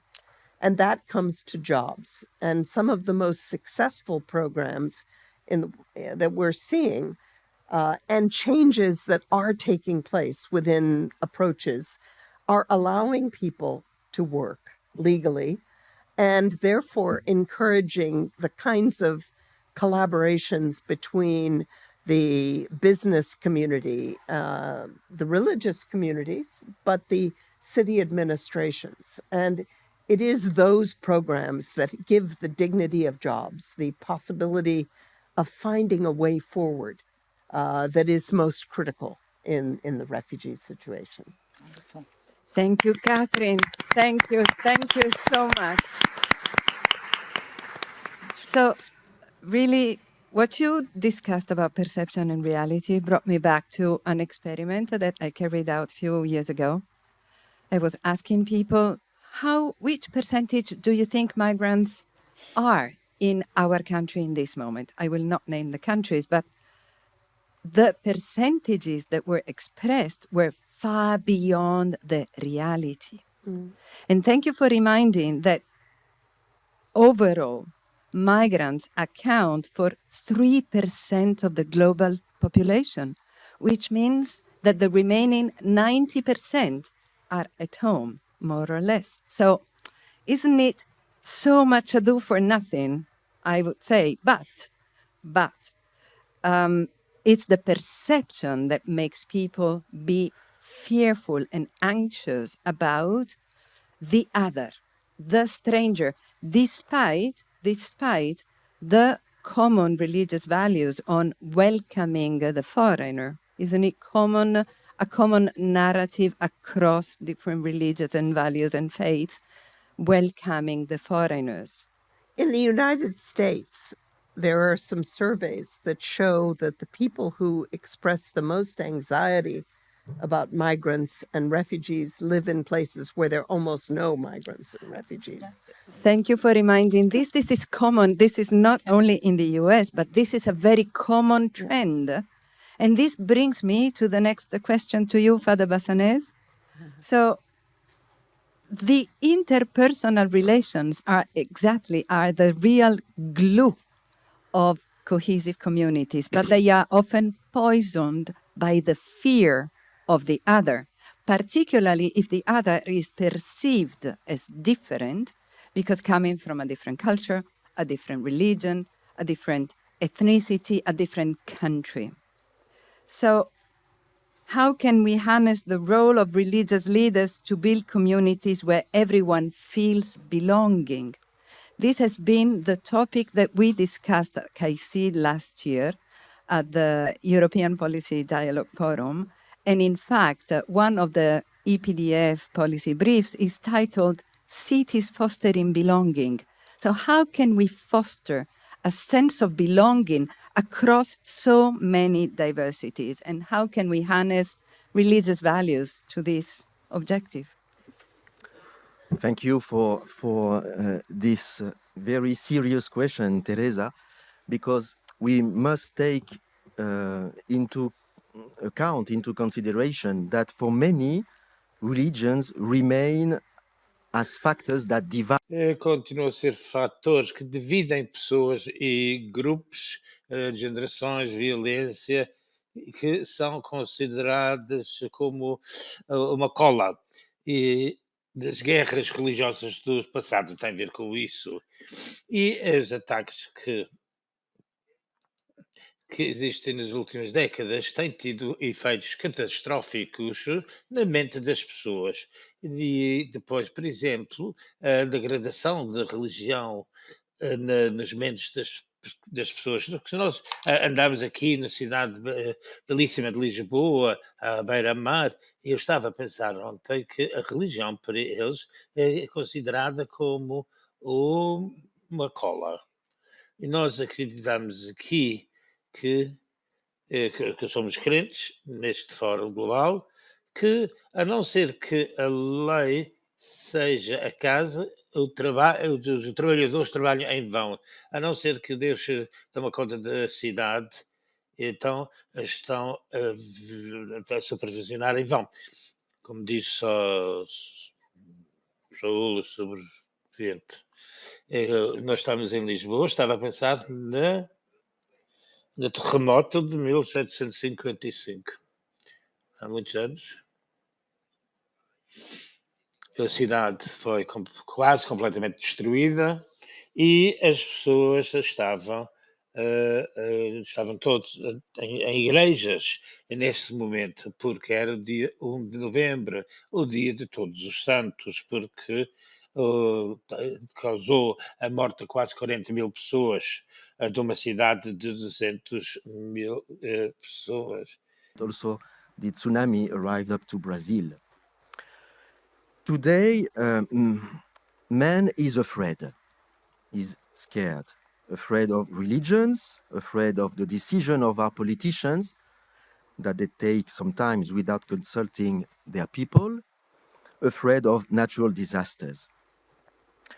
And we must recognize that in this current complex context, we encounter the temptation to build walls, as Pope Francis says, to build a city of fear, to raise walls in the heart, in the cities, in order to prevent this encounter with other cultures and religions, with other people. And there is fear in the air.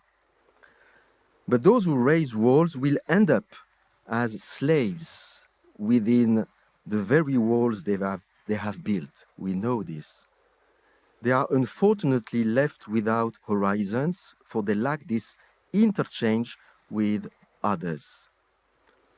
It must be recognized also that narrow-mindedness, delimited by ideologies or intellectual or spiritual prisons, leading to the distraction and imprisonments of others, the destruction of other cities, the communities, is also a characteristic, if I may say, of religious people, unfortunately. I quote Pope Francis in this circular letter, encyclical letter, Fratelli Tutti, 2020, number 74. Belief in God and the worship of God are not enough to ensure that we are actually living in a way pleasing to God. A believer may be untrue to everything that his faith demands of him, and yet think he is close to God and better than others. End quote. So what contribution do we believers make to the brotherhood, to the reconstruction of the city of man, the city of God, that the Lord proposes and that man, in the depths of his being, desires? For we know through social sciences, psychology, and mere common sense that an individual and a nation are only fruitful and productive if there is this interchange, if we are able to develop this creative openness to others. So the good news is, however, the good news is, for example, the document on human fraternity for world peace and living together, and many other documents. So this document signed, as you may know, in Abu Dhabi 5 years ago between Pope Francis and Ahmed Tayyib, the Grand Imam of Al-Azhar. This document shows the world, shows to everybody, that another path is possible for religions. Another path is possible for religions and for our world. That of reconstruction, reconciliation, that of a new beginning, that of peace. In the name of God, say Pope Francis and Ahmed Tayyib, we declare the adoption of a culture of dialogue as the path, mutual cooperation as the code of conduct, reciprocal understanding as the method and standard. There exists another path, another possibility, a middle path, if you want, for learning to live together with our cultural and religious diversities, with our fears also.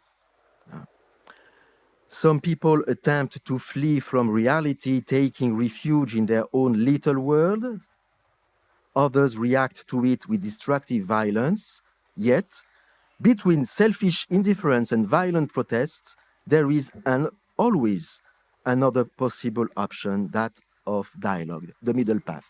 Neither violence, neither indifference, but engagement and dialogue encounter. This document was unimaginable the day before its signature between Christians and Muslims. We people, leaders of regions, must be nowadays people of dialogue, people of this kind of encounters. We must immediately add that true dialogue has nothing to do with realpolitik or Machiavellianism. It doesn't consist in carrying on a double discourse, a double language, even if we may have our own vocabulary in our own religion. True dialogue actually must be sincere. Cardinal Torrent, who was in charge of the Pontifical Council for Interreligious Dialogue at the Vatican, used to speak about the three courages: the courage of identity, the courage of alterity, and to be able to meet the otherness, and the courage of sincerity. Dialogue must seek to understand the other in order to find together what is satisfactory, what is good for all, and not only for my own community. And this program consists in turning our backs on the past and writing a new page together in order to consider, build, and live the future, supporting a culture of encounter and not a culture clash, a culture of inclusion, not of exclusion. And I arrived at the conclusion, there is a criterion for not falling into this fatal trap for both religious people and politicians, the trap to build a culture of exclusion. The serious consideration of those who are excluded from our projects. The decision to include or exclude those lying along the roadside is a criterion for judging every economic, political, social, and religious project. It will be terrible for us and our cities, our societies, if we forget the poor of all types, even those who are living in isolation. If we exclude dialogue with the different other, including the religiously different other, if we have to begin anew, if we have to begin again together, it must always be from the list of our brothers and sisters. I'm almost scandalized every time that we organize, for example, the Olympic Games. So next time it will be in Paris. So I'm French, so I can speak about this. That we put the poor outside the city so that we don't see them during the games. What kind of civilization do we want to build doing and choosing those kind of politics? Thank you. Mm-hmm.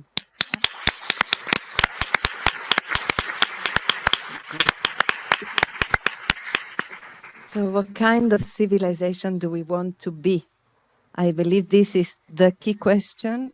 And thank you for raising also the attention on common responsibilities of religious leaders, which also brings to the common opportunities. So this is what is transformative in dialogue, that we recognize our common responsibilities so that we together can bridge the divisions and build something that is common and good for everyone. And so, and this brings me also, Dr. Aram, thank you for coming from Japan, actually, to the question for you, how what can we learn from your experience? Because you have an actual real life experience in bringing to reality the Mahatma Gandhi's vision of Sarvodaya, implementing more and inclusive communities in a complex context like Coimbatore in India. So I believe that you are the one that can really bring everything together by bringing in a real life example, bringing your own experience, your own life, bringing to life the idea of inclusivity. Thank you. Thank you, Madam Moderator. Allow me to answer your question in three parts. First of all, I think the time and the space we have created around this idea of inclusive cities, I think is very important as the world sees urbanization going on at a tremendous pace. And when I read the theme for this panel, I was reminded of something that Mahatma Gandhi spoke many, many years ago. He said, they say means are after all means, but I say means are as important as the ends. So I think if you want to create the city as a harmonious space, the means would be to commit ourselves to have them as inclusive spaces, as a space that is shared by all. I also think the backdrop of this panel discussion is very important because we are in a continuing framework of a polycrisis. COVID triggered it, but we know food and nutritional insecurity is a very important part of this polycrisis. We also know in the confluence of crisis, conflicts dominate and political divisions and strife having a direct influence on people and societies are also there. In this context, to have a space for dialogue, in this context, to have a safe space to listen to one another, I think is very, very important. So the way that I want to answer this question is first to look at a few more aspects that makes the city home to people. We heard about data, and I think data is very important. We should not take it for granted. I've been in Myanmar several times. The census has not happened there for over 25 years. Data itself is at risk sometimes. So to have numbers to understand the scale of problems is something we can't take for granted. We carry problems as well, and gender inequality is something that we carry forward. The poor living standards is something that we can carry forward back and forth from urban and rural areas. Let me also say the data that was presented by Dr. Catherine Marshall about, or you, Madam Moderator, about the 3% of migrants. They, in many ways, define daily life in many cities. Without them, our daily lives will not be possible. So in a way, this complex arrangement of life that is emanating in cities is something that fascinates me. I would like in this gamut to offer 4 different things and then bring the Coimbatore example to you. One would be the approach of needs or deprivation, where poverty is often spoken about, the quality of life both of existing poor in cities and poverty that is experienced by people who make cities their home. And in that huge problem, I would like to speak about the case of children. When children move with families, when children move individually, we know that the vulnerability is compounded many times more. And therefore, in my own city, I have looked at it from the lens of children. What it means not only to have access to basic amenities, to have some sort of normalcy by going to schools, but also in terms of the new settings of violence that they can find themselves in. And therefore, not just learning to live together, but also giving them as their fundamental right, their basic needs, to be able to live as equal citizens as children and adults is something that I want to bring to the table. So this is from the needs, deprivation, poverty dimension. The second thing I think is also we must acknowledge the world is at its most unequal tipping point today. with as much as we have in terms of resources, we are the most unequal. I speak of my country, but every country must speak of this unequalness. And data is there to support. It's humanized by living experiences. I just am traveling from India. We were in the midst of a heat wave. And these temperatures are not same for everyone. The same 41 degrees or 40 degrees means different things for different people. Water distribution, electricity distribution. So there are different ways in which we can look at the unequalness of societies. And here is a very fundamental religious value of something that we can put to use as we restore public services, and that is of the dignity of every human being. And there again, I think the design of cities, the use of public spaces, not only in terms of emergency, but use of public spaces in day-to-day life could mean that we can address how we live in terms of structural design. The third thing I think that is extremely critical and I want to bring to this table is something that Mahatma Gandhi spoke a lot about the compositeness of identity. It needs to be articulated from time to time. Who are we? How do we represent ourselves? In Fratelli Tutti, I was so moved when Pope Francis said, every generation must renew its commitment to what it considers valuable and precious. And so the articulation of composite identities, I think, is something that forums that encourage dialogue, forums that allow for people to be heard on their own terms can help. And the articulation, therefore, is not in the past tense alone as cities re-emerge, but in the present tense and to see. And the fourth is, I think, the freedom to dream, the fear to dream beyond what you see. And this is what I think has been the lasting legacy of Mahatma Gandhi, that he dared to dream in the midst of strife and division of an identity that every Indian could be proud of, religious, cultural, gender, economic. And how do you create these identities? So I want to bring this to our panel today, that these dialogue spaces must include these four things beyond what we have already said. The discourse on deprivation, particularly with focus on children, the debate and the dialogue on regulation of composite identities with children as active participants in an intergenerational framework, so we're not trapped in the past, but today and tomorrow, of leadership that is representational, but also allows for the city to be home to everyone at a time of unprecedented unequalness. In this, I think Coimbatore had a very important experience. We are a plural city. We are 1.9 million people. It's one of the first times I speak of my city in a global forum. And I'm so proud because I think it's the most tangible side of your life, that you say, I belong to this city.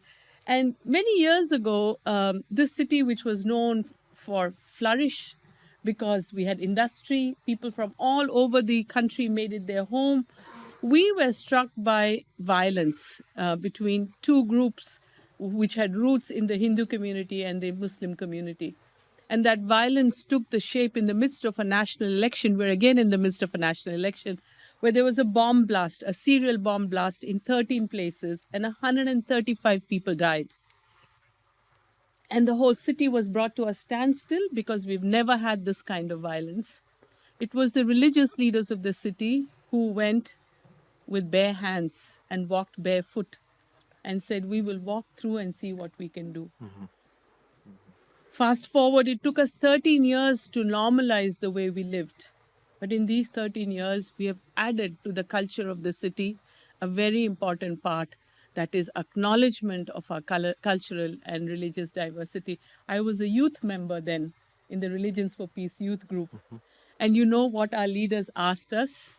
They asked us to go every Saturday to one part of city. I was 18 and 19 then, to do something that is very, very Indian, which is called Shramadan. You give your physical labor to clean up a public space.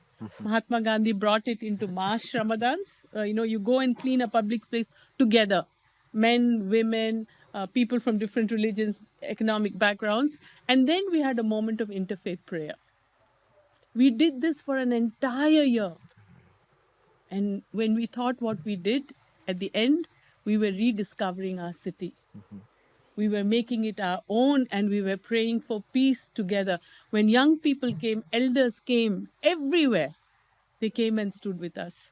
Today, we don't take it for granted. We have 7 city events annually, one with children in August, the Hiroshima Day, where we remember of a bomb blast in another part of the world and say to ourselves, we are also a nuclear power. How do we work for peace? Yes. We have a city festival where we have what we call a journey for unity. During COVID, we restored a place where Mahatma Gandhi visited as a city museum, and we worked together. So if I may say, learning to live together was not just an aspiration, it was a requirement if we wanted to continue to live as a peaceful society. And let me end with the words of Mahatma Gandhi. What we do today will determine our tomorrow. So this forum and the topic that we are discussing, I think, is pertinent in how we live today to build a peaceful tomorrow. Thank you. Thank you. Thank you.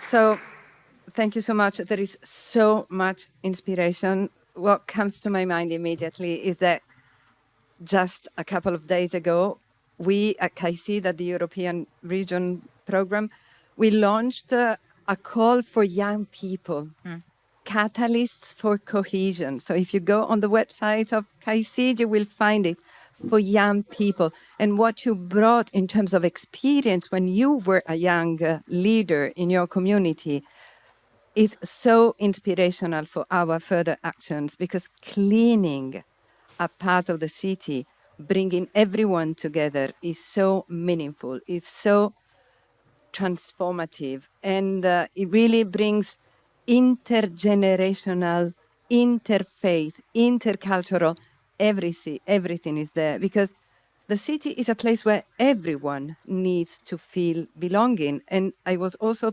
particularly impressed how you transformed a tragedy into an opportunity, which is also something that I will reflect upon very much, because this is really very much inspirational. Thank you so much.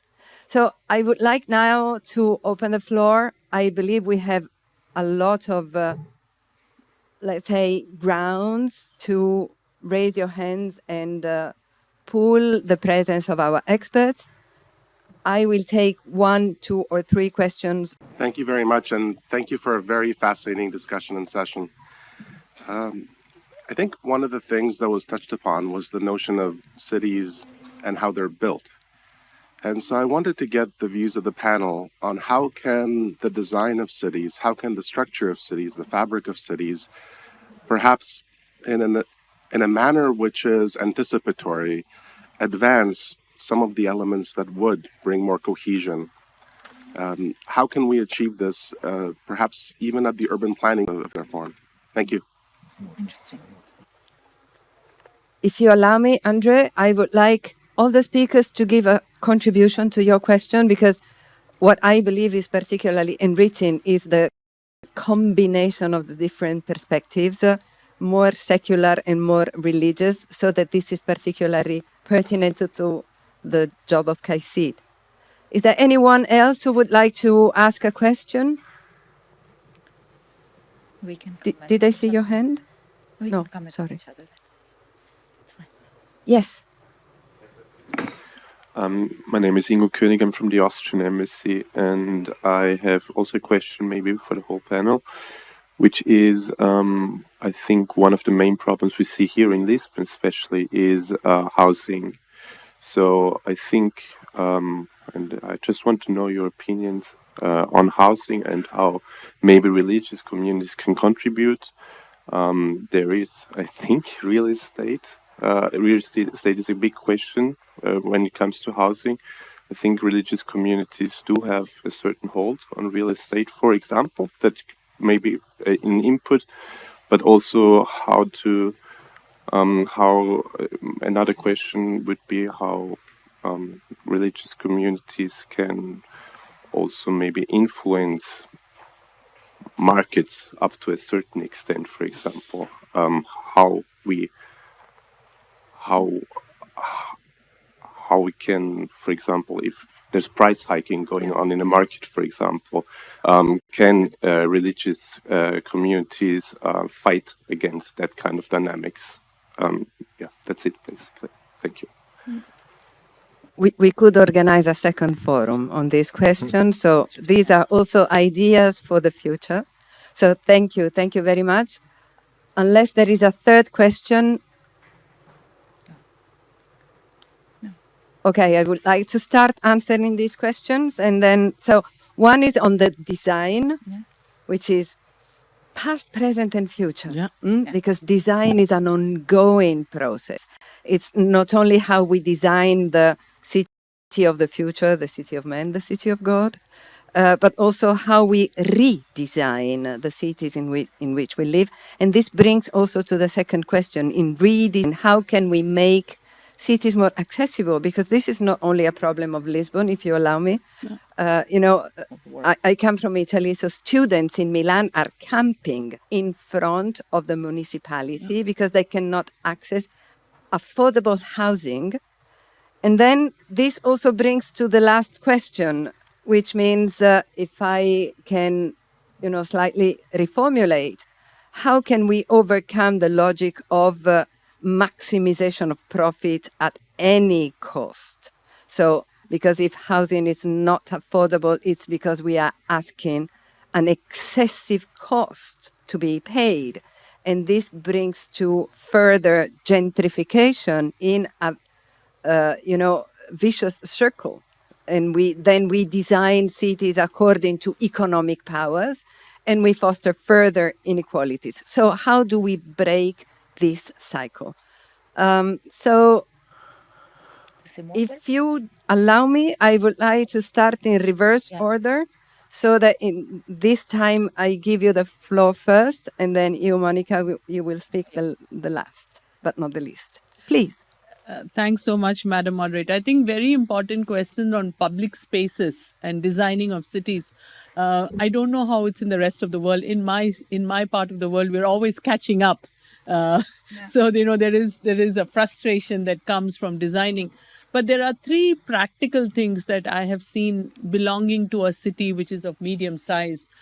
One is feeling that this public place is mine. So belonging and ownership. And you need to design programs to take people to these places to feel it. With the ethics education program that we do with Arigato, we take our children on this journey for unity.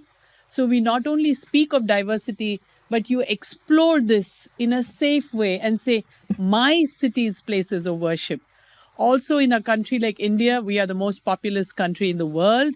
Public spaces are really safe havens, place to play, place to walk, a place to just have a quiet moment.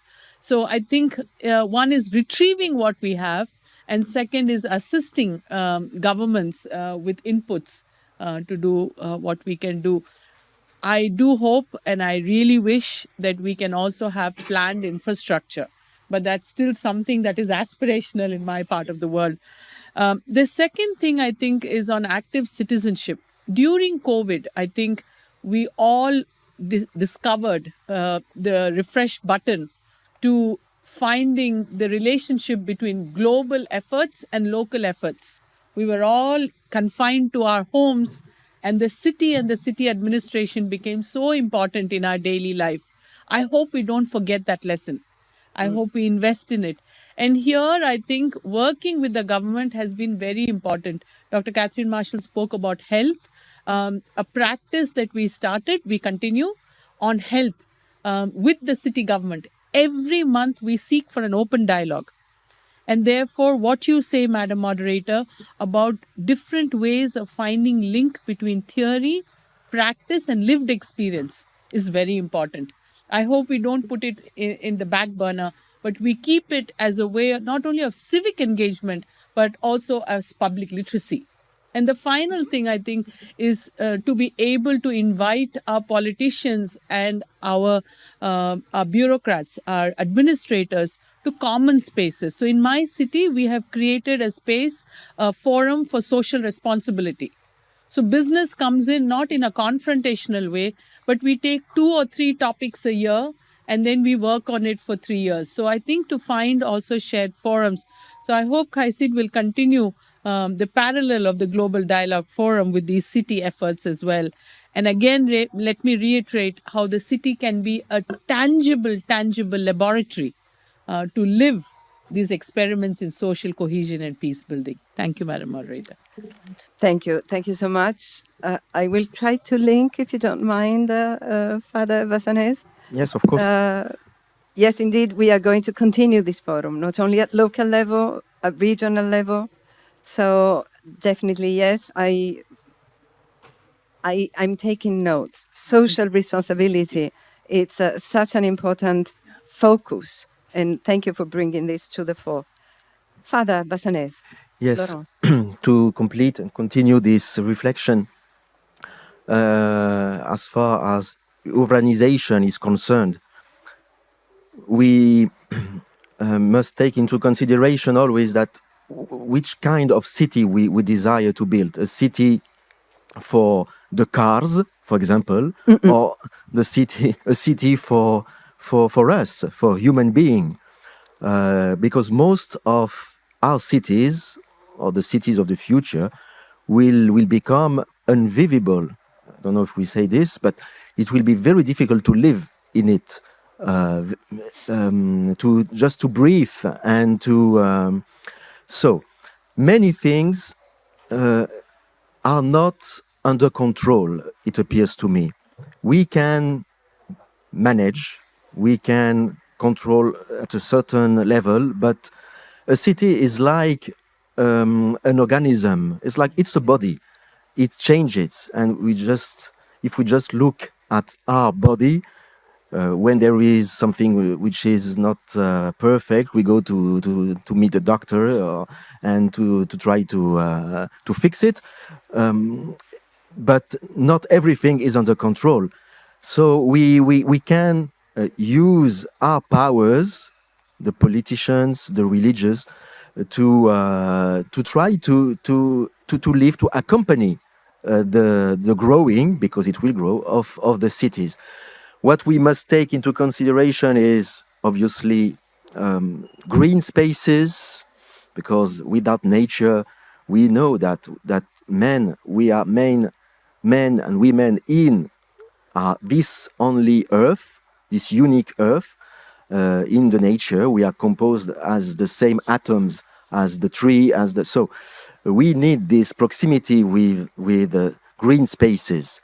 And as for religious people also, we are historical religions, so we need also places to gather together, to pray together. Because we are not only spiritual religions. I mean, we need to touch and to praise people and to sing together. So this would be those 2 small things for the urbanization to take into account. As for the housing and the costs and everything, yes, it's a very important question also. It's also the question of the poor, the poorness of the people living in our cities. They will be more and more huge, and most of those living in the city will be poor people, students or others. So religious leaders, we must be close to them. We must be close to them and to their concern. I think it's very, very important, because we are not only celestial and speaking about theoretical ideas, but we may be close to them. Yes.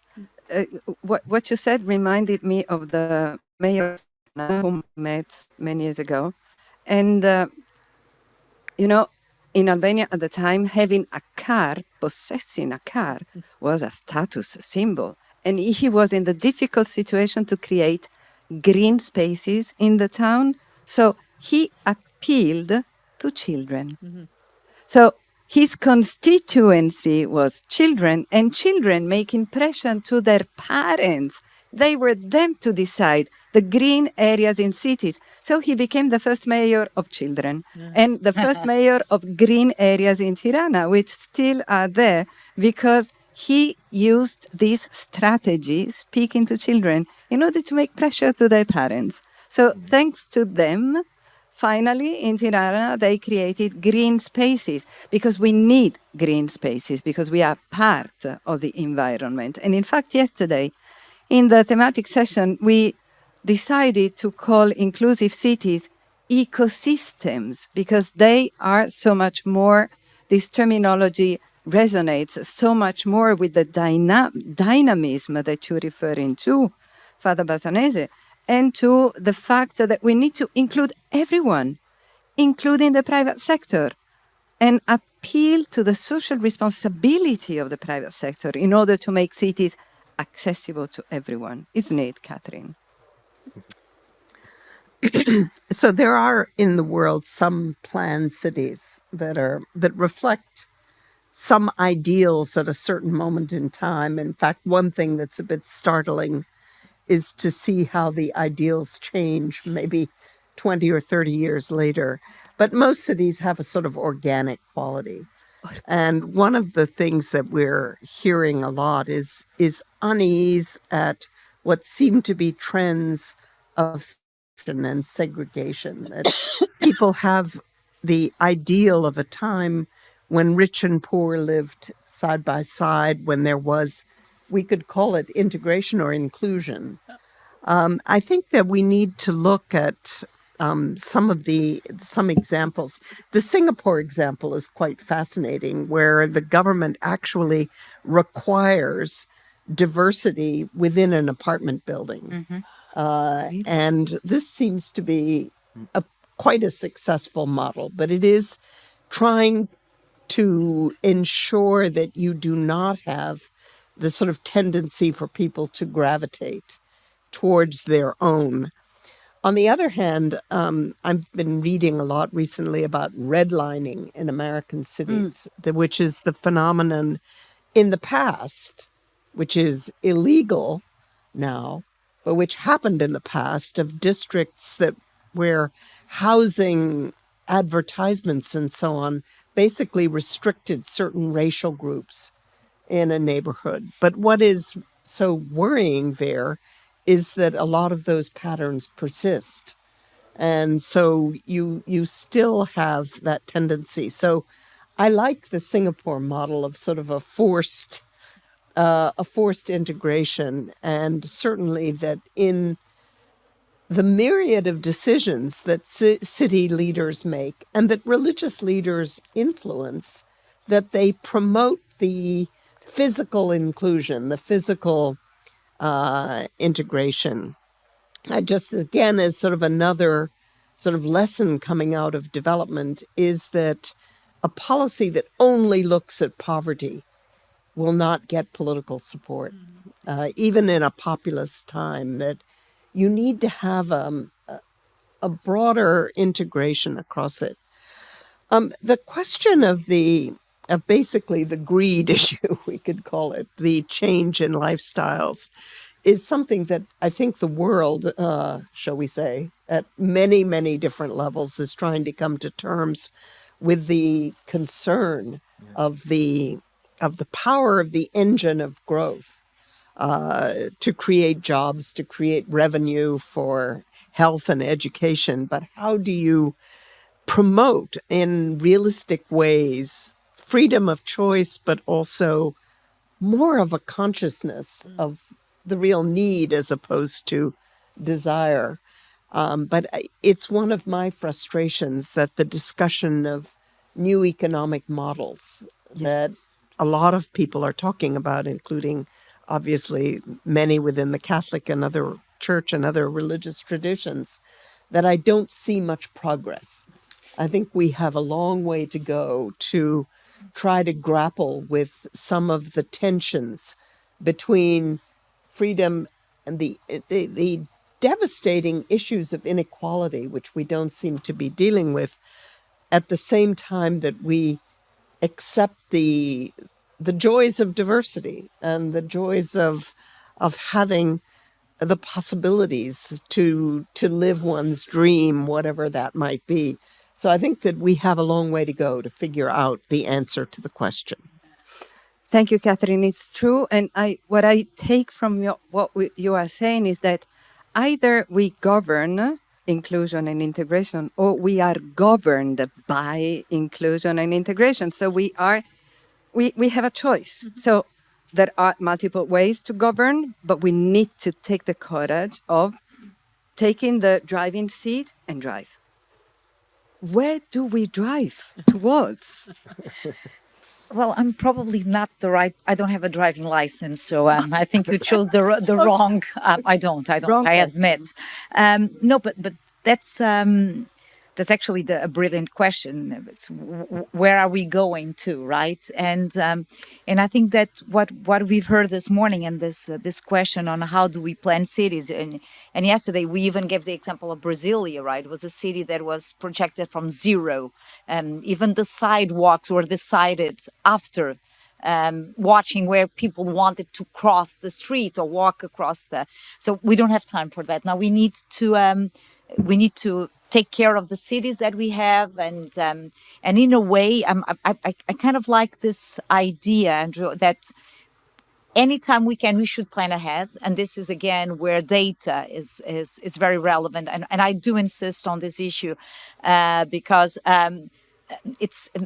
those are facts, those are good starting points that, of course, then we also know that they are tailored to fit a political narrative, but the data is there and we can plan on that. But when we plan, and I really like this idea of having a multi-layered approach. There are things that cities will never be able to do. They have to be done by higher levels of decision making. But there are things that cities do very well, and things that even cities can delegate to smaller communities. And we need to take this multi-layered approach to urban planning. And Catherine, we do find also inspiring the work we are doing with mayors now. This diplomacy made by cities or done by cities has become a huge factor within the United Nations. Then in this idea of react and adapt, I think that we should strive for resilience. And this is really a place where resilience makes sense. We know we will never stop the next crisis. We know COVID hit hardest in cities. We know that a flood hits a city in a way that it doesn't impact on rural areas. So there's no way we can stop the next crisis, but we can make sure that the way we intervene in our cities make them more resilient. They will react better, faster, and in a more humane way to the next crisis. And I think that is something that we should think about when you think about climate, when you think about health, when you think about services, health services. Well, I'm UNFPA, so I'm mostly worried about maternal health services. And this is something that we are trying to advise the government to build resilience. And then taking that ecological approach, it's about mapping people, understanding who's in a more vulnerable situation. I don't like the expression, to be honest, vulnerable people, because people are not vulnerable. They are put in vulnerable situations. So we need to be mindful that the way we design a city exposes older persons to more vulnerability, exposes people with disabilities. Just look at a city, how we design. Does it have ramps? Do buildings have access to people in wheelchairs? Something that is in the guidelines of architecture for a long time. We know it's costly. And again, going to your question on housing, it's an investment. Managing a city is always an investment. So we need to make sure that the way we plan the cities focuses on the well-being throughout the life course, but also allows people with challenges, physical challenges, to have access to the services. And then just to finish, all the urban planning has to be intentional. There's a nice mantra that actually came to the human rights community through the people with disabilities movement, where they used to say, nothing about us without us. You cannot plan the development of a city without having the key communities sitting at the table, because they will tell you very clearly, a city for us has to have us in the planning fold. So be intentional, be gender sensitive, be intergenerational, and this means that you have to put a new pair of lens, and it's what was brought yesterday to the conversation with the human rights-based approach. And this means that cities have to rely on this human rights-based approach. They need to be accessible, they need to be acceptable, they need to be affordable, and they need to be quality when it comes to public services. And I think this approach can be the answer to your question. And then if I can finish with just a provocation, because I'm talking about data, I'm talking about technical evidence, and there's a quote that I like. I had to go and check the source because I forgot. It says, "Everyone is entitled to his own opinion, but not to his own facts." And I think this is something that we need to be reminded constantly. But we are talking about politics. Go to the root of the word politics. Politics actually means the management of a polis. A polis is a city. So we are talking about politics when we are talking about managing a city. You can have data, you can have the whole community involved, but in the end, it's a political decision-making process. Well, Monica, I would have a lot to say about this, but unfortunately, we are approaching the end of the session. But allow me a final provocation. We live in a post-truth era. So please, it's true that not everyone is allowed to have his or her own facts, but unfortunately, this is the case. And this is what brings polarization. And this is what we also have discussed, because we don't have an answer as well. But we were discussing this issue exactly last year at the European Policy Forum Dialogue, saying, who holds the truth? And how can we depolarize involving young people? How can we depolarize hate speech and all these additional challenges which poison the environment of the vibrant ecosystem, as we call inclusive cities? So while I now try to summarize this very, very rich conversation, for which I really want to renew our thanks to you speakers, I would like to ask my colleague to distribute the feedback form so that while I speak, you can also provide feedback.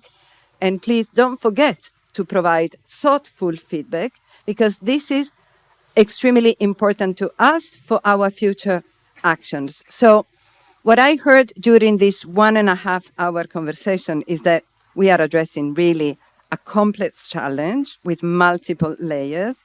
But what I bring is, let's say, I will try to distill key terms. So the visible and invisible side of building a vibrant ecosystem. So appealing to evidence and evidence-based policymaking, but also to values and to common alliances across religions and faiths in order to overcome fear, which could poison the policies. Because if we shape policies according to the fears, then we end up in those polarized environments where policies, they exacerbate already existing inequalities, which are actually one of the key challenges for us. Inequalities and also the economic paradigms on which we build our cities and our living together, which unfortunately appear to expand inequalities rather than appealing to common responsibilities and common values. And this brings me to the intergenerational need, to the need to bring to the table everyone who has an interest and can contribute, because dialogue is the key to build inclusive cities. How difficult it can be, of course it is difficult, but we have also very inspiring experiences from India, through a bombing, starting from a bombing up to organizing 7 common events and including children in the, let's say, policy, in shaping the city, up to imposing, like in Singapore, living together, because this is in itself is an enriching and an experience that can expand visions and decrease walls and fears. But we need to have in mind demography, because demography is key. Demography tells us who should be around the table, who is excluded, who is in need of special attention, because there are special needs: refugees, migrants, women, young children, those who are minority in the very dynamic environment where minority and majority are constantly changing. And then a last conclusion, which is also a question, actually: which leadership models do we need in order to achieve this? And again, this was also a topic that we discussed last year: which religious leadership models and which secular religious models do we need in order to bring forward? Because yes, we need to be intentional, but then sometimes we can confuse the intentionality with the strength. Do we need a strong leader that decides it all? Or do we need an inclusive leader that brings everyone to the table? And with this question, I will close this session and invite you to fill the form and then go to the coffee break. Thank you so much.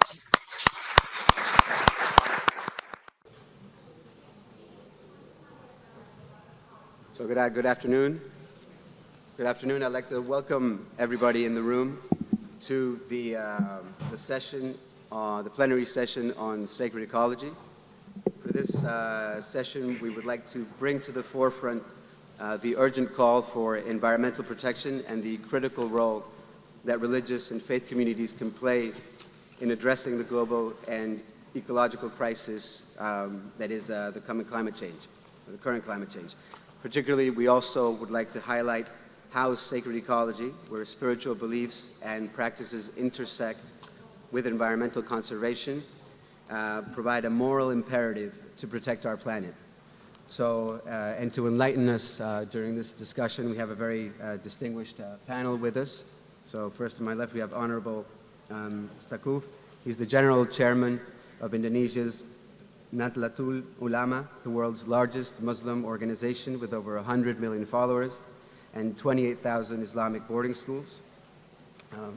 To the left of him, we also have Monsignor El Gemayel. He's the first bishop of the Eparchy of Our Lady of Lebanon of Paris for the Maronites of France since 2012, and apostolic visitor for the Maronites in Europe. And further to the left, we also count with the presence of Swami Govinda Das. He's a Hindu monk and the country director of communications for ISKCON in India. He oversees public outreach efforts for 410 Hindu temples, cultural centers, 120 eco-villages, and 110 schools and skill development centers. So before we start the conversation, I'd like to set the tone and remind us of the urgency of addressing this topic. I would like to list some of the consequences of environmental degradation, which include increased poverty, overcrowding, famine, weather extremes, species loss, acute and chronic mental illness, war and human rights abuses, and an increasingly unstable global situation.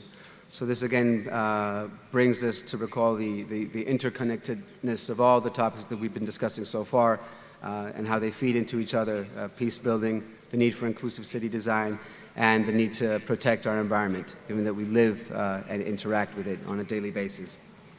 So this is another additional outlining of facts. These are from the UN Environmental Program. We are experiencing a dangerous decline in nature and human rights, in nature, and humans are causing it.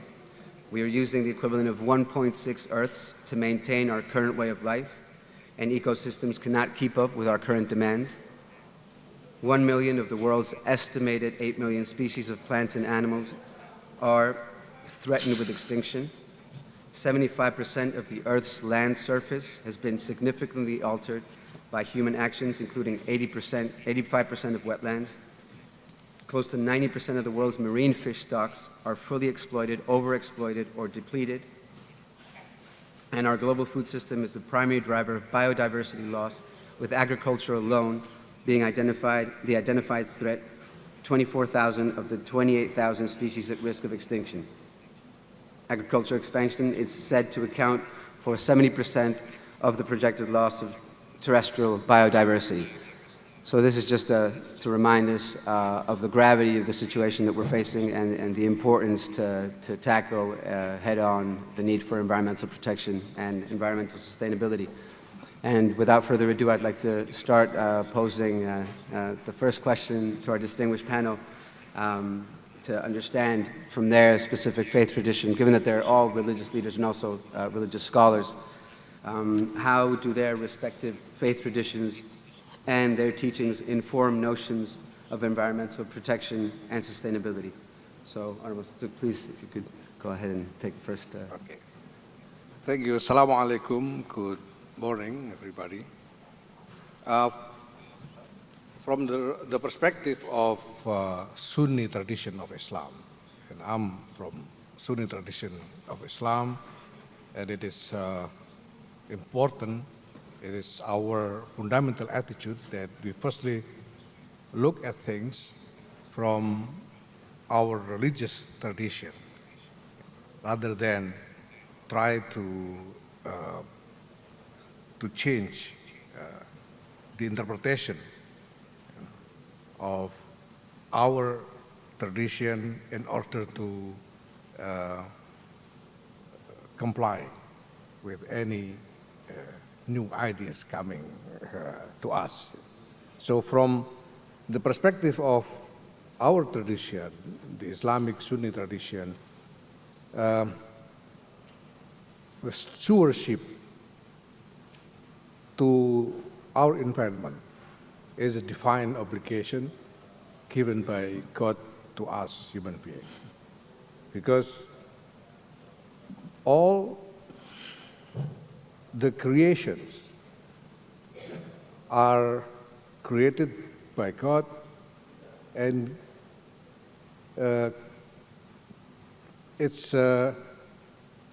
and God makes them divine gift for the well-being of humanity. So it is the responsibility of humanity to look after the environment and the nature in order to guarantee the well-being of humanity. So the well-being of the nature and the well-being of humanity is inseparable, because the well-being of humanity needs the well-being of the nature. And since God, in our perspective, makes human being his vicegerent, Khalifa on earth, then the responsibility to take care and to manage all of this, the well-being of humanity and the well-being of the nature, the environment, as our obligation. Now, it is this obligation is sacred because it comes from God. And whatever we do to pursue the well-being of humanity, it is forbidden for us to do it in a way that will make destruction to nature. And also, in the other hand, whatever we do to make sure the well-being of the nature, we cannot do it in a way that will harm our fellow human being. Because doing harm to our fellow human beings will create injustice, And injustice will create conflict, and conflict will eventually brings destruction to nature. So for us, and from the perspective of our tradition, the two things which are the well-being of humanity, well-being of nature, are inseparable and are both under the sacred obligation of humanity to take care as the obligation from God. Thank you. Thank you very much, Honorable. Please, Monsignor, if you could give us your perspective from your faith tradition.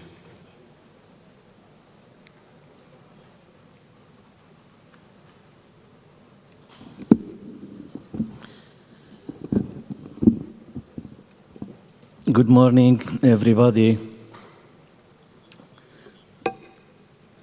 I will speak in Arabic. أتقدم بواجب الشكر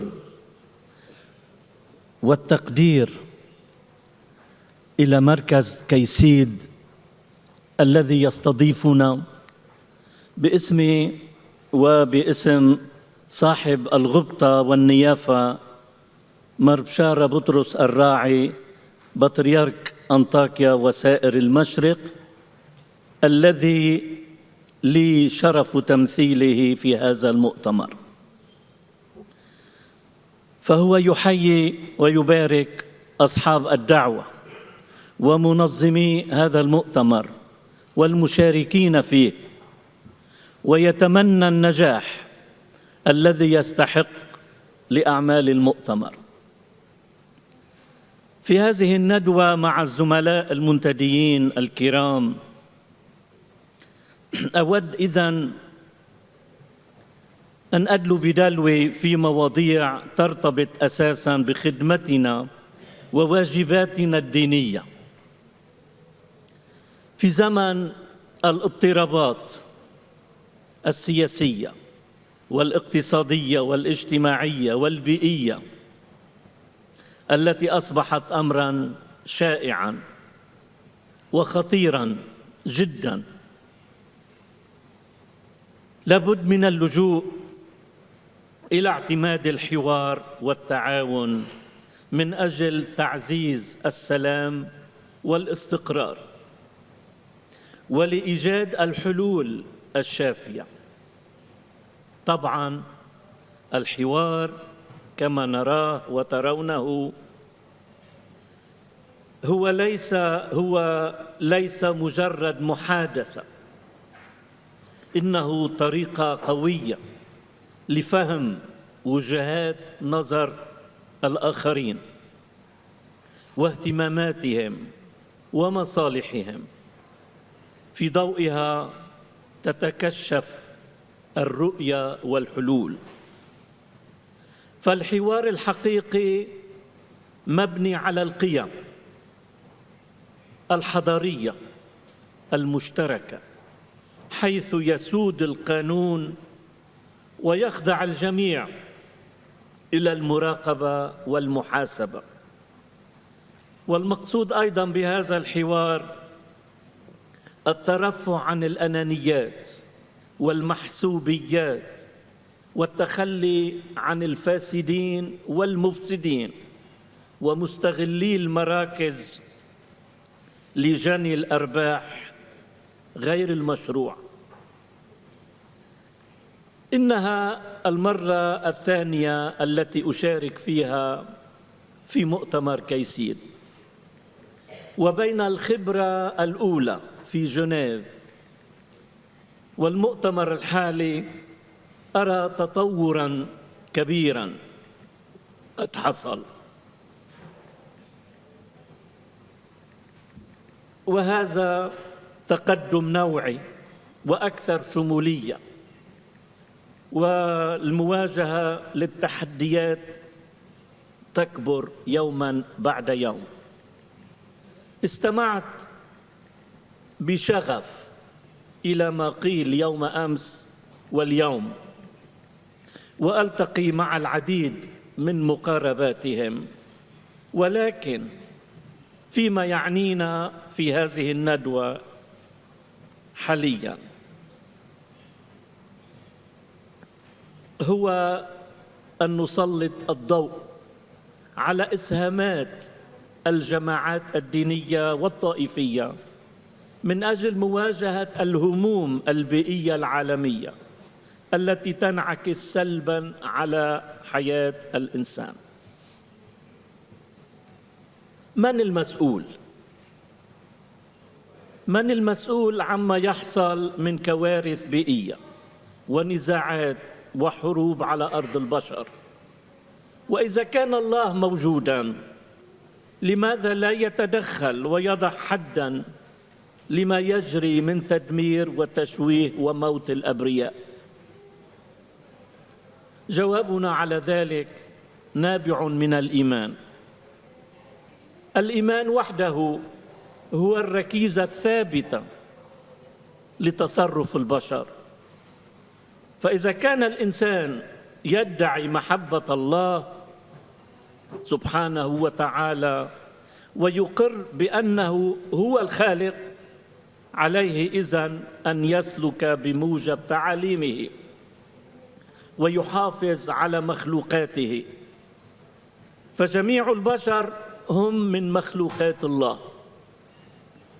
وألتقي هنا مع زميلي من أي عرق كانوا ومن أي لون ومن أي دين، وهم متساوون وأحرار ولهم حقوق وواجبات.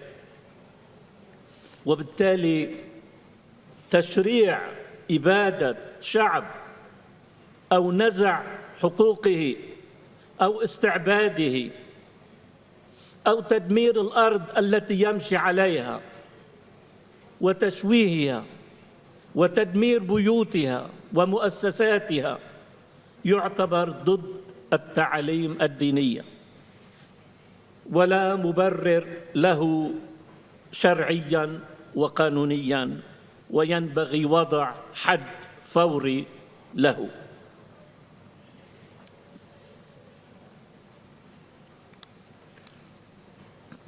وما يصح للإنسان أيها الأحباء يسري أيضاً على سائر المخلوقات الحيوانية وعلى الطبيعة التي وجدت أساساً لخدمة الإنسان ورفاهيته.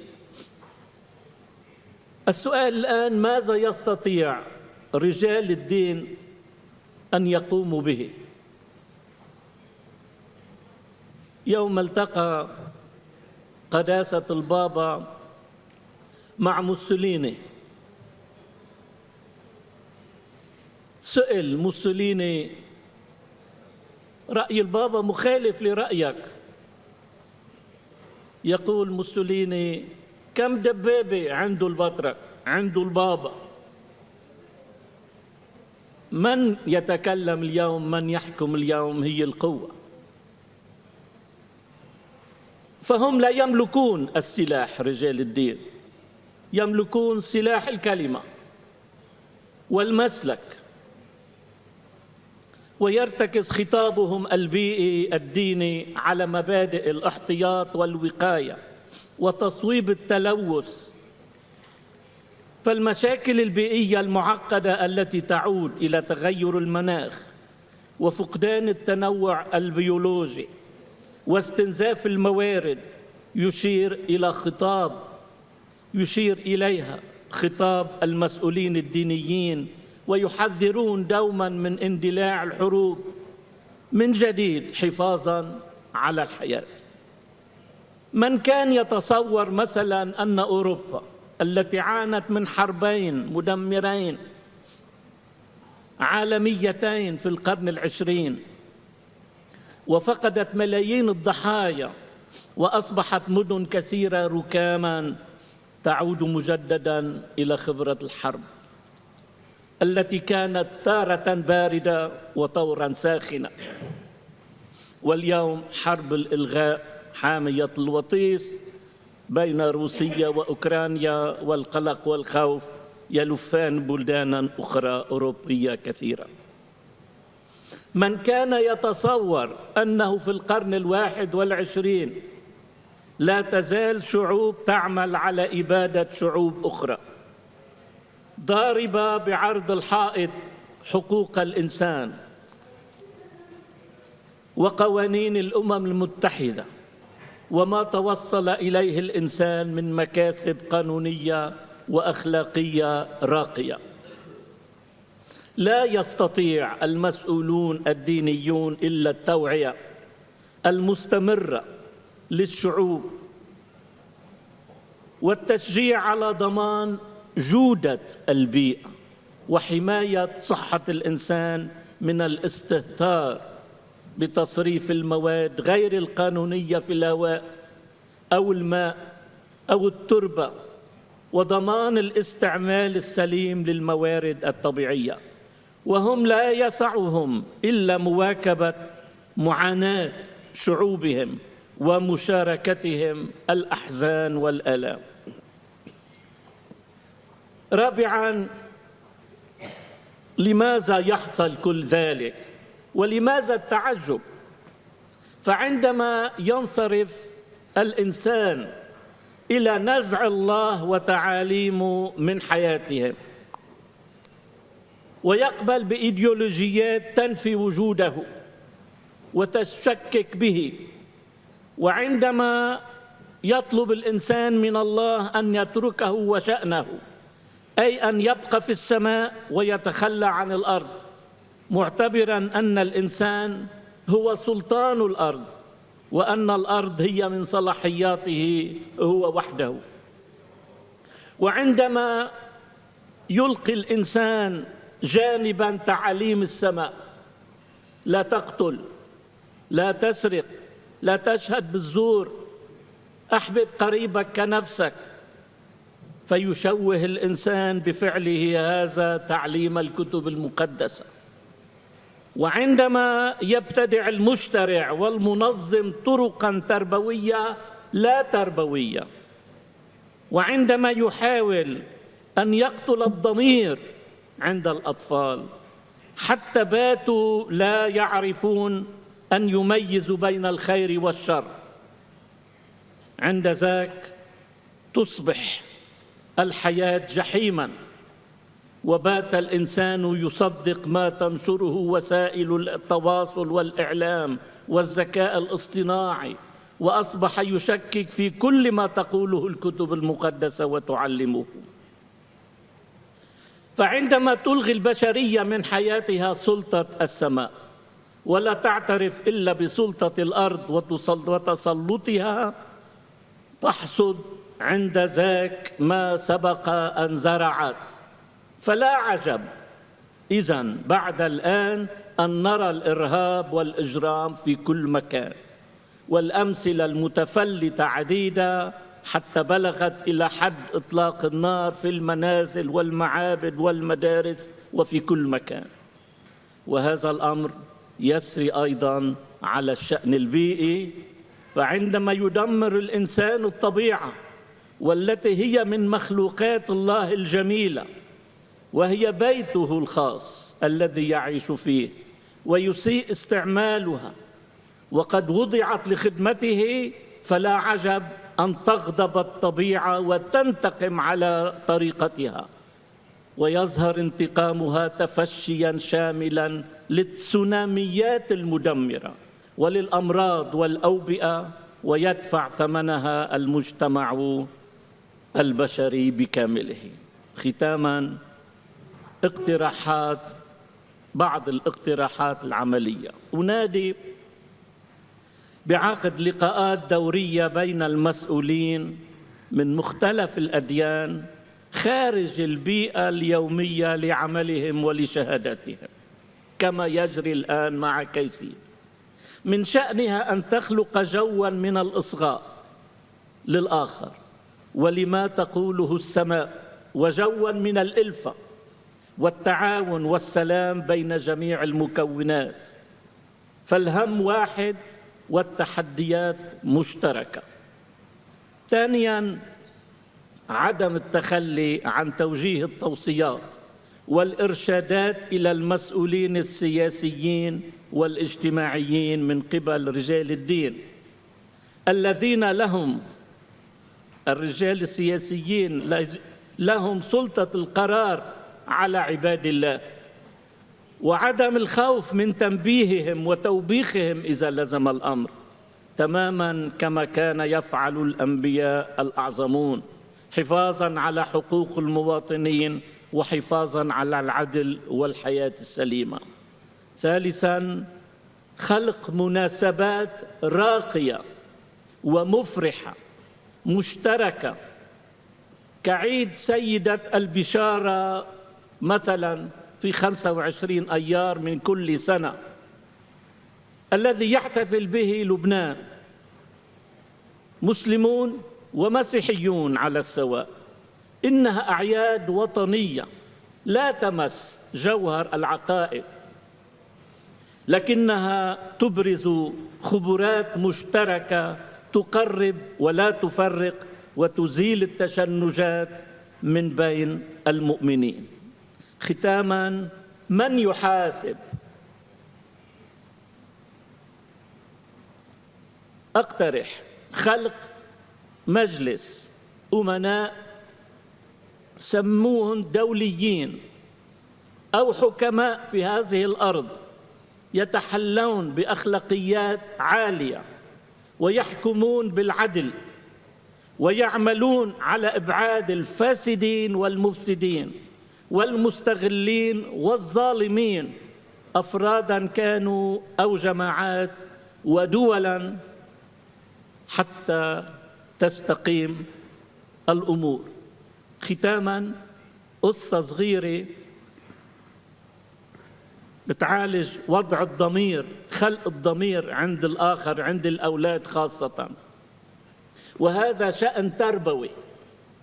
في ألمانيا أحد الكهنة دخل على كرسي الاعتراف ليعرف، بيجي ولد أو بيجي شخص ما بيقشعه بيعترف، بيقول له يا أبونا سرقت الدولة. هل أبونا بيسمع الصوت بيشوف مين سرق الدولة؟ بيحاول بيزيح البردية صغيرة ليشوف مين هالسارق، بيشوف ولد بيقول له يا ابني أنت كيف سرقت الدولة؟ قال له أبونا طلعت بالبوسطة، طلعت بالبيس وما دفعت. اعتبر أنه هو سرق الدولة.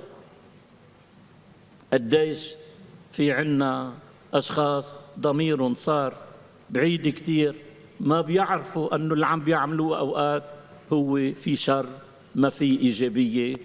شكراً لإصغائكم. Thank you very much, Monsignor, for the extensive tour, also delving into other aspects of what environmental degradation entails, including the destruction caused by wars and the environmental problems that that itself causes. Swamiji, please, from your perspective, from your faith perspective, how do you promote Namaste, everyone. Firstly, let me thank KAICIID for bringing all of us together at the Global Dialogue Forum and for making this happen. From the Hindu or the Vedic perspective, if I were to rename the panel, it would be called as Devi Prakriti, or divine nature. But when you say nature, whose nature are we referring to? So the answers that the Hindu scriptures give us is that this nature is part and parcel of God. So the Isha Upanishad begins by the verses that God is complete in every aspect, and everything that comes from God is also complete in its own nature. But now what happens is that when this nature, the environment that has been given to us, judiciously used for our own requirements, but more importantly, in the service of God and the fellow living beings, when we miss that, that's when the imbalance happens. So the Vedic perspective on the challenges that we face today, environmentally, socially, ethically, is the loss of that value system or the disconnect between the nature and the God. Anything that is material is an assumption of ours from the Hindu perspective, because everything emanates from God, but what is material and what is spiritual is only differentiated by the degree to which we see its connection with its origin and its ultimate origin, our God. So the nature that we are experiencing, the living beings, not just the humans, but all flora and fauna, are part and parcel of that divine. And when we see the interconnectedness of each of this to the supreme origin, so then we start respecting it. And when we start respecting it, we naturally feel that we have a purpose to serve, we have a purpose to take care of them, because this has been bestowed to us. So that is the whole idea with which we approach the sacred ecology space. But one important thing that we need to realize, and which I think Dr. Yad had touched upon yesterday, is that this is something that is not prevalent in our discourse anymore so often. Faith leaders are consulted in a limited degree, but the value of faith leaders in terms of their influence is very understated. As per the Pew Research Center, 80% of the world population identifies with one religious tradition or the other. So they have a massive influence, but are we able to work together to bring back the civilizational values and sacred theology back into the public discourse and public narrative? That is something that is lacking, and that is something we need to be working upon. Thank you very much, Swamiji. If I may, what we can see as a common thread running through all three interventions from the speakers is the idea that nature is God's gift, and therefore we have a responsibility, an obligation, a sacred obligation to protect it, and as well as using it in a responsible way so that our usage of it doesn't negatively affect other humans belonging to our neighboring communities. Also touched upon the importance, is something that we very much highlight at KAICIID, the importance of religious leaders given their access and the trust that they have from their communities, and therefore the influence and the need for them to be taken into account in these conversations of how do we best promote and protect the environment. At KAICIID, one of the things that we also like to stress, now you've provided your own faith perspectives, is the collaboration, the interfaith, inter-dialogue, inter-religious dialogue collaboration. Not just intra, but intra as well, between faiths and amongst, within the faiths themselves. So I would like to again share this question with the three of you. What is the added value, in your view, of engaging interreligious collaboration for the aim of increasing environmental protection and promoting sustainability? So please.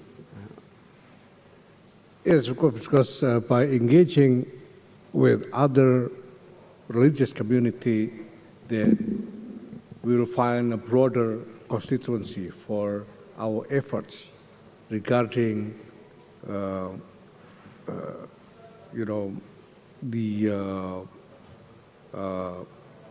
caring about environment. But of course, we need to engage in a way that is more to the grassroots than only a discussion among a certain level in the structure of our religious community. So for example, in Indonesia, what we do is that first we create models and also a full programs of proselytism and education in order to educate our people. And it's a huge operation in Indonesia because Nahdlatul Ulama actually constitute not less than 160 million people in Indonesia. So it's a huge operation with more than 26,000 schools and more than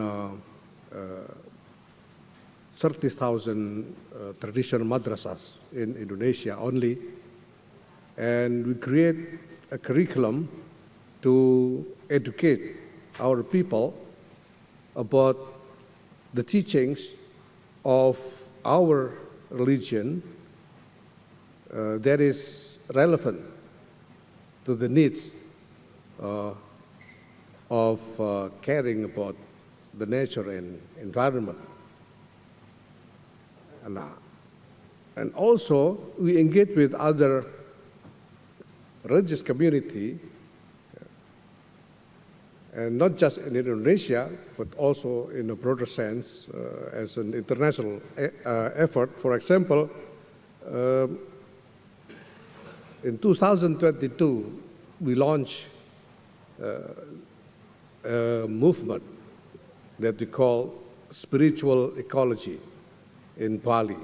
And we did that in a collaboration with the Muslim World League. The leader, the Secretary General, His Eminence Sheikh Muhammad bin Abdul Karim Al Isa, actually was present, attended the launch, together with Mahamahopadhyay Bhadradas Swami, a ordained Hindu monk with millions of devotees worldwide. We did it in Bali. The purpose of this movement is to consolidate various different religious communities to engage in real efforts to educate people to have more awareness about the need to wisely look after the nature, while at the same time manage the nature for the well-being of humanity, and also create programs so that the movement will involve our people in the grassroots. So it's not just an effort among leaders, but also a joint movement among our people of different communities in the grassroots. That's the idea. So if we can do this, then first, our effort will reach a broader constituency, a broader participants for this movement, and that this movement then becomes more concrete in result, and not just like a conceptual understanding about various issues, but we can see real things happening on the ground with our communities. And I think we really need this because we have so many problematic dynamics, happening around us that will also directly, impacting the life of the real life, daily life of our community. Thank you. Thank you, Honorable Stagu, for highlighting the importance of grassroots initiatives, given that the impact needs to be, the work needs to be taking place on the ground to actually have a real impact. It's not just leaders leading the way, but also at the community level is where the change actually takes place. Monsignor, please, if you could enlighten us further on your experience in promoting protection of the environment, particularly in collaboration with other faith communities, other religious groups. Please, the floor is yours. بما أنه البيئة معطى لكل العالم، لكل الناس، مش لفئة معينة. الحلول بدها تكون كمان مشتركة، يعني بين الفئات الدينية يلي عادة ما بيشاركوا بالقرارات يلي بياخدوها السياسيين. إذا صار في تعاون بين هالمعطيين، بين رجال اللي حاكمين السياسة وبين استفادة من رجال الدين أو المعطى الديني بكل بلد، بيصير في تقدم. ليش؟ لأنه ما بتقدروا تتصوروا قديش البعد الديني أسبوعي نقدر نطال ألوف من الناس لبل ملايين من الناس. إذا أخذنا فقط الجانب الكاثوليكي، عندنا قديس كل يوم أحد بيدخل عليه كذا إنسان. يعني إذا في رسالة، إذا في تنظيم لإيصال هالأمر للناس، بظرف ساعة بتقدر توصل لملايين الناس بالعالم. كيف إذا كان في تعاون بين كل الأديان الموجودة على الساحة ببلد معين ودخلوا بهالتنظيم لإيصال هالمعطيات للمحافظة على البيئة أو لأي أمر آخر، معناتها منشكل قوة ضاربة إيجابية لبناء وإصلاح المجتمع يلي نحن فيه، وبنقدر نفيد. بصير جانب إضافة للعلاقة بالخالق، العلاقة العمودية، كمان بصير في علاقة أفقية بين البشر ولحماية الحياة.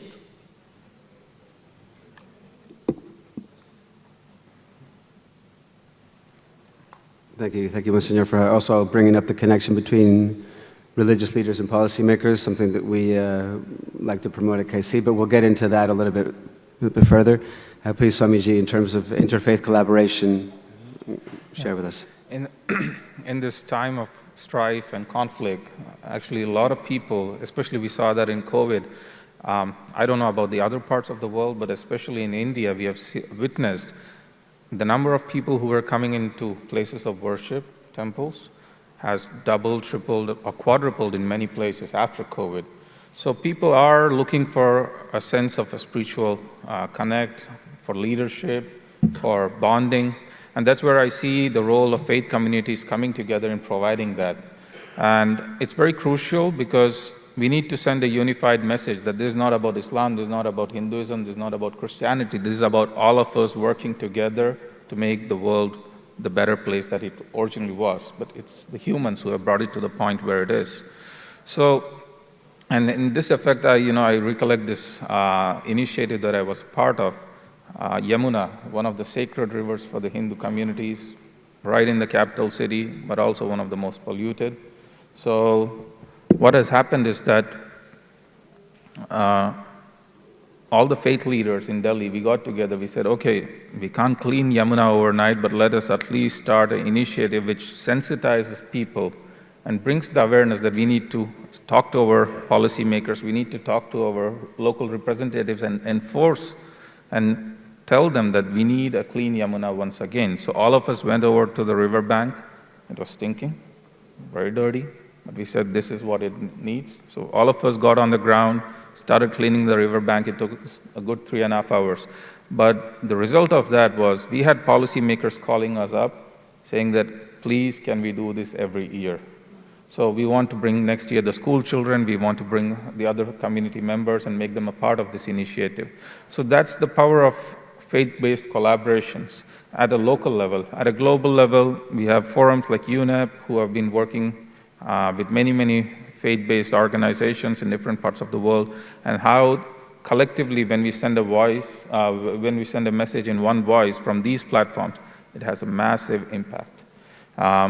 We also, from our organization, had a little opportunity to be a part of different food relief programs. So we run the world's largest vegetarian food relief program. So we saw in the times of crisis, when we bring in the aspect of food, it's also an equally important aspect because we don't realize the importance of having a diet which is environmentally friendly. People are looking for it, but they don't know the background context. So sensitizing them about the food, about the clothing, that's something we need to work on. The second, In India, we have been now networking with other faith-based groups to come up with the concept of green festivals and green worship places. So when we go into a temple, when we go into a mosque, we wash our hands, even the smallest of the details in terms of how much the water pressure is, because I was quite surprised when I learned it the first time that for a normal shower, it was in India at least 18 liters per minute, the water pressure, but you just put a small, $50 device into the shower, it brings it down to 9 liters per minute. And what happens is, from the demand side, you still feel the same, but from the supply side, you have cut down your requirement by 50% straight. And imagine if our temples, our places of worship are the beacons for such environmental standards, what message it sends. So that's something that's really possible only when faith leaders get together. Thank you very much, Swamiji. It'd be interesting also to delve a little bit deeper into, so you mentioned a lot of successful examples of interfaith collaboration. What, in your view, are the main challenges, the potential challenges that exist in managing that interfaith collaboration? Do you find that it's always easy to engage with different faiths to bring about this common goal? Or what are maybe some lessons that you've learned in how to dialogue with other faiths and how you present your perspective and then try to bring and galvanize the other communities towards the same common goal? It would be interesting for us to learn a little bit about that. It's one of the main things that we encourage at KAICIID, this interfaith collaboration, so your experience would be rather valuable in that regard. Please. Yes, well, actually in Indonesia, we don't face too much of a challenge against our efforts in developing mutual understandings and collaboration among different religious communities. But occasionally, indeed, there are significant challenges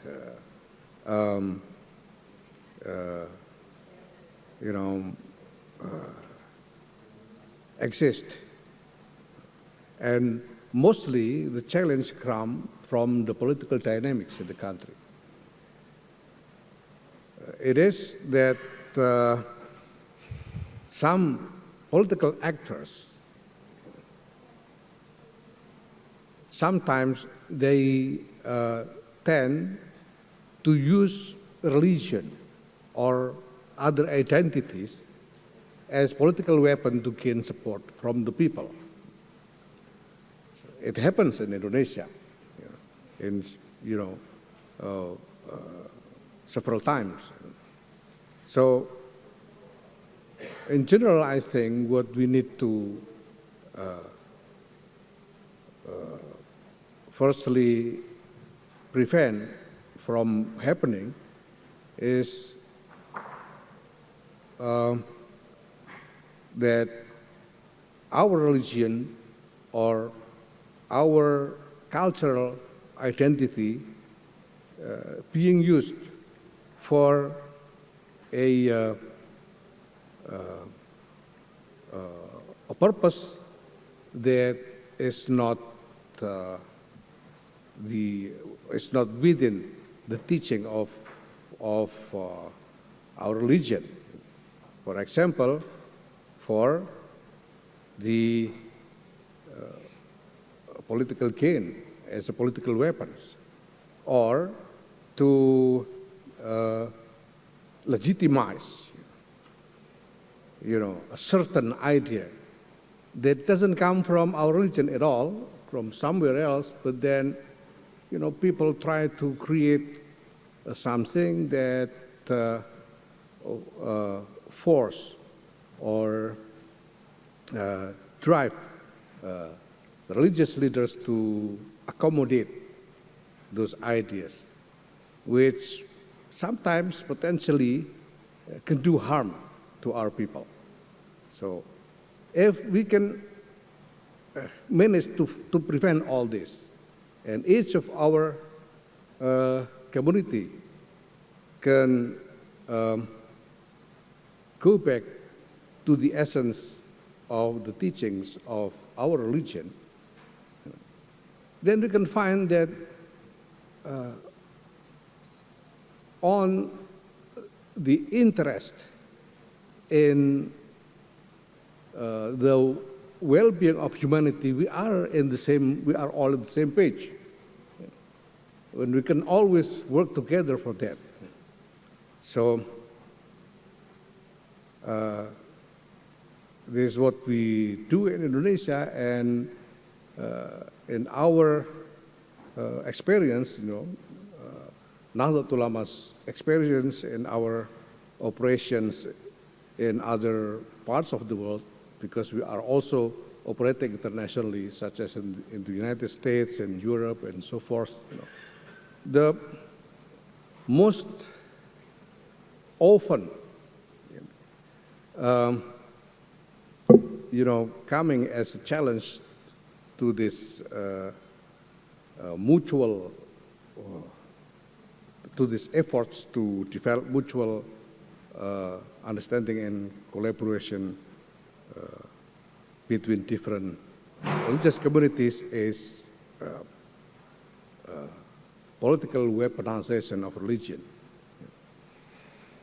Sometimes some political actors weaponize religion to get the adherents of the respective religion to support his political agenda, or sometimes, the actors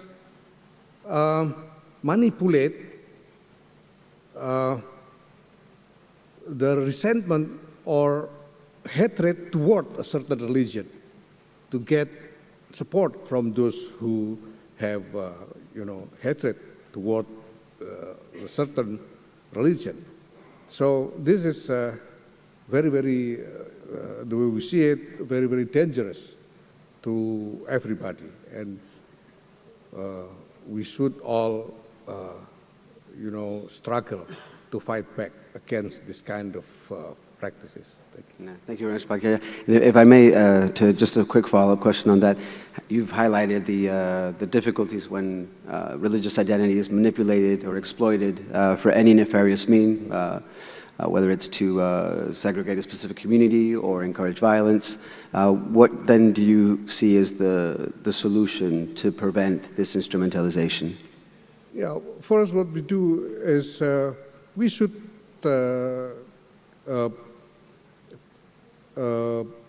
introduce an open and honest discussion about various issues so that people will see the reality in an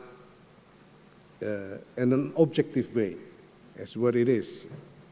And then we prevent, we promote the attitude of not using identities as political weapons, and also not using, any historical grievances also as political weapons. We need to promote the idea of starting our struggle for the better from this point of history.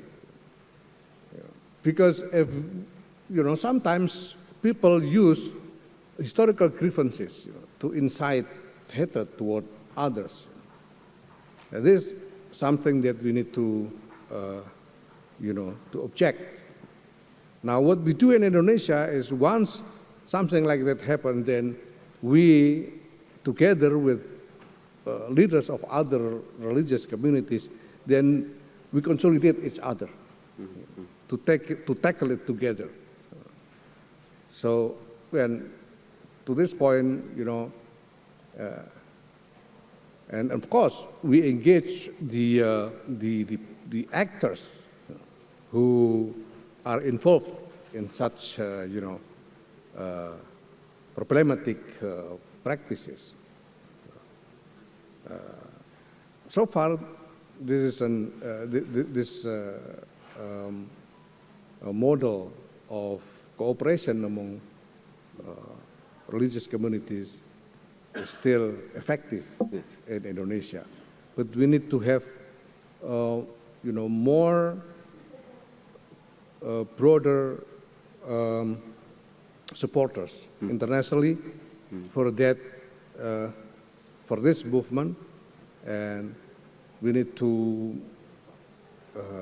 raise awareness for broader societies internationally about this very dangerous problem. Thank you very much. If I'm hearing you correctly, it's a model of cooperation based effectively on dialogue, an open dialogue, getting to know the other, and moving forward in that sense. Please, Monsignor, if you'd like to share from your perspective, what are some of the challenges concerning interfaith work that you've engaged with in particularly the area of protection of the environment?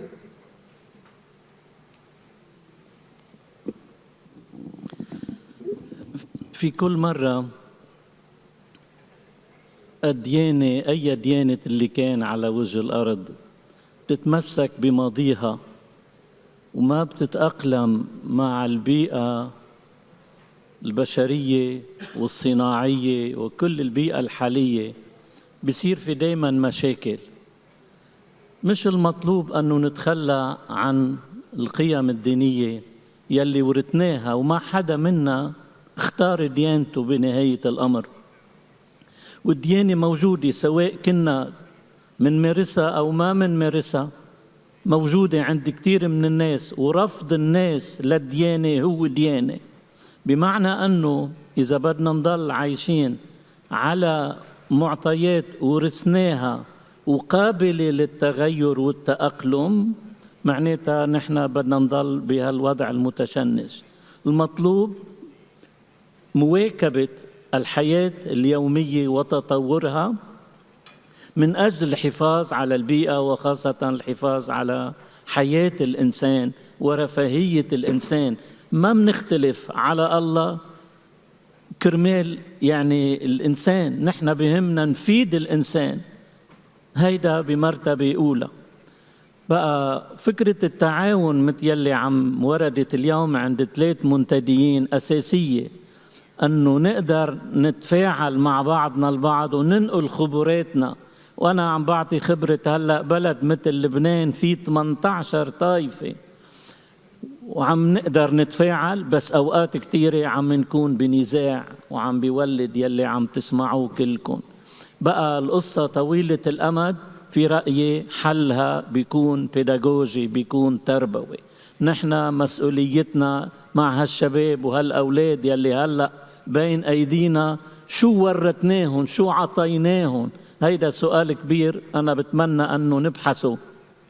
أولادنا الأجيال الجديدة عليها عتب على الأجيال اللي بعمرنا، أنه ورثناهم حروب وورثناهم مشاكل وهموم بيئية وكل ذلك.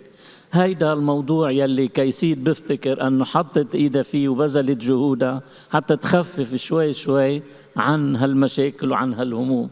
شكراً. Thank you, Monsignor, for your valuable input. Please, Swamiji, from your perspective. I would basically see 2 main challenges, one minor, the other major. The minor part is the sustainability part of the initiatives when faith leaders come and how to keep it going month after month, year after year.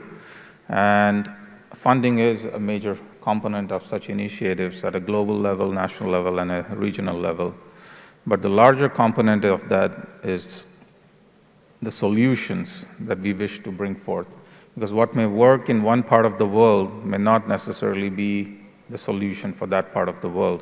So when faith leaders come back, and here there is a point that I completely agree with His Excellency Yahya when he mentioned that we need to go back to our roots, we need to go back to our scriptures, and that's where the solution lies. So when we have a globalized world where we have a solution which originates in one part of the world and being pushed in the other part of the world, it won't really work in the long term. So what we need is a solution that comes from the grassroots at a localized level and adopted and used in that level. Thank you, Swamiji. That's a very good point about the solutions need to be contextualized and adapted to the specific, the specificities of each particular situation, geographical location, etc. Could I press you a little bit to elaborate further on what are the challenges that you've encountered when it comes to that interfaith collaboration? So there's the need, of course, to be location-specific, but also coming from your faith tradition, engaging with other faith traditions. What approach have you adopted in order to make sure that that's an interreligious collaboration that bears fruit? The most easiest part that we have taken up is how we can address like festivals. When I was speaking of the green festivals that we were doing, just yesterday with some of the colleagues here, we were discussing about a major festival that's going to come up in India, Kumbh Mela, which is the largest human gathering with millions and millions of people who are going to come for it. So I remember what happened was a few years back at the last edition, they had decided to hire the local administration, had decided to hire an auditing firm, not to name anyone, but they were basically given the task of planning the whole camp, which would run for 4 months. Now what happened was you had a set of corporate people come in with their ideas of how to run the Kumbh Mela, and basically now they said, this is what you need to do. And what happened actually on the ground was a total disaster, because they had no clue what they were talking about and how the faith leaders were thinking. So there was a total disconnect. So then they realized, and they called a meeting of all the faith leaders to come and meet the government officials and start proposing what the solution is. So that's why I say, when you want to bring a solution, you need to talk to the people who are, affected or impacted by that and hear from them and let them come up with a solution. Thank you very much. That leads us nicely into the next question in terms of how we, it's clear that religious leaders have massive influence because of the access and trust that they have in their communities, but to have a really effective intervention, we would like to connect them. At KAICIID, we believe that they should be well connected as well to policymakers, decision makers, shall we say, that actually have to implement particular programs. If you could please elaborate, each one of you once again, on what you see are the elements needed for an effective and a good collaboration amongst you yourself as faith leaders and policymakers. Well, we have the status as religious leaders because we engage with people of believers, because we not just give our people or tell them religious guidance for their life, but we engage with their daily life, with their concrete daily life. So when we engage the policymakers about what needs to be done, we have to take into consideration the real living condition of our people, so that there will be no policies made that will harm the living condition of the people. That's one thing.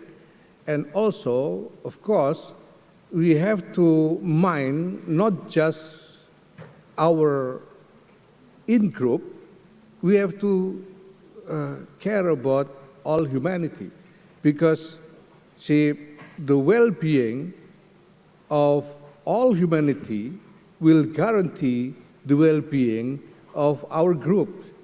If we only think about the well-being of our group while, ignoring the well-being of others, this will potentially incite injustice, and then conflict, and then destruction, and so forth. So, when we engage with our people, we need to educate them, our people of believers. We need to educate them about the values of our religion, and also we need to educate them with a comprehensive, objective knowledge about reality of their life. So that then, through that education, we will develop awareness and then a shared aspiration among the people. And this aspiration will be brought to the policymakers as a demand for a policy that will address the problems that are felt by the people. And when we're talking about policy makers, we need to also think not just the policy makers in each of our countries, because there are policy makers in the level of a state, of a country, but there is also policymakers in the level of, global, international superstructure of economy and politics. So when we think about how to protect and preserve the well-being of the nature globally, for example, we need to also care about various communities or societies or countries that are maybe less fortunate than our own. And we think also about what needs to be done for their well-being, and not just put a general policy for all without minding what is specifically needed by certain societies. For example, now we have this issue of preventing the use of fossil fuels as the source of energy, for example. We in Indonesia, we are quite fortunate to have various alternative sources of energy in Indonesia, such as the renewable solar, for example, and also many other things. But there are societies and countries in the world that might be much less fortunate than us and need to be accommodated, in terms of their needs. Countries in several part of Africa, for example, they need to find a more efficient and cheap source of energy. So we need to help them first before we force them, to choose a type of technology than others, because they are in need for this, more efficient and cheaper energy. This is just an example. So this is a consideration that we need to keep in mind, because everything is interconnected. Like I said before, the well-being of humanity and the well-being of the nature is interconnected. And we have to make a decisive, strong call to everybody, to have attitude toward our nature and environment as the resources to fulfill our need. But we must not indulge, the tendency to exploit the nature for a selfish, desires. So with all of this, then we will keep the dynamics of preserving the well-being of the nature and the well-being of humanity in a real balance and just and harmony. Thank you. Thank you very much, Pak Yaya. This is an important point that you brought up in terms of the need for notions of justice and fairness to also be considered at the global level when we talk about environmental protection and the development of all countries across the world. And also you made an interesting, very interesting point about the need to also involve religious voices in the design of policy so that the needs of their communities are taken into consideration prior to implementation of policy. This is something that we've also been working on significantly at KAICIID. I myself manage the Africa program, and in Nigeria, for example, we have a policy network that includes religious voices, that does a general mapping of policies across Nigeria, all of its states, identifies which might be discriminatory to members of specific faith communities, and then tries to provide the added recommendations to address those issues, or even then design policy that is actually more inclusive and therefore more sustainable. So thank you very much for your points there. Monsignor, if you could please give us your take on how that relationship looks like for you between faith actors and policymakers, and how to make sure that it's an effective one.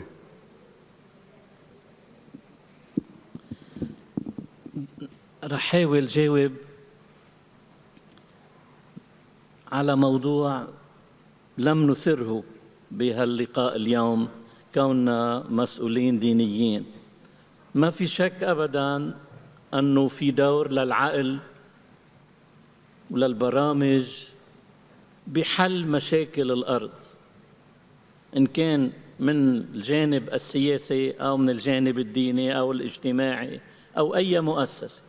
بس نحن بمفهومنا الديني المسيحي، وبقدر أقول الإبراهيمي، هالديانات يلي بتآمن أنه في دور كمان للسماء بحل مشاكل الأرض، لازم يضل في ناس يفكروا ويبرمجوا وينفذوا، بس في جانب آخر غير منظور وله التأثير الكافي هو الصمت، يلي نحن بتترجم بمفهومنا بمفهوم الصلاة، الإصغاء إلى دعوة السماء للإنسان. بيكملوا بعضهم، بس حنقول هالشي حتى يصير في توازن بين عمل الإنسان بحل مشاكله وبين دور السماء الموجودة، دور الله بمساعدتنا لحل مشاكل الأرض. شكرا. Thank you very much, Monsignor. Swamiji, from your perspective, please. A few months back, I was talking to a medical doctor friend of mine, and he gave the example that we place a lot of emphasis on medical care when a person is admitted in hospital, how to treat him, but we don't place enough emphasis on health care. The health care is what prevents that person from coming into the hospital in the first place. And similarly, in the whole arena of sacred ecology, we place a lot of emphasis on, okay, how to now fix the problem, but are we placing enough emphasis on how not to get there in the first place? So that's what I think as policymakers and religious leaders, when we work together, this is something we need to be addressing, that the religious leaders have the message to share, they have the audience, but how do you implement it on a day-to-day basis? Now, we were discussing in the previous panel about inclusive cities. So are we orienting our future generations for thinking like that, thinking environmentally, thinking sustainably? And going back to the roots of how we live as a civilization, how we live as a community, that is something that needs to be worked upon. And in a small, humble effort from our side, what we have been working with the government of India for the last few years is on coming up with a value education program for the school level. So we have been doing that for a few years now, and last year we had about 500,000 students participating on environmental sustainability issues, but based on the theology of different religions. And the impact that it has had is tremendous, because it's not just the theoretical part that we are dealing with, but all the students are encouraged to plant a tree and maintain it throughout their year, and then they pass it on to the next batch that comes into the class. And as a result of that, just in the city of Delhi, in the last 1 year, the students planted 200,000 trees and are maintaining them now. So it builds a character, it builds a sort of understanding of how we live, how we operate, and how we are responsible for what we are here. Because there is enough for every man's need, but not for every man's greed. Thank you very much, Swamiji, for that. I'd like to now open the questions to those participants here in the venue. If anybody has any questions they'd like to address to any of the speakers, now would be the time. We have about 10 minutes left for the session. And maybe we can collect the questions one by one and address them all consecutively. Any questions from the floor? I do not see. Sorry. Please, Andre, go ahead, and then we have the gentleman all the way on the left. Oh, please. Yes. Sorry, Andre. Yeah, we have our guest speak first, please. Okay, thank you very much to everybody. I hope this is not taken as a provocative question, but it's a serious curiosity. You have been speaking, addressing to the representative of ISKCON that has spoken several times of very interesting and blessed examples in India. And I want to understand if this is the opportunity or after this session, if he has any guidance or advice on some issues that are unfortunately putting into conflict or embarrassment the Hindu community with the Muslim community, especially for concerns sacred spaces of worship. If this is true, if there is a political agenda behind, and how your experience and the guidance of religious leaders and communities can try to overcome these situations and work for brotherhood together in India, especially, if this is the case. Thank you. Thank you, sir, for the question. Maybe we can address the question first, and then, Andre, you can proceed with your question. Please. I believe, Swamiji, that's for you. Thank you. India, for millenniums and millenniums, has been a very diverse country. We have at least 7 major religions. We have almost 36 languages in different states. So it's a very pluralistic society, and India as a tradition, I guess if you would speak to anyone else, you would get the same answer pretty much. The experiences that we share with each other, regardless of their faith or their social, economic background, is that there is a sense of community, there is a sense of bonding. But like in any part of the world, in any tradition, you always have some players who are, extreme, and they have their certain fixed views on things. So I don't, in my personal experience, see that on a day-to-day basis, because my own driver who drives my vehicle is a Christian, and I have no problem, and he has no problem with me, I guess. So that understanding is inbuilt into our culture. But one practical solution which you have asked for, and what I could recommend, is all of us somehow tend to live in silos because of the way that we live, the busy society that we operate in. So what we recommend is getting to know each other in their cultural spaces, bringing together, if you have a school, bring your faith-based community school children to temples, to mosques, to gurudwaras, to churches, so that they can understand from each other, learn from each other, and they don't think they are someone else. They see them as a part of the same community, as a part of the same civilization. And that's the understanding that we have been doing. I don't see any challenge per se that we have had in the interfaith communities in India when we deal on many sensitive issues and also on a more practical issues. Yes, whatever challenges there are, and I'm not denying that there are no challenges, there are, but whatever we have a frank conversation, and we discuss that, and we try to work in an understanding that respects each other's sensitivities and takes into account their concerns and practical solutions for that. Thank you, Swamiji. Again, we keep on turning back to dialogue as the main tool. Yeah. Andre, please, the floor is yours. Thank you, and thank you very much to the eminent panel for the very interesting exchange today. I thought extensively about the intervention of Monsignor El-Gamayel, who spoke about the ability of religious leaders to reach individuals en masse, and the opportunity in some practices where this is aligned and coordinated. And I wonder, and perhaps this is less a question but more an observation for us as KAICIID, to what extent we as an organization, we as a community can play in facilitating such dialogue between all faiths to see whether there are opportunities to align on some key messages and come together to share those with our practitioners. Thank you, Andre. Please, if any of you care to comment. Yeah, please. Okay. Go ahead.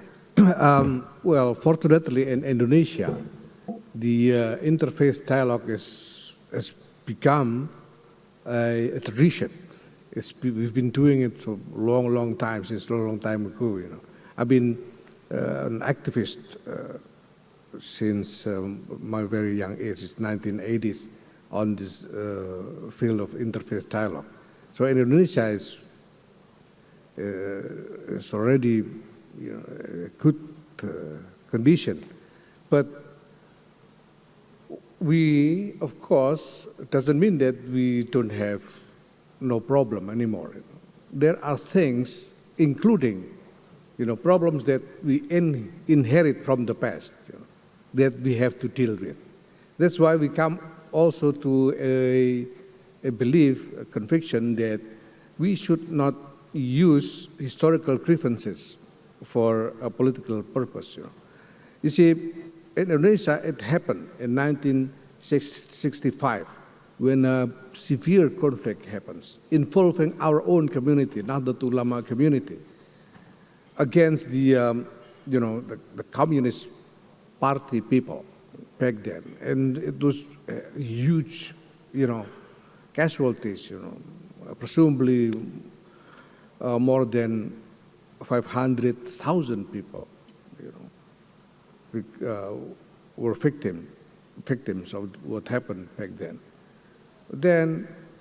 And of course, it's so traumatic for the people, and we need to work on the trauma together. So, in 1980s, the leader of Nahdlatul Ulama back then, the former and also former president of Indonesia, Sheikh Abdul Rahman Wahid, which is the father of our sister here, Alisa Wahid, you know, he did this initiative mobilizing both NU people and also the descendants of the you know, Communist Party people to get together, have dialogue, you know, between the victims and the perpetrators, you know, the descendants of the victims, descendants of the perpetrators, because, you know, in some cases, you know, there were attacks from NU people towards the Communist Party people, and in other cases, attacks from the Communist Party people toward NU people. Just happened. It was a chaos, a total chaos back then. So, but this effort actually paid. You know, it worked. So I was also, you know, quite active in that effort because, you know, I am in the circle of this NU, you know, cadres who were instructed by Sheikh Abdul Rahman Wahid to do this project. And after sometimes it was like 5 to 10 years. It took 5 to 10 years to make things, you know, come back into harmony. Now, in general, we no longer have, you know, a big problem with the trauma of what happened in 1965. Now, and the key of it is to not let historical grievances to occupy our minds and hearts, and start to work for a betterment of the future for the point we are now. So what past is past, and now let's just work from this point forward, for the betterment of all of us. I think that's the key. In any problem that we have around the world, I think this fundamental principle would work. Thank you very much, Pak Yaya. Monsignor, would you care to venture? What is the... Thank you. Swamiji, would you like to... What is the key, in your opinion, to unlock potential impasses with an interfaith component? How does the added value of interfaith actually have the potential to get us past particular impasses? Pak Yaya just mentioned how his country healed also through dialogue, and there was a significant role there for religious actors as well to play in that healing process. So anything you'd like to add in that regard? Thank you. I think he has pretty much summarized that, because as colonies, there have been challenges reconciling the past to the present. So how do we move beyond that? There's no other solution except dialogue. We can discuss, debate, and try to argue about what historically has happened, but eventually you need to move on, and move on to where. That needs to be a collective understanding of everyone involved, and the only way where such a process is possible is when you listen and you share. So dialogue is the only solution, and participation of everyone, because one common challenge that we see in the dialogue forum is not everyone is involved, or all the major actors and players are not involved. So some effort is needed, some going beyond your comfort zone is needed to get everyone involved so that there is a buy-in from every single community, every single major player at least. Thank you very much, Swamiji. I think these last final comments serve nicely as a way to conclude the panel. The idea of the need to look towards a better future, hope, meaning faith, and the crucial role that religious actors play in this regard in terms of finding a better tomorrow. So thank you very much. Please join me in applauding the panelists in this excellent discussion. Much appreciated. You being here. Thank you. Dear participants, welcome to the last session, closing plenary, entitled Paving the Way Forward. The closing plenary is a time for reflection and renewal of commitment as KAICIID Global Dialogue Forum reaches its end. We at KAICIID are committed to continue our efforts in building bridges of peace and understanding globally, to take action for positive change in our society using transformative power of dialogue. The closing session will serve as a reflection on what we have heard in the course of the forum, but also to provide some guidance into future directions. It is my pleasure to invite moderator of the closing plenary, Mr. Davide Capecchi, Chief Program Officer of KAICIID, to provide his guidance in this process and to guide us through this closing plenary. Thank you very much. Thank you, Alexandra. And Excellencies, ladies and gentlemen, dear friends, old and new, it is my privilege to moderate this closing panel today.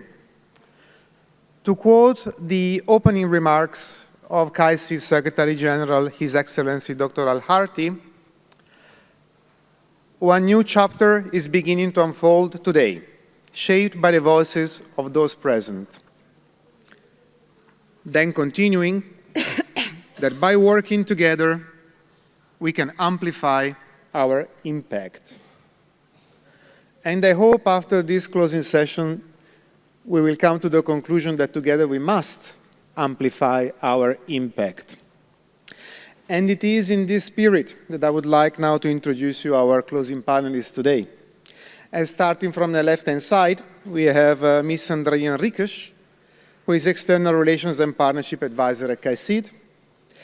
We have Dr. Mohammed Al-Samak, who is the Co-President of Religions for Peace and former Secretary General at the Islamic Christian National Dialogue Center, Committee, apologies. Then Her Excellency Teresa Ribeiro, representative on freedom of media from the Organization for Security and Cooperation in Europe.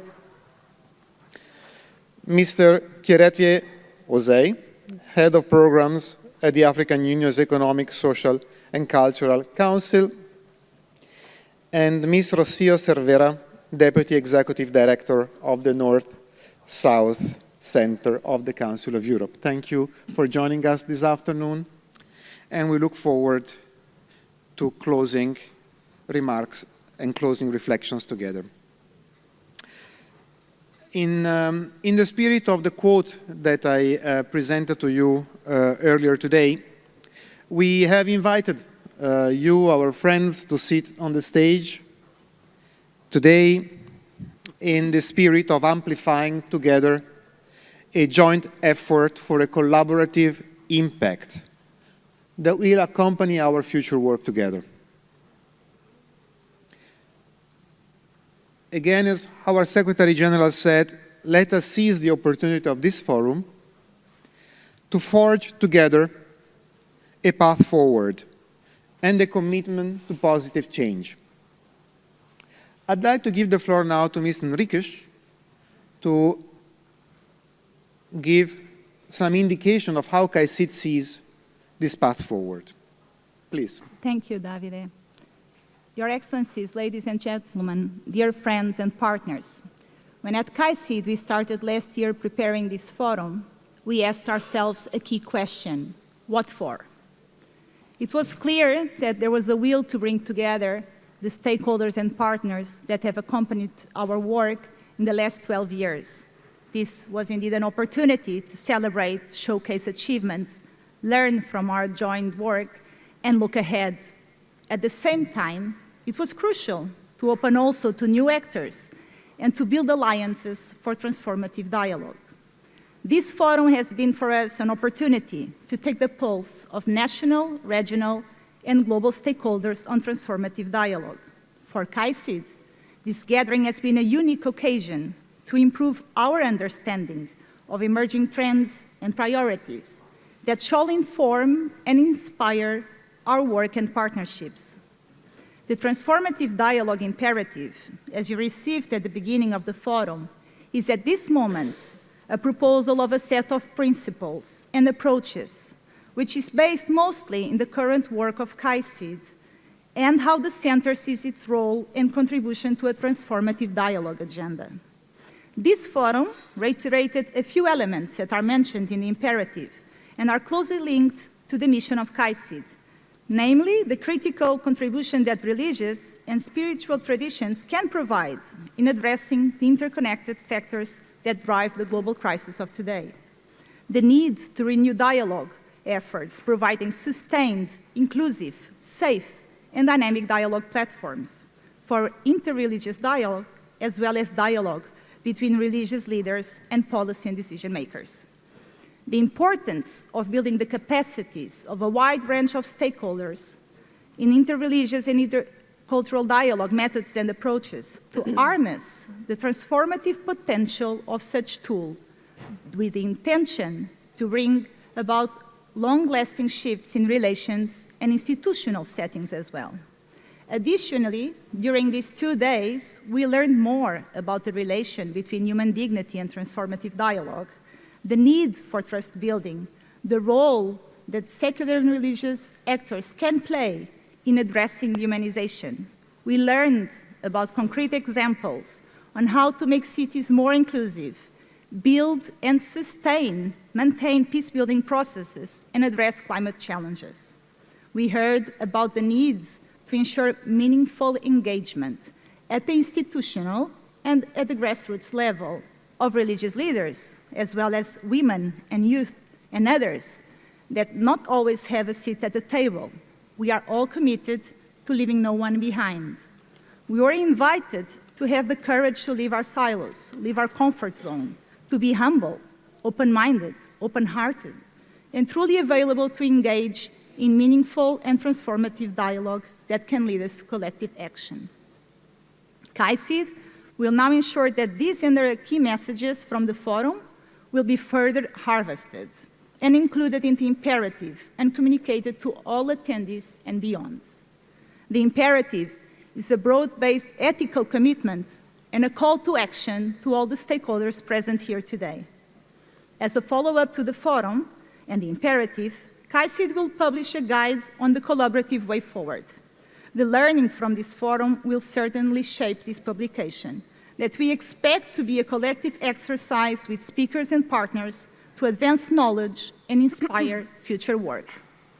KAICIID, under the guidance of His Excellency, Dr. Suhaira Harti, the Center Secretary General, and our governing bodies, and in close collaboration with our network of partners, in particular the ones with whom the Center has an active collaboration framework, will bring the imperative into our discussions and planning of future programmatic work. Additionally, and considering that KAICIID is also an active member in different networks and platforms, the Center shall bring the wisdom and the messages from this gathering to other forums, including to PARDS, the International Partnership on Religion and Sustainable Development, and also through our engagement in the Multi-Faith Advisory Council of the UN Interagency Task Force on Religion and Sustainable Development. KAICIID is committed to building alliances to foster and deepen dialogue across the globe. Thank you. Thank you, Andrea.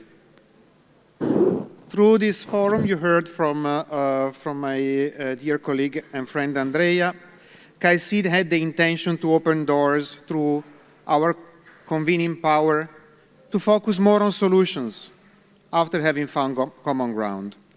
Dr. Samak, I would like to start from you, if you allow me, and I'd like to quote another beautiful sentence that I heard these days, and I asked permission to quote to Madame Dugal.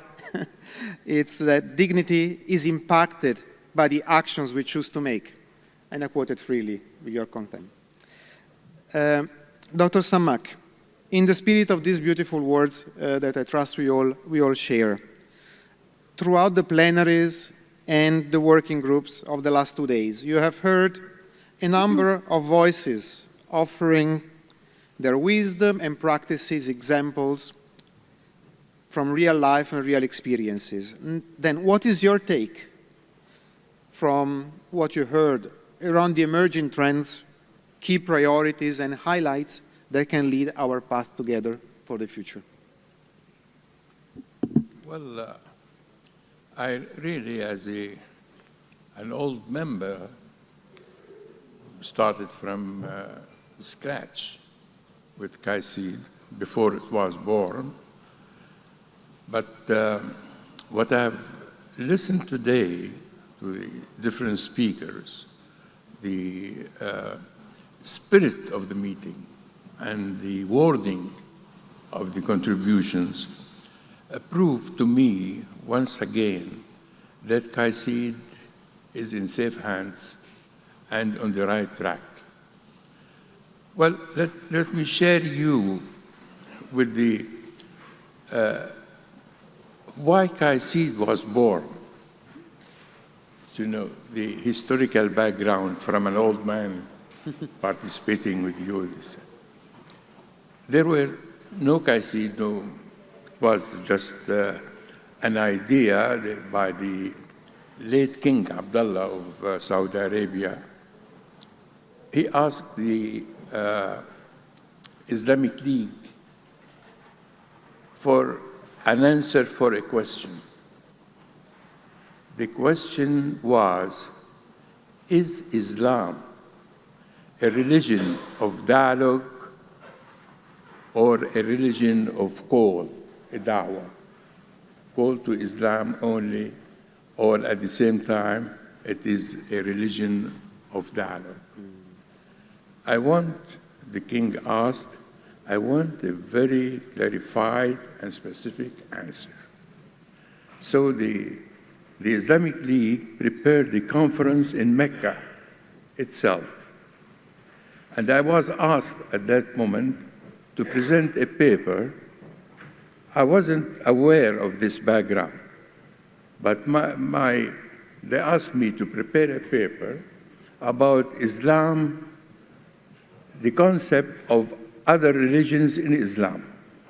how Islam looks at other religions.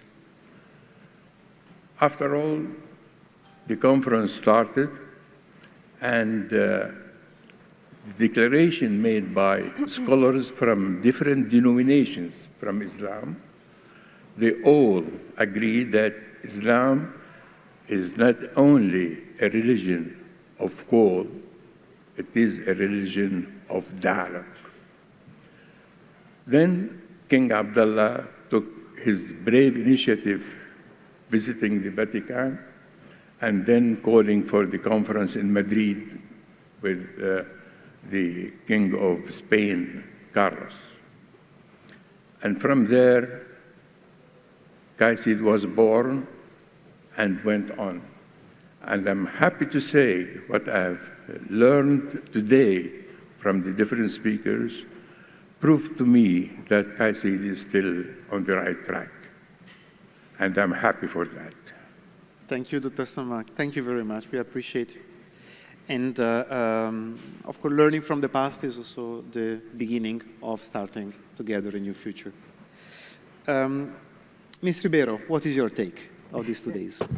Thank you very much. First of all, thank you for having me. It's really a pleasure to be here with you and to share my experience and hope that this experience can be enriching also to the work that we have to do all together. And this, I think, is important. First of all, allow me also to tell you how I am struck by the shared commitment to leverage dialogue for societal transformation.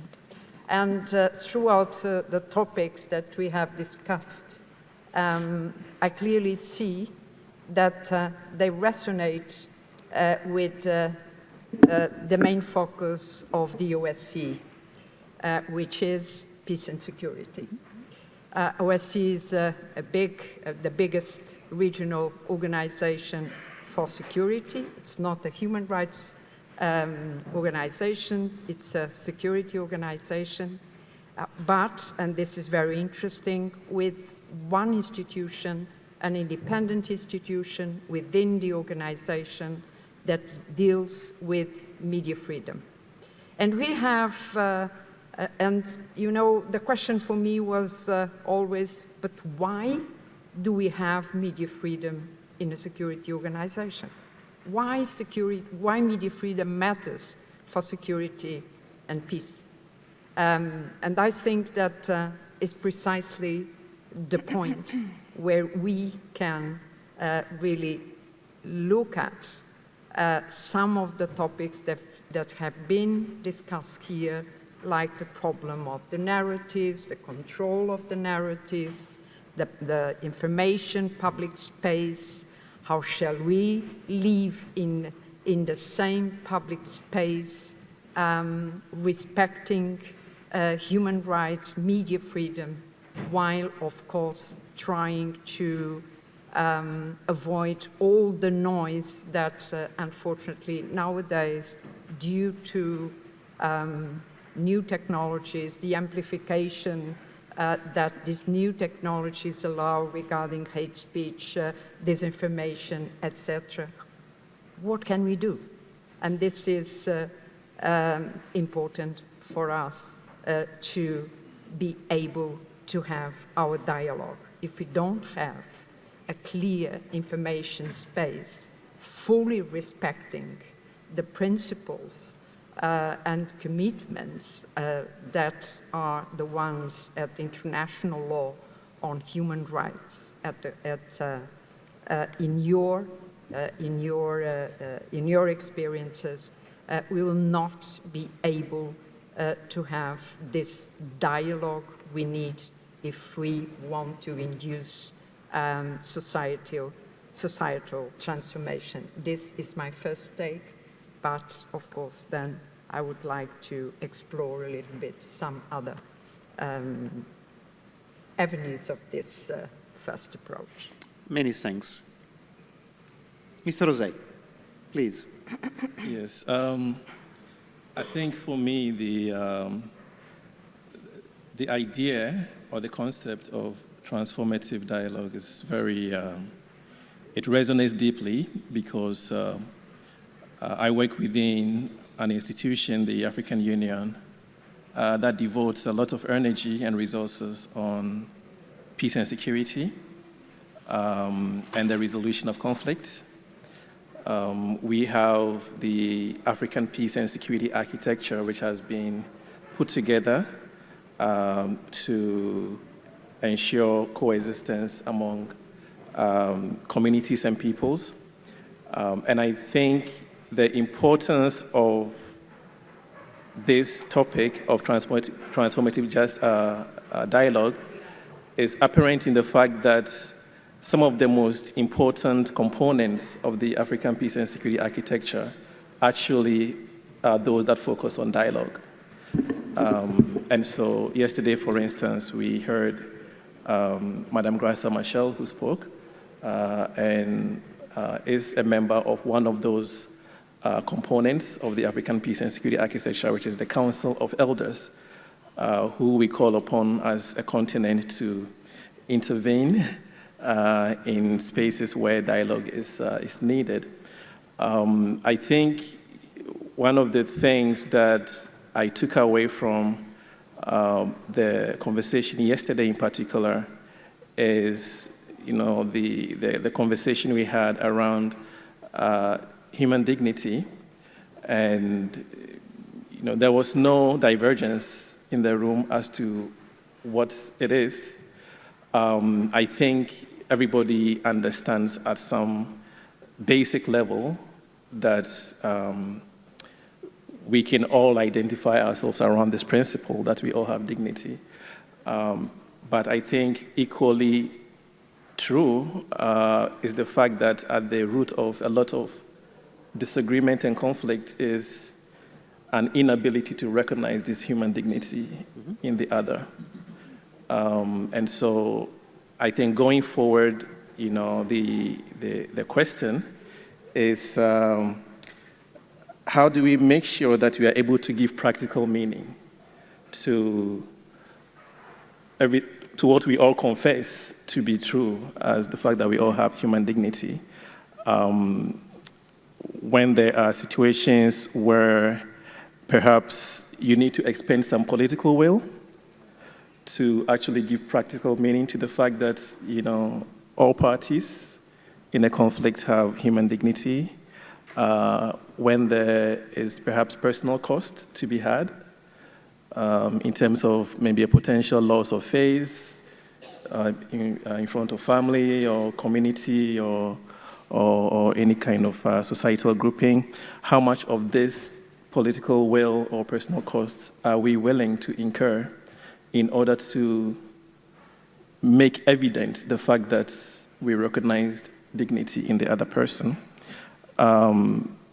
When there is narrative that is dominant and we know the opposite to be true, how willing are we to put action behind words? So I think for me, working within this sort of intergovernmental structure, it will be interesting to see how we can mobilize and amplify some of the key messages from the conversation yesterday in terms of convening, the multiplicity of actors that are involved in conversations around, conflict management and living in harmony, and making sure that we are willing to expend the necessary capital to get everybody to not only say that there is dignity in others, but to actually show. Yes, thank you. Thank you, and thank you for bringing us back to the concept of a cost of the investment that we need all to make. How are we ready? How much are we ready to invest in terms of our capital to make dialogue through transformation? Thank you. Rocio. Okay, so I think I will start also by introducing a bit what the North-South Center of the Council of Europe is. And as Teresa was introducing, we are not, she was saying OSCE is not a human rights organization, but then I will say, well, we are part of the Council of Europe. We are a pan-European human rights organization of 46 member states. And within the structure of the Council of Europe, you have the North-South Center, which is an enlarged partial agreement. An enlarged partial agreement means that a series of countries of the Council of Europe with countries that are not European from different regions agree to work together on a specific issue, on a topic that they define as a priority. And this is the case of the North-South Center. We are at the moment 21 countries from Europe, then North Africa and the Middle East. Lebanon just joined us on the 1st of April. And we were set up here in Lisbon, so we actually share a hosting country with our colleagues from KAICIID. We were set up in Lisbon in the end of the 80s, beginning of the 90s, to raise public awareness about global interdependence and to promote policies of solidarity. And with that mission, we couldn't do it without having as a transversal principle to every project that we do, to every activity we implement, intercultural dialogue. And also in our case, we work very much with the principles of global citizenship education. And this is why we are here and where our mandates and missions aligned with the colleagues of KAICIID. And perhaps I can insist in two other points that are distinctive to the work that we do at North-South Center, because these are elements that I have heard in these 2 days very prominently in the discussions. One is a multi-stakeholder dialogue and approach, which is one of the key and fundamental principles of the North-South Center. We call it the quadrilogue, but it's a fancy way of saying that when we set up our projects in our decision-maker structures, when we work with the youth, we try to gather around the table decision-makers from governments, parliaments, local and regional authorities, and of course, civil society. And then that's another feature that has been highlighted here during these 2 days, which is the frontline role of civil society organizations. And I would add, in the work of the North-South Center, and this is something that I heard, for instance, today, very voicefully in our discussions, the demographic power of youth. And this is one of the topics and the priorities when you were asking about, emerging trends, the priorities that align. I will, for now, just stay with that. The need for multi-stakeholder discussions also in this topic that we are dealing today, which is, dialogue on religious and spiritual traditions, but also the focus on young people. And I will provide some more examples then in the next questions. Thank you very much, Rocio. There is another quote I'd like to refer to, if you allow me. It's from Father Bassanese. Earlier today, we heard that true dialogue must be sincere, and you will agree. But I liked even more the second part of that sentence, when it said, it must be grounded in courage. And again, I quote freely. In the spirit of courage, considering the three themes of the forum that you heard in the past 2 days, so sacred ecology, inclusive cities, and peace building, what specific topic of priority resonate with the missions of your organization? And where do you see potential synergies to bring about a more dialogical world in cooperation with the partners around this table? Dr. Samar.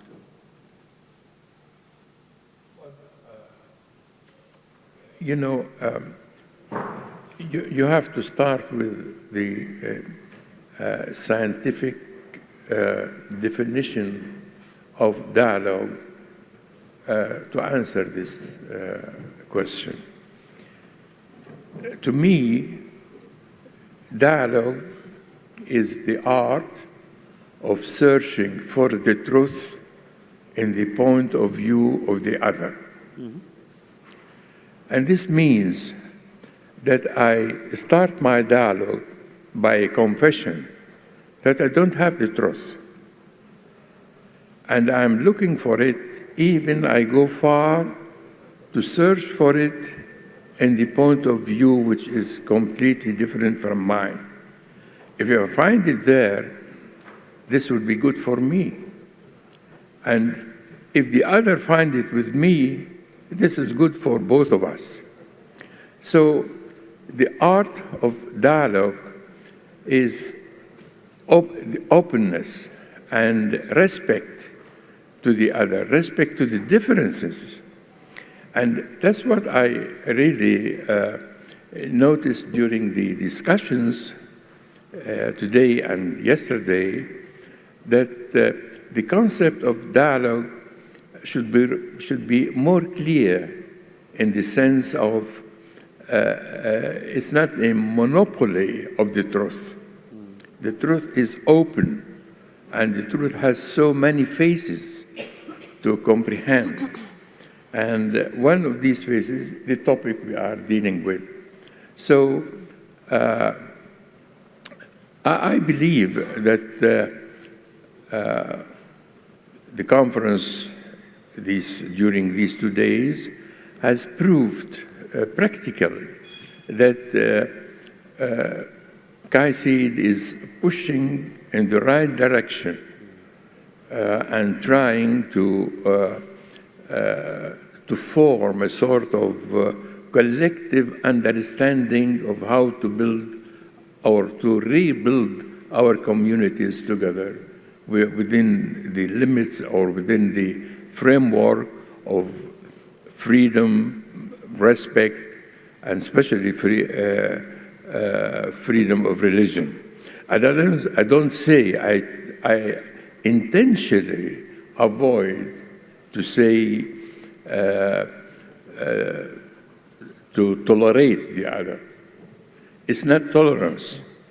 And here, allow me to say that during the synod about the Middle East that was called by Pope Benedict XVI, the statement issued after the synod, it stated that people in the Middle East, especially Christians of the Middle East, should enjoy their national rights, not to enjoy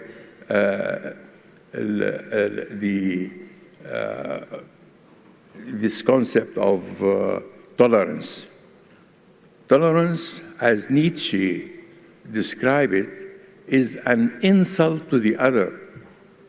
There is the other, when you give me this sense of artificial respect, that you tolerate me, it means that you believe that I am wrong. But in spite of being wrong, it's okay. This is not citizenship. Citizenship should be based on equal rights and especially on freedom of religion. These two principles are really respected now by all Muslim communities all over the Middle East and the Islamic world during the many conferences that were held.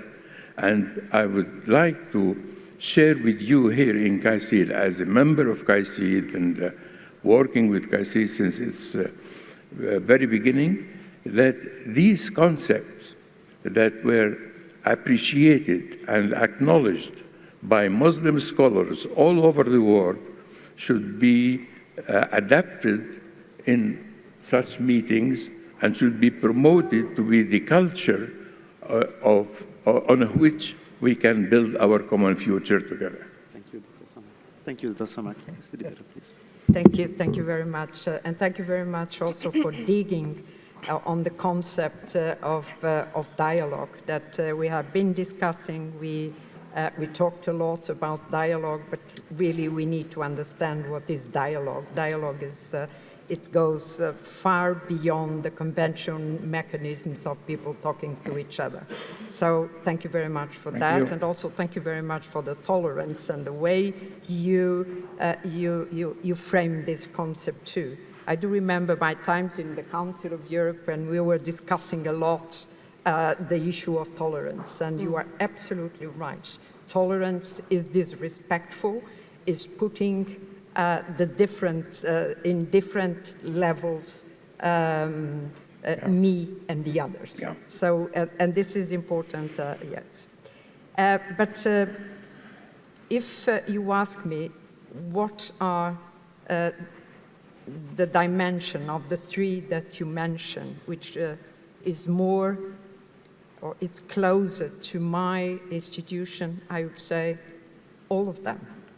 Because we cannot, again, to discuss any of these dimensions if we are not able to create the right public information space to discuss them and to create the conditions for a true dialogue. And this dialogue is present in the agora, in the public space. And nowadays, with new technologies, with polarization in our societies, that of course is very much magnified by the technology, artificial intelligence. If we are not able to deal with all these elements, and despite all these elements that create a lot of noise, that create competitive narratives, conflicting narratives, we will not be able to create the right conditions for a serious first conversation, and then, if possible, and hopefully, a dialogue.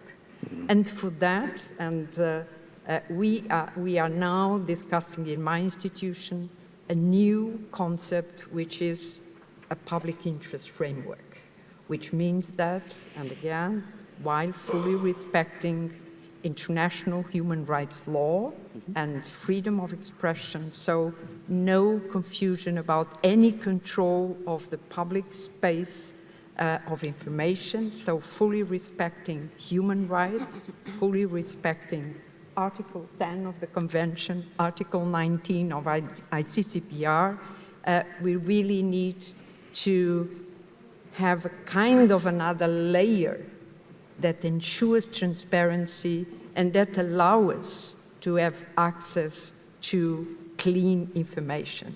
We claim for us to have access to clean water, but we need also to claim the need to exceed clean information. So with this concept, what we want really is to create the conditions for the good information, the information that really supports the debate in our societies, the information that in the end is conducive to dialogue and to peace and security. That is what we need to fight for, and especially now where we are surrounded by lots of noise and without having clear space to have this dialogue that we need. Thank you very much. And I think we all agree that information is the precondition for participation and for taking an informed action within the society and hence dialogue. Thank you for reminding that. It's extremely important. Please, Mr. Jose. Yes, so I was relatively, but by choice, confined to the peace-building conversations. And so, obviously, I have, it's become clear there's a number of areas where there could be cooperation and synergizing with the different partners and interlocutors in the room. But I will touch on two main points that stuck with me from the conversations around peace building in particular. The first one is the value of positive stories in this space. I don't think we, when you look at the many examples of cooperation that exist out there, including the few that have been highlighted here, We heard, for instance, the examples in Nigeria, the examples in Indonesia. I think that perhaps we don't highlight and we don't valorize these examples enough. I remember in Ghana, I'm from Ghana, a few years ago, the national chief imam, who is the highest Islamic authority in the country, he turned 100 years old. And he elected to mark this anniversary by attending Mass at a local Catholic church. And the conversation that one action drove in the country around religious harmony, interreligious harmony, I think was worth more than anything that perhaps the government could have spent a lot of money on, you know.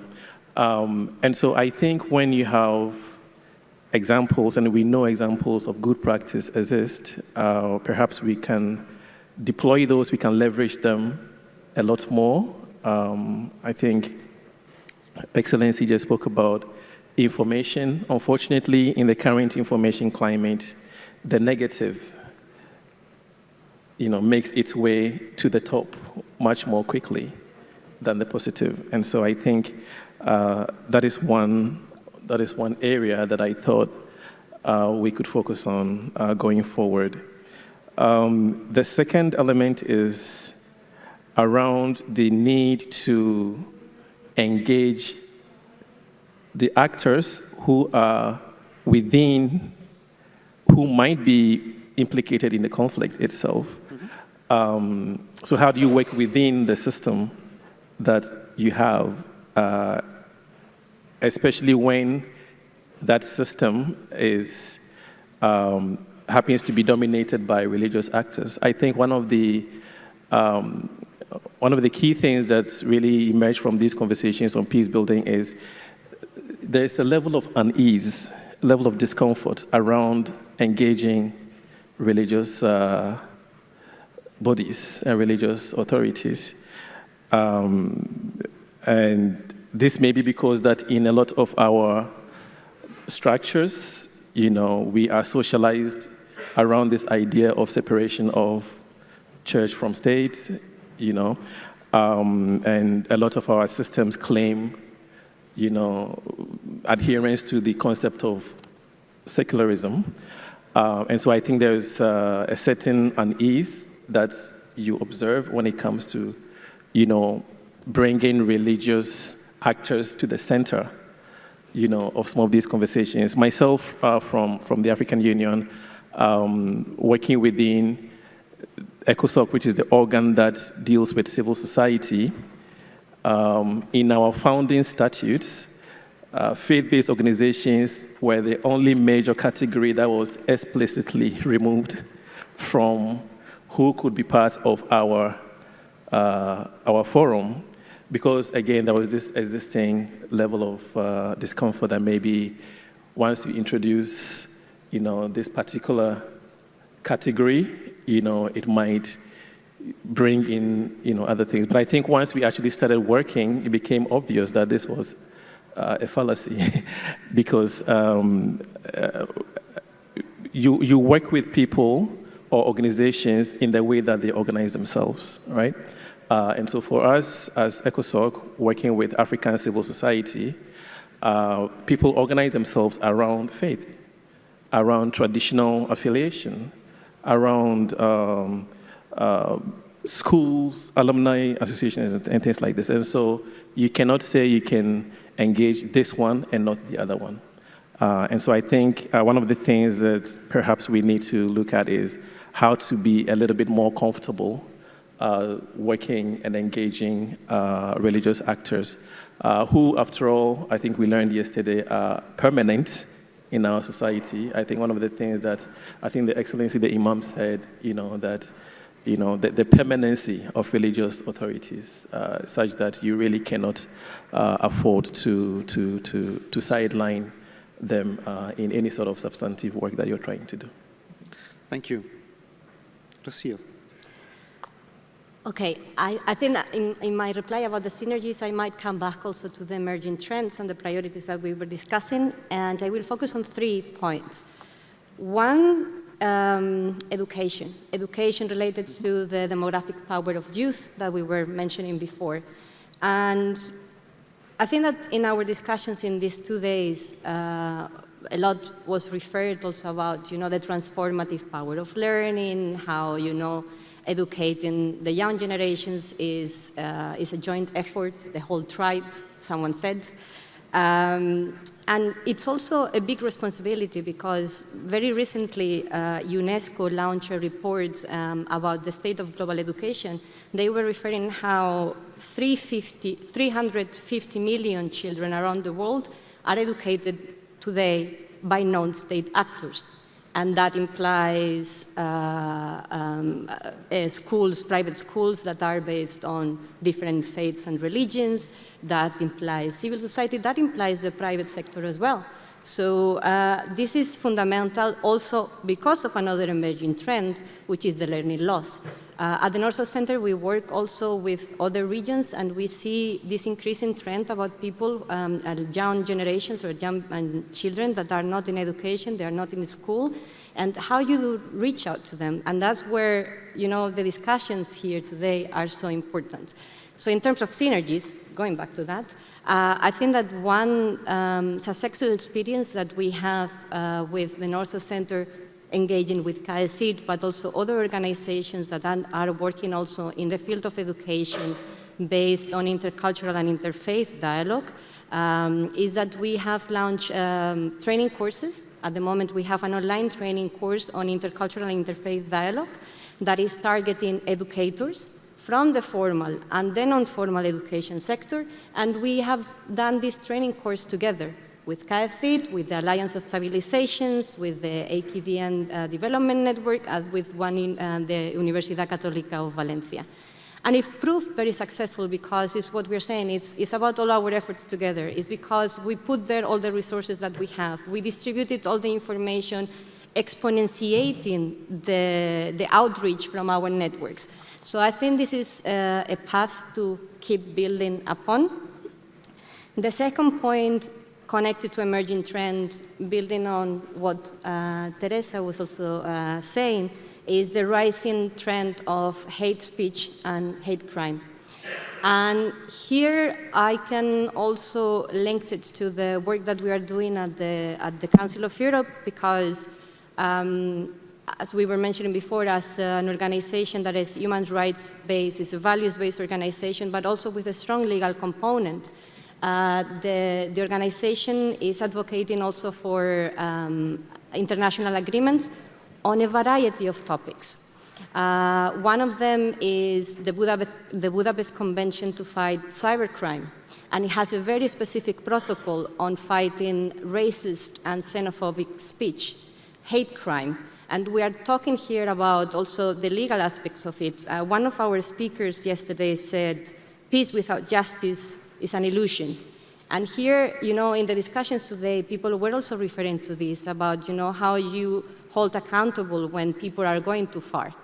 And in this discussion, when you want to define penal codes and to regulate what is or not is hate crime based on what principles, I think that the inclusion of the faith-based religious and spiritual traditions is fundamental.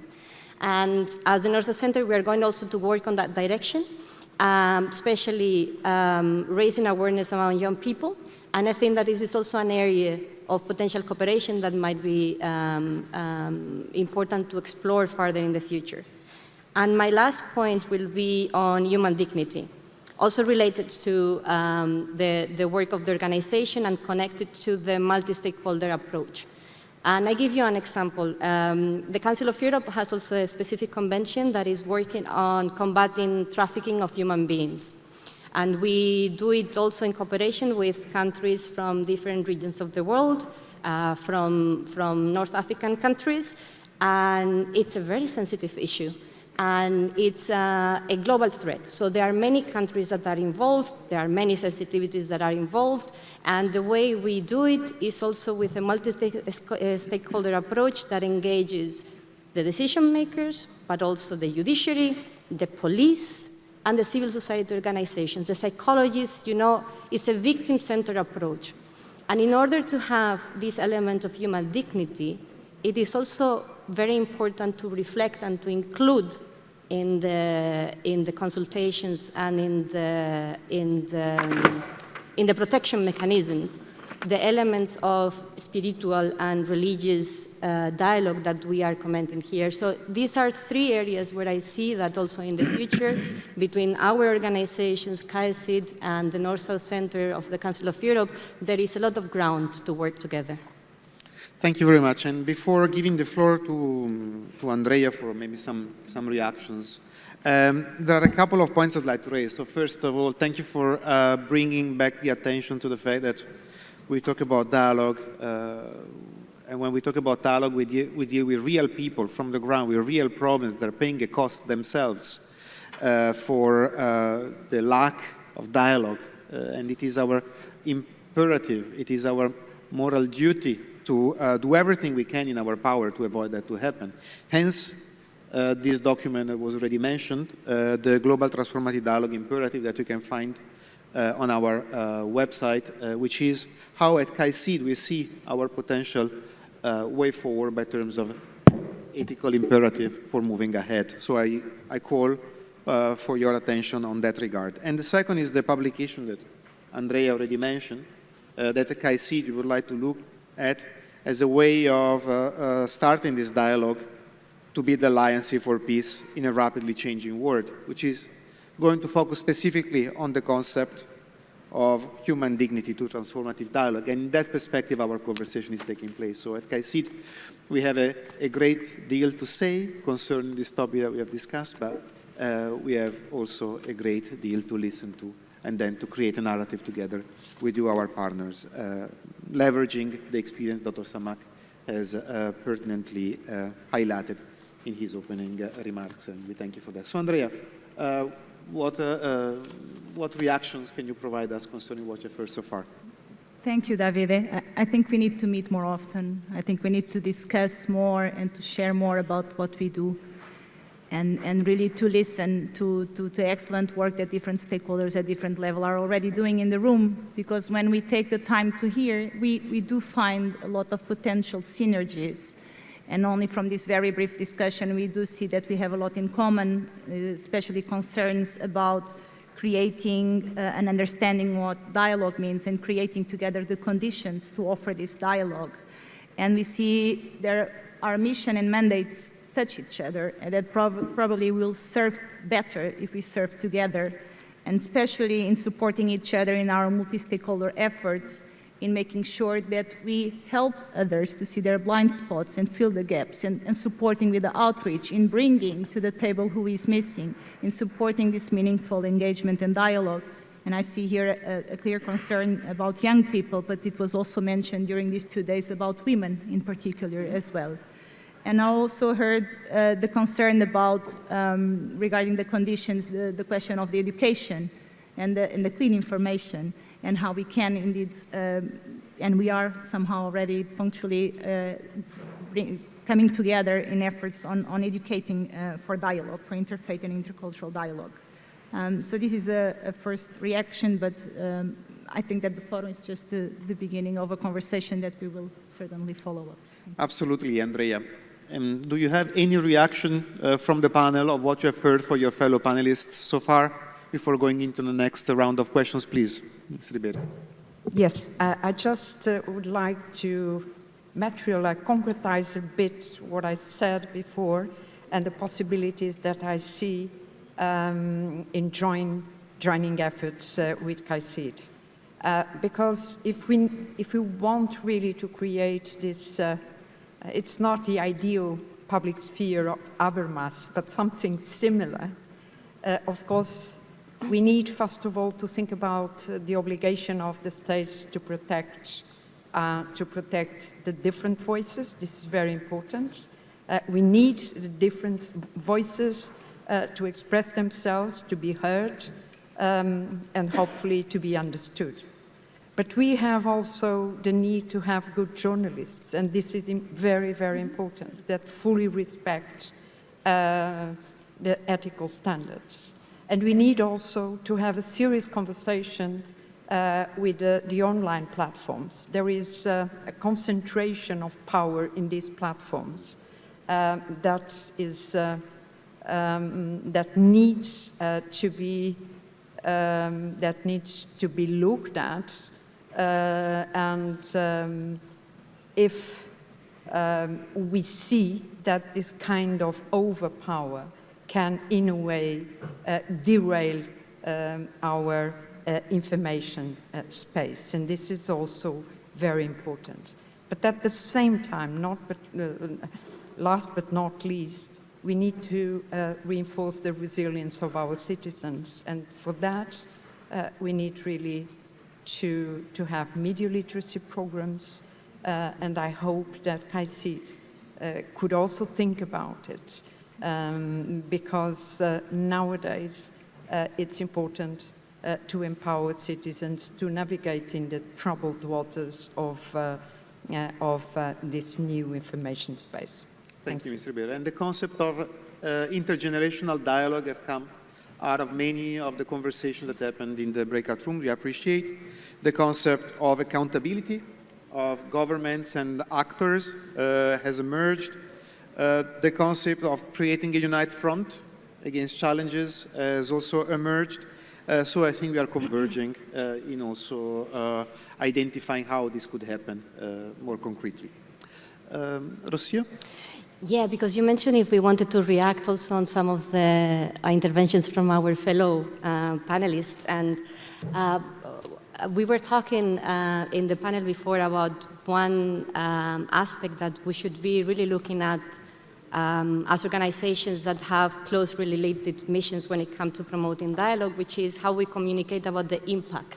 And you were mentioning before about publication of stories, and because we are also confronted with a challenge, which is there is less and less resources for initiatives that are more in the prevention or in the education of conflicts, and more increasing budgeting for defense in the context that we are nowadays. And I think that we will do all of us a favor if we invest much more in communicating about our impact, which we all agree is not easy. I talk from the North-South Center. We work very much on global citizenship education and intercultural dialogue. It is extremely difficult to communicate impact on values-based education because it is very difficult to measure. You go to a math test and it's very easy to measure. How do you measure behavioral change that you can communicate in the short or the medium term? That is normally what influences the perceptions about the work that you're doing. So I think that this is an aspect that perhaps we can also strengthen together. There were several proposals also in the discussions I was joining before about doing a publication with a collection of successful stories that could also help to communicate better on the impact. One of our fellow panelists was also referring, there are different frameworks, and he was referring to a framework where there are 5 considerations, to measure against. How our actions are contributing to reduce the levels of violence, the levels of polarization, increasing the level of agency, increasing trust in legitimate institutions, and how this is actually return for value in terms of investment, because we know that nowadays, these arguments are very much the more attractive arguments, and we also need to communicate on those. But it was just to build on what was said before about the communication, also to join our forces to communicate more clearly what is the impact of the initiatives that we are promoting here. Thank you, Rocio. And we all know, we are all working in this field, how complicated it is to bring about immediate change that sometimes is required by stakeholders, and how difficult it is somehow to create a narrative of impact when we are working in social contexts that are extremely complicated and require mid to long-term framework for seeing concrete results. At the same time, we learned of the importance over those past 2 days of highlighting success stories, individual storytelling, as you also highlighted, rightly so, that can also help us bringing this narrative of impact and showcasing why we can and we do make a difference at the grassroots level. Finally, I really appreciate the reflection you just made, Rosie, on the concept of trust. Trust is another word that has emerged throughout, and only by being consequent, only by being true, only by having the courage of bringing about change, and then to be consistent with the promises we make, we can build stronger trust and hence put the seeds of further actions that bring about change through peace building and dialogue. Now, I will do the last quote of the day, but it counts too. It's a double quote, and it is from Dr. Aram, quoting in her turn Gandhi when she mentioned that what we do today will determine our tomorrow. How can our tomorrow be, based on what you heard in these 2 days? Dr. Samar. Well, building tomorrows is a very complicated, and let me say it is more constructive through culture and recognition of differences. Tomorrow is not ours. I mean, by ours, it's not me. It is a collective. The future of humanity is a collective destiny. Either we live all together or we perish together regarding the use of destructive weapons, atomic energy, and the pollution, rise of pollution in the seas and the rivers and forests. Well, we are committing a communal suicide gradually. Humanity is trying to find some place rather than the earth up somewhere in a planet, I don't know where, to run away from the mistakes we are committing every day. And we know that we are committing collective suicide by human efforts.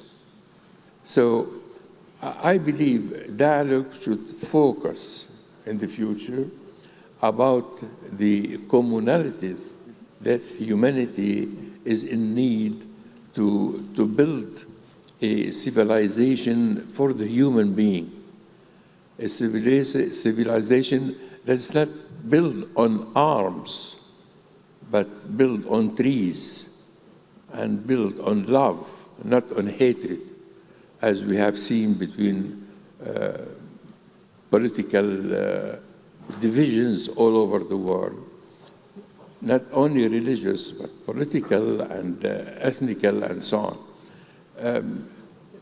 You see, our planet is so small regarding the universe we look at. We have this small, very small planet, Earth.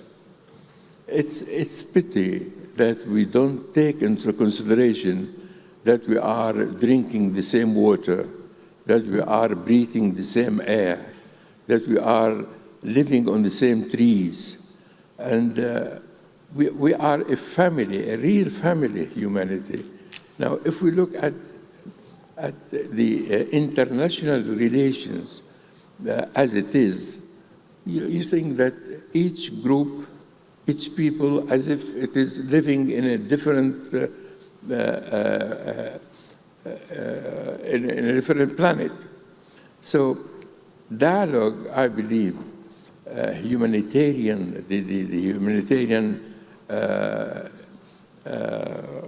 horizons of dialogue should focus on the commonalities, on the principles and the culture and the values of living together, how we can preserve our common interests as human beings, not as just people competing each other.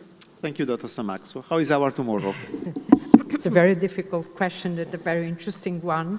But of course, the idea of connection between generations, it's also very important. How, what is the planet that I will leave to my daughters, granddaughters, etc. And this is a big question. And definitely, this is what we need really, and I really tend to agree what you just said. We need to identify what is really the common goods that we need to preserve. What is the most important that we cannot dispose as if it was ours. It's not our property. It goes beyond us. And to this kind of identification, we need the values. And if we don't have the values, it will be very hard for us to be able to identify what should be preserved. I'm not talking only about the planet. Of course, the planet is basic, I would say, but it's much more than that. Thank you. Thank you. And the values are our compass, and this is how we look at them. Thank you. Yes. Mr. Rosell. I think, at least from the policy space, tomorrow, for it to give tomorrow a chance of being successful, I think we need to recenter dialogue in the set of tools that we use. I think it's become obvious from the conversations that global attitudes are hardening, and the question of arming versus preventing, it's one that's on the table. And so it seems as though sometimes dialogue is just one thing on a tool, on a checklist that you take so that you can move on to what you really want to do, which is to employ other things, other elements in the toolbox. And so I don't think we want dialogue to be performative. And so how do we make sure that we are doing dialogue with the understanding that we don't really have many options away from this, away from dialogue? And I think yesterday, and even today, the point has been raised that dialogue is ongoing. I think the Venerable, who was part of the Human Library, was talking about how he sees himself as a book which is never finished. And he was inviting us to look at dialogue in the same way. And so how do we, make sure that, okay, let's look at what is achievable. The first round, second round, go to the next step, but not to just do dialogue for the sake of dialogue so that we can go on to other things. And then, so in terms of how we proceed from here, at least from the multilateral perspective, I think for me, within the African Union and the institutions that make up our union, I think the question is, how do we sow, how do we nurture, how do we grow a culture of dialoguing, among and within our peoples on the continent and beyond. But I wanted to also add one more point of reflection which is, so Professor Brett Sharps from BYU yesterday, he was talking about how do you untie these Gordian knots, that, you're looking at polarization, identity politics, conflicts, all of these different things that is creating this soup. How do you untie that? And Miss Miriam Coronel-Ferrer also, during her presentation, she was saying, how do we make sure that we are actually getting to a point where we are solving conflict as opposed to simply managing them? And I would like to propose that perhaps we come from a place of good faith, because I think there are times where there is rhetoric, which is not really reflected in, action. And so I think, transformative dialogue, yesterday we looked at different characteristics, and I would like to propose that first among these should be good faith. Because if one person is negotiating and the other is just there to be there, I think you don't really have a chance. So, yeah, thank you very much. There's not much left for me to say, is it? No. I'm not going to be very original because I think that, we all agree that in order to start and build the trust, we need to focus on the common denominators. Perhaps I will just stress how, today I connected some of the things that different speakers were saying, and it was going back to the very basics of a dialogue. In a dialogue, one speaks, one listens. Two roles. And for the speaking, you need to make yourself understood. So the issue of language was very important. And this is where I go back to the common denominators. And I give you an example. Yesterday, during the panels, I come from the Council of Europe, and then several panelists, experts, were referring to human rights and the universalism of human rights. Doing the work I do for a pan-European organization, working with other regions, I am often confronted with the fact that in other parts of the world, or some people don't consider that universal, and they confront the universalism of human rights. They confront us as an organization of double standards. They confront that some of the values that we are promoting are coming from a Western perspective. It's part of our daily business. And, I think that we need, in order to communicate with a common language, we need to go back to the common denominators. No, it is across cultures, religions, traditions, and this has been said in these 2 days. Justice, legitimacy, dignity, protection from oppression, and working in a community are globally shared, and start from that. Then you build trust, and in my experience, I know that when we start from the common denominators, then you open all the topics of discussion that were divisive in the beginning. And then you build ground for working on the things that were not uniting us, but dividing us. And I very much would like to close with what one of the human books that I was participating before said also, and for me it was very powerful as a metaphor, because then the part of listening, which is not hearing, is listening, is as much important as communicating in the same language. And he was referring to how important it is that in a dialogue, you listen closely, because if you listen closely, then others might not need to shout. That is right. Thank you very much, Lucia. Thank you for closing with this beautiful sentence. So, Andrea, tomorrow is ours and beyond.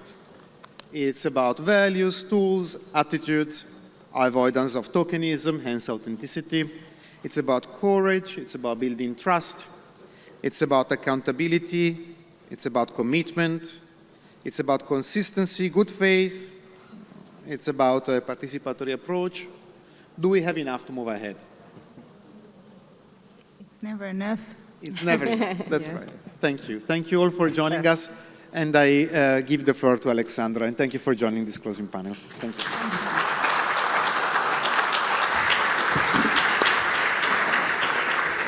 Thank you very much, Davide, distinguished speakers, for very rich closing panel and inputs that you have provided, reflecting on what has been shared during these 2 days.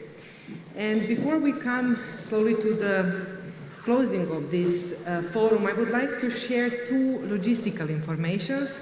First one is that we really appreciate and value your feedback. And we would kindly like to ask you to fill out the evaluation forms that you can find on the tables.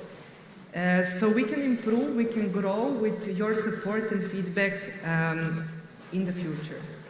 And the second thing, I think it's something that you would really also enjoy, is for those who have signed up for the boat tour, please be in the atrium where our colleagues, Ariana and Carolina, will follow you together for a beautiful Lisbon sightseeing from the Tejo River. I hope you will all enjoy that. We are now coming to the last intervention of this global forum, and it is my pleasure to announce closing remarks of Ambassador Antonio de Almeida Ribeiro, our Deputy Secretary General of the International Dialogue Center, KAICIID, for his closing remarks. Your Excellency.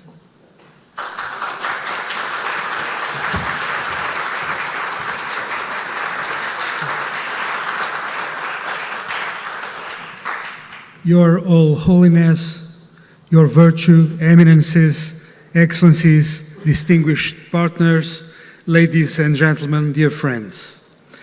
On behalf of His Excellency Dr. Zuhair Al-Harti, the Secretary General, and on behalf of myself as Deputy Secretary General, and indeed of all staff of the International Dialogue Center, KAICIID, I wish to express our sincere appreciation for your active participation at the KAICIID Global Dialogue Forum.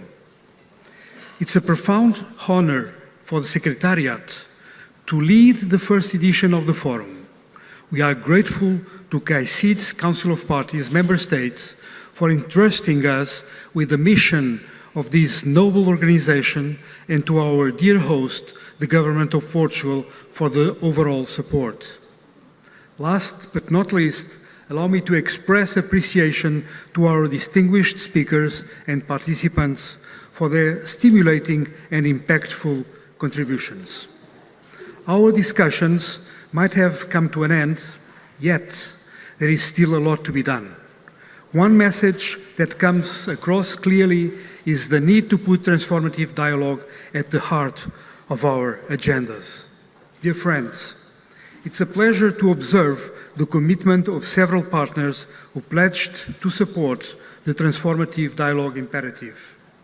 Making promises is easy, whilst keeping them requires sustained effort. Let us prove our accountability by taking collective action. At KAICIID, we will be reconvening similar platforms at regional and global levels to report back on our joint achievements. Under the leadership of His Excellency Dr. Zuhair Al-Harti, the Secretary General, and with the strong commitment of all staff, KAICIID is determined to continue to work on building alliances in this rapidly changing world. We count on you all to support our work and our objectives. I thank you all for your participation, and I wish you a safe trip back home. I hope to see you all again very soon in the future. I thank you very much for your attention.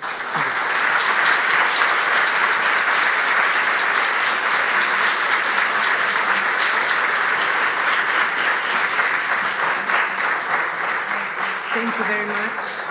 Thank you very much, Ambassador. Thank you, everyone, for joining us together in this two-day transformative dialogue journey, which we are sure it will continue in the future. And now I declare KAICIID Dialogue Forum officially closed. Thank you.